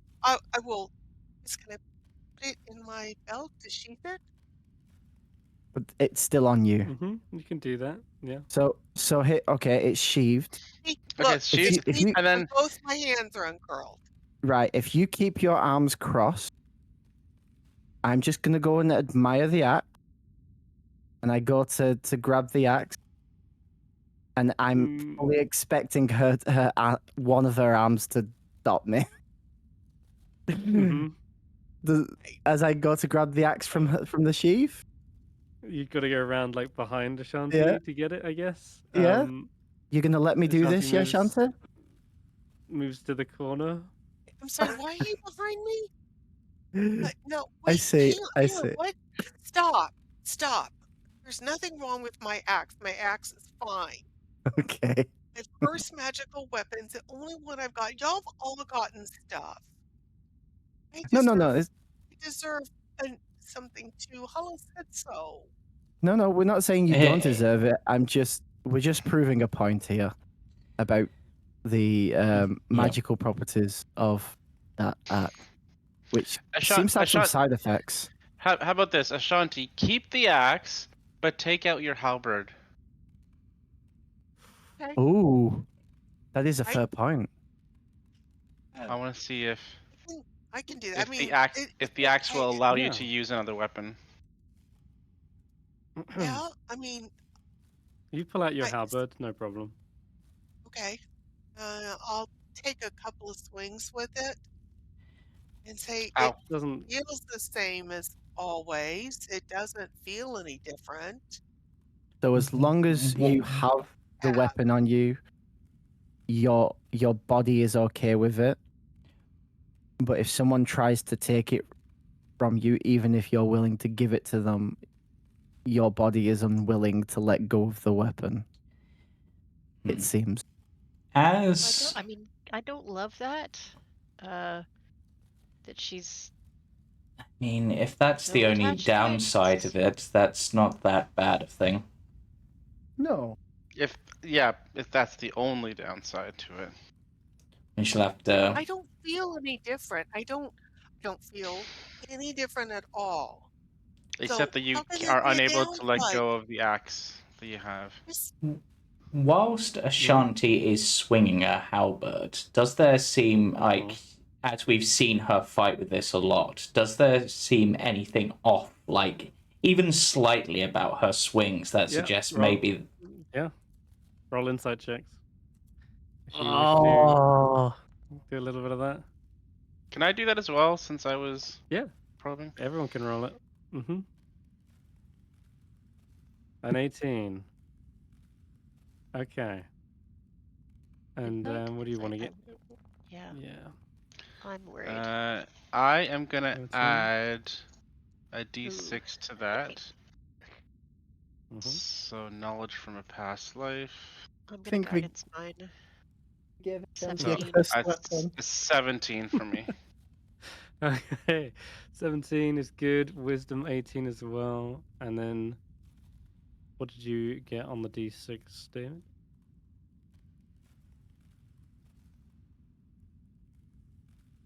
Oh, Yeah. me? Yeah, I Oh, didn't see your it d6. didn't roll. It didn't roll. Oh, sorry. Yeah. Why does it That's keep alright. doing that? We gotta update a few things, that's all. It's not rolling the stuff d6. broke. I'll just do it manually out of here. Yeah. Oh, A 6, okay. so 19. That's probably the best now. Okay. Definitely how you're picking up on the kind of protective nature of it, not wanting to give it over, and the fact she repeated back what you said. You know, she deserves this weapon. Certainly hits as a poignant note. Vetter, you're seeing as the axe is being swung, the halberd is being swung around. They are swinging it as though they were swinging an axe. It's not the same kind of reach-like weapon. They're holding up too close to the haft, and letting it swing around as though it was an axe. And David, you're picking up on that as well. More so, it maybe feels like, why would they bother needing to use these when they have a magical axe that is clearly way better? It's not going to be much point anyway them needing to use that halberd anymore. So, and that seems to be the kind of thing you're perhaps thinking of when you look at them. And they don't seem to, like, how do you put it, treat the halberd with the same kind of care and respect that they would have. They kind of just throw it over their shoulder, sort of thing. Not like they would when they like carefully sheath it and clean it first of blood. In fact, you know, there's probably still like bits of It's really splintered odd bone for me, Chris. sticking in it. I mean, my mother and grandmother show up all the time. They're going to thump me in the back of the head if I don't take care of my weapons. Right. In a similar aspect, Ashanti, can I've always loved the way you swing the halberd. Can I admire your halberd? Oh, yeah, here you go. I'm going to hand it right over. Yeah, there's There's bits Hold on. of bone from the giant sticking in the leather, and you can see it chipped where it like collided with some of the heavier femurs that I- have not been buffed out yet. I look And at they had 2 everyone. hours to clean their weapons. I look at everyone and I'm like, I didn't notice much difference with the way she was swinging, but I think this kind of proves a point as I'm holding on to her halberd. Yeah. Hang on, wait just a second. Y'all told me to attune the axe. I just didn't have time. I can sit down and do it right now. I So- can. So would you be okay with me holding on to this halberd?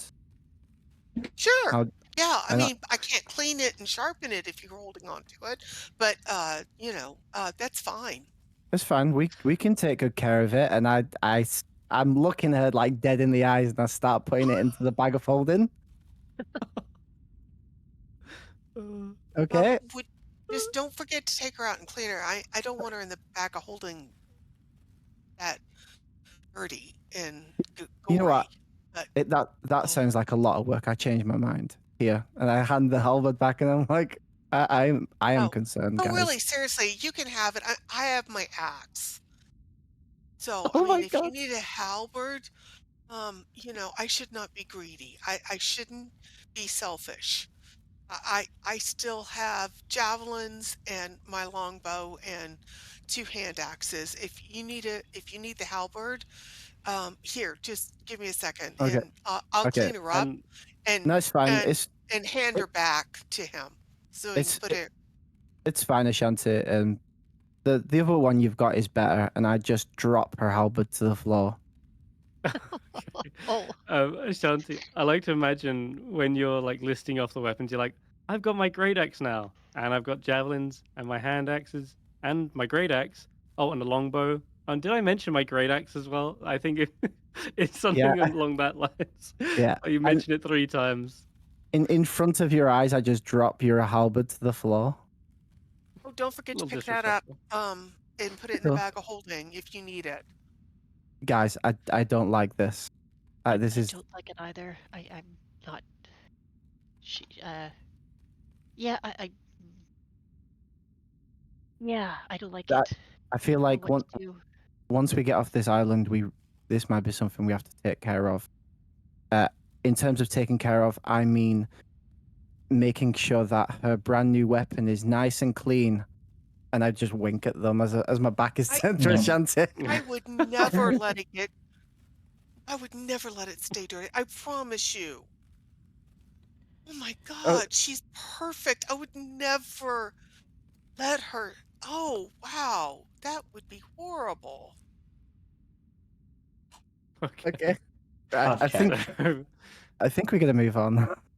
Yeah, let's Right, open the door.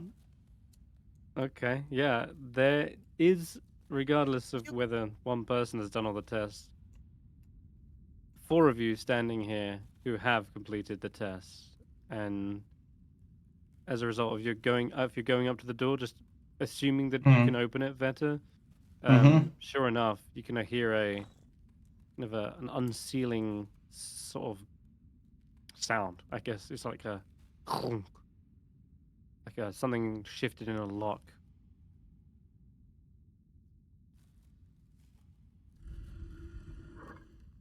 You want to open it? Yeah, it Yep. opens. Am I allowed to go in, or do I have to stay out here?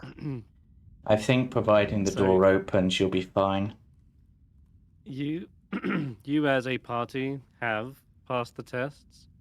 Ashanti, if you still wanted to try one, you could, but I will. I'm gonna.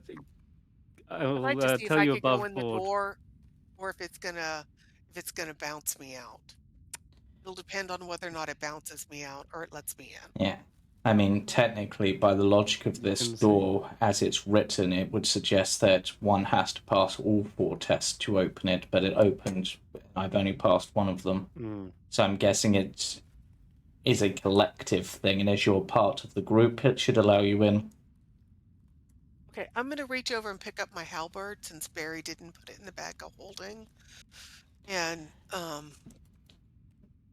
just sheath it. Yeah, question, Chris. Would Yeah. because the quiver I have can store, in the biggest of the pouches, it says it can store 6 long objects such as bows, quarterstaffs, or spears. Would a halberd count for that? Because it's really not specific. The quiver of. Yeah, No. the Elona's quiver.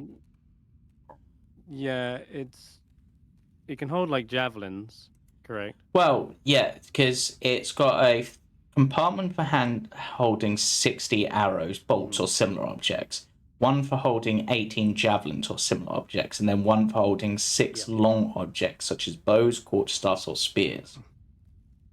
Yeah, so a spear would be similar in that it's got a long shaft that you can stuff down into the interdimensional space, but the top of the halberd will not fit. It'll stick out. Yeah, so I just have like a blade sticking out over my shoulder, I guess. Yep. Pretty big one, yeah, but it's going to be weightless, right? So yeah. In which fine. case, I will put the halberd in my quiver. Oh, Okay. okay. If you want it 'Cause- better, you can have it. Oh, would she not take it back?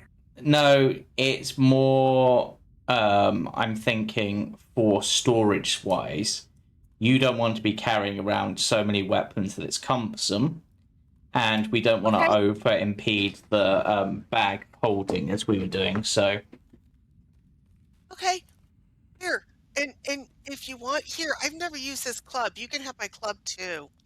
I don't really have a space. I mean, that way people will notice the axe. Oh.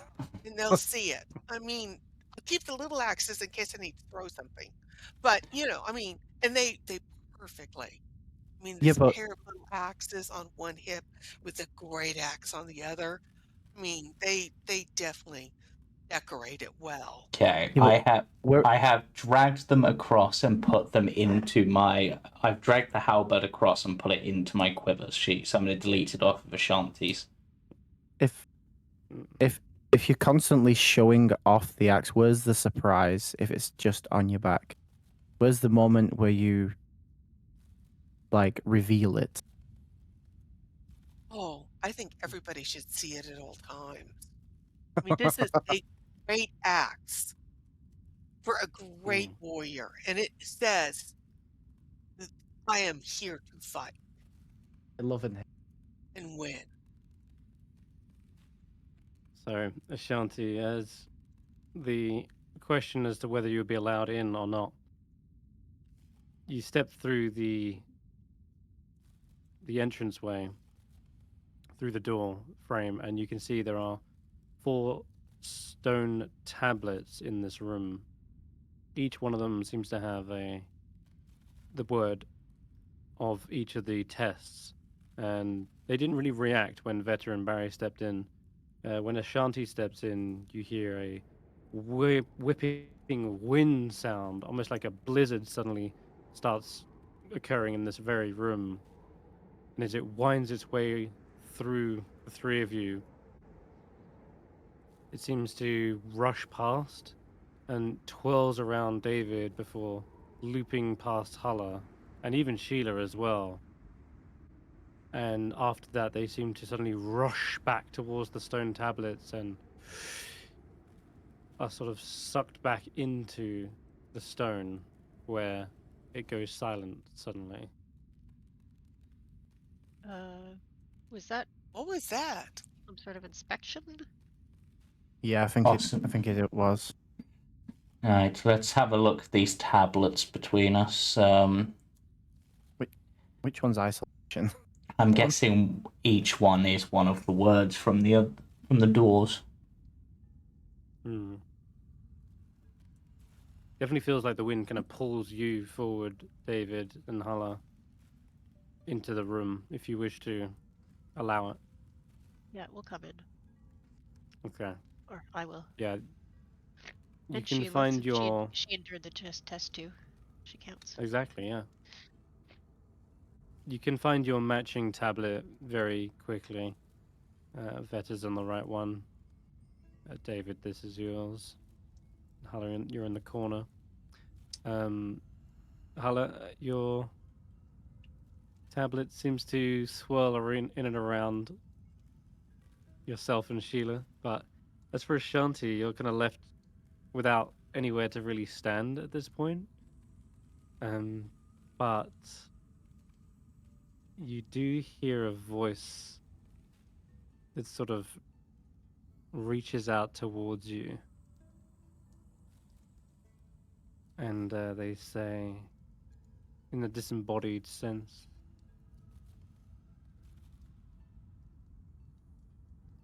if you still wish to pass a test,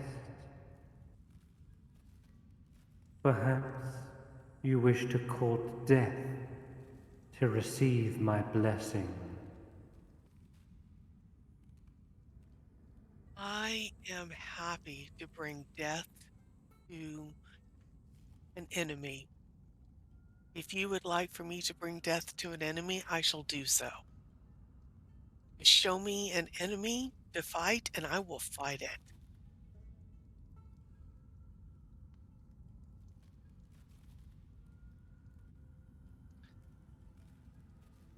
Death takes many forms. The one that will come for you will be nothing more than the cold.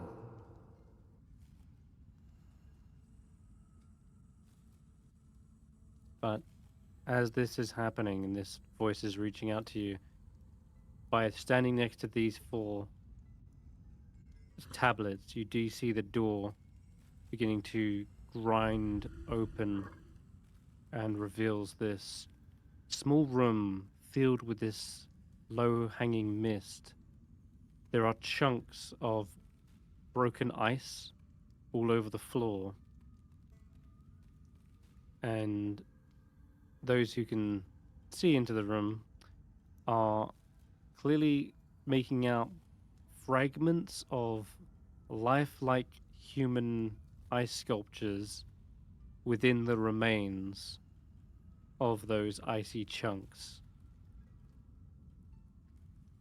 Ooh. I think that this is y'all, I think I'm supposed to get a test. There's been a voice whispering in my head. I'm wondering if this is supposed to be what I'm supposed to do for y'all. Perhaps. Maybe. I mean, we all did a test. Maybe it makes sense that this is your test.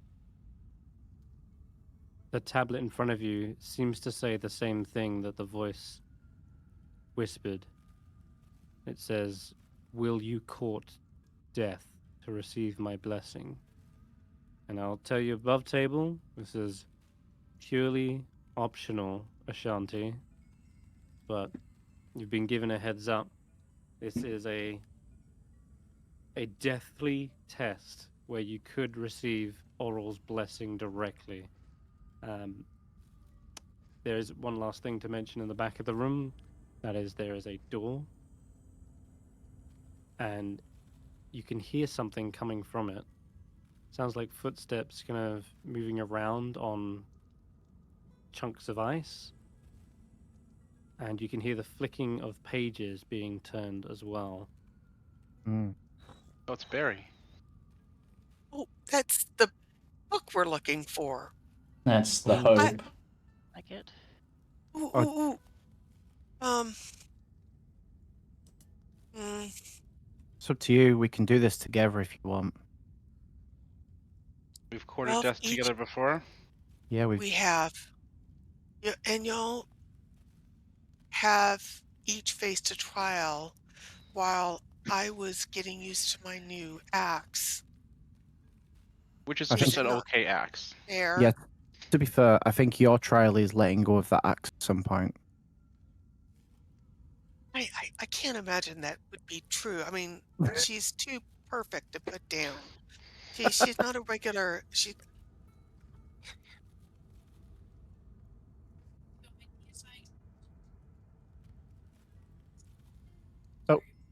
We lost her. No, I'm here. I'm sorry. My My daughter was talking to me. That's right. So you hear the book shut, as though they hear your voices, and you hear the shuffling of feet moving past more fragments of ice.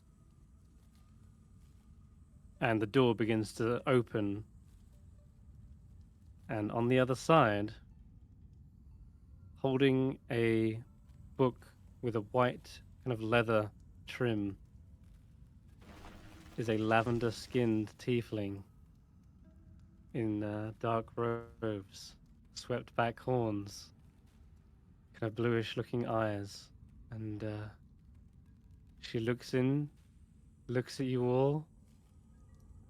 There's a look of recognition from her as a smile begins to stretch over her face. The Icewind Trekkers! It's so good to see you! Oh my god. Is this Faith? This is Faith. Faith, She rushes in and hugs onto Ashanti. And I think that is where we will end tonight's session. Oh my Because god. I know you have so much you want to talk to her about, but we'll have to save that for next Wait, does she time. look different than she did before? Yeah, she does. She looks a little bit more grown up, a bit matured. She's got new robes Yeah, she's after not got having a spent robe. some long time here. Oh, wow. And she's Yeah. holding the codicil of the white. I mean, maybe it has been decades.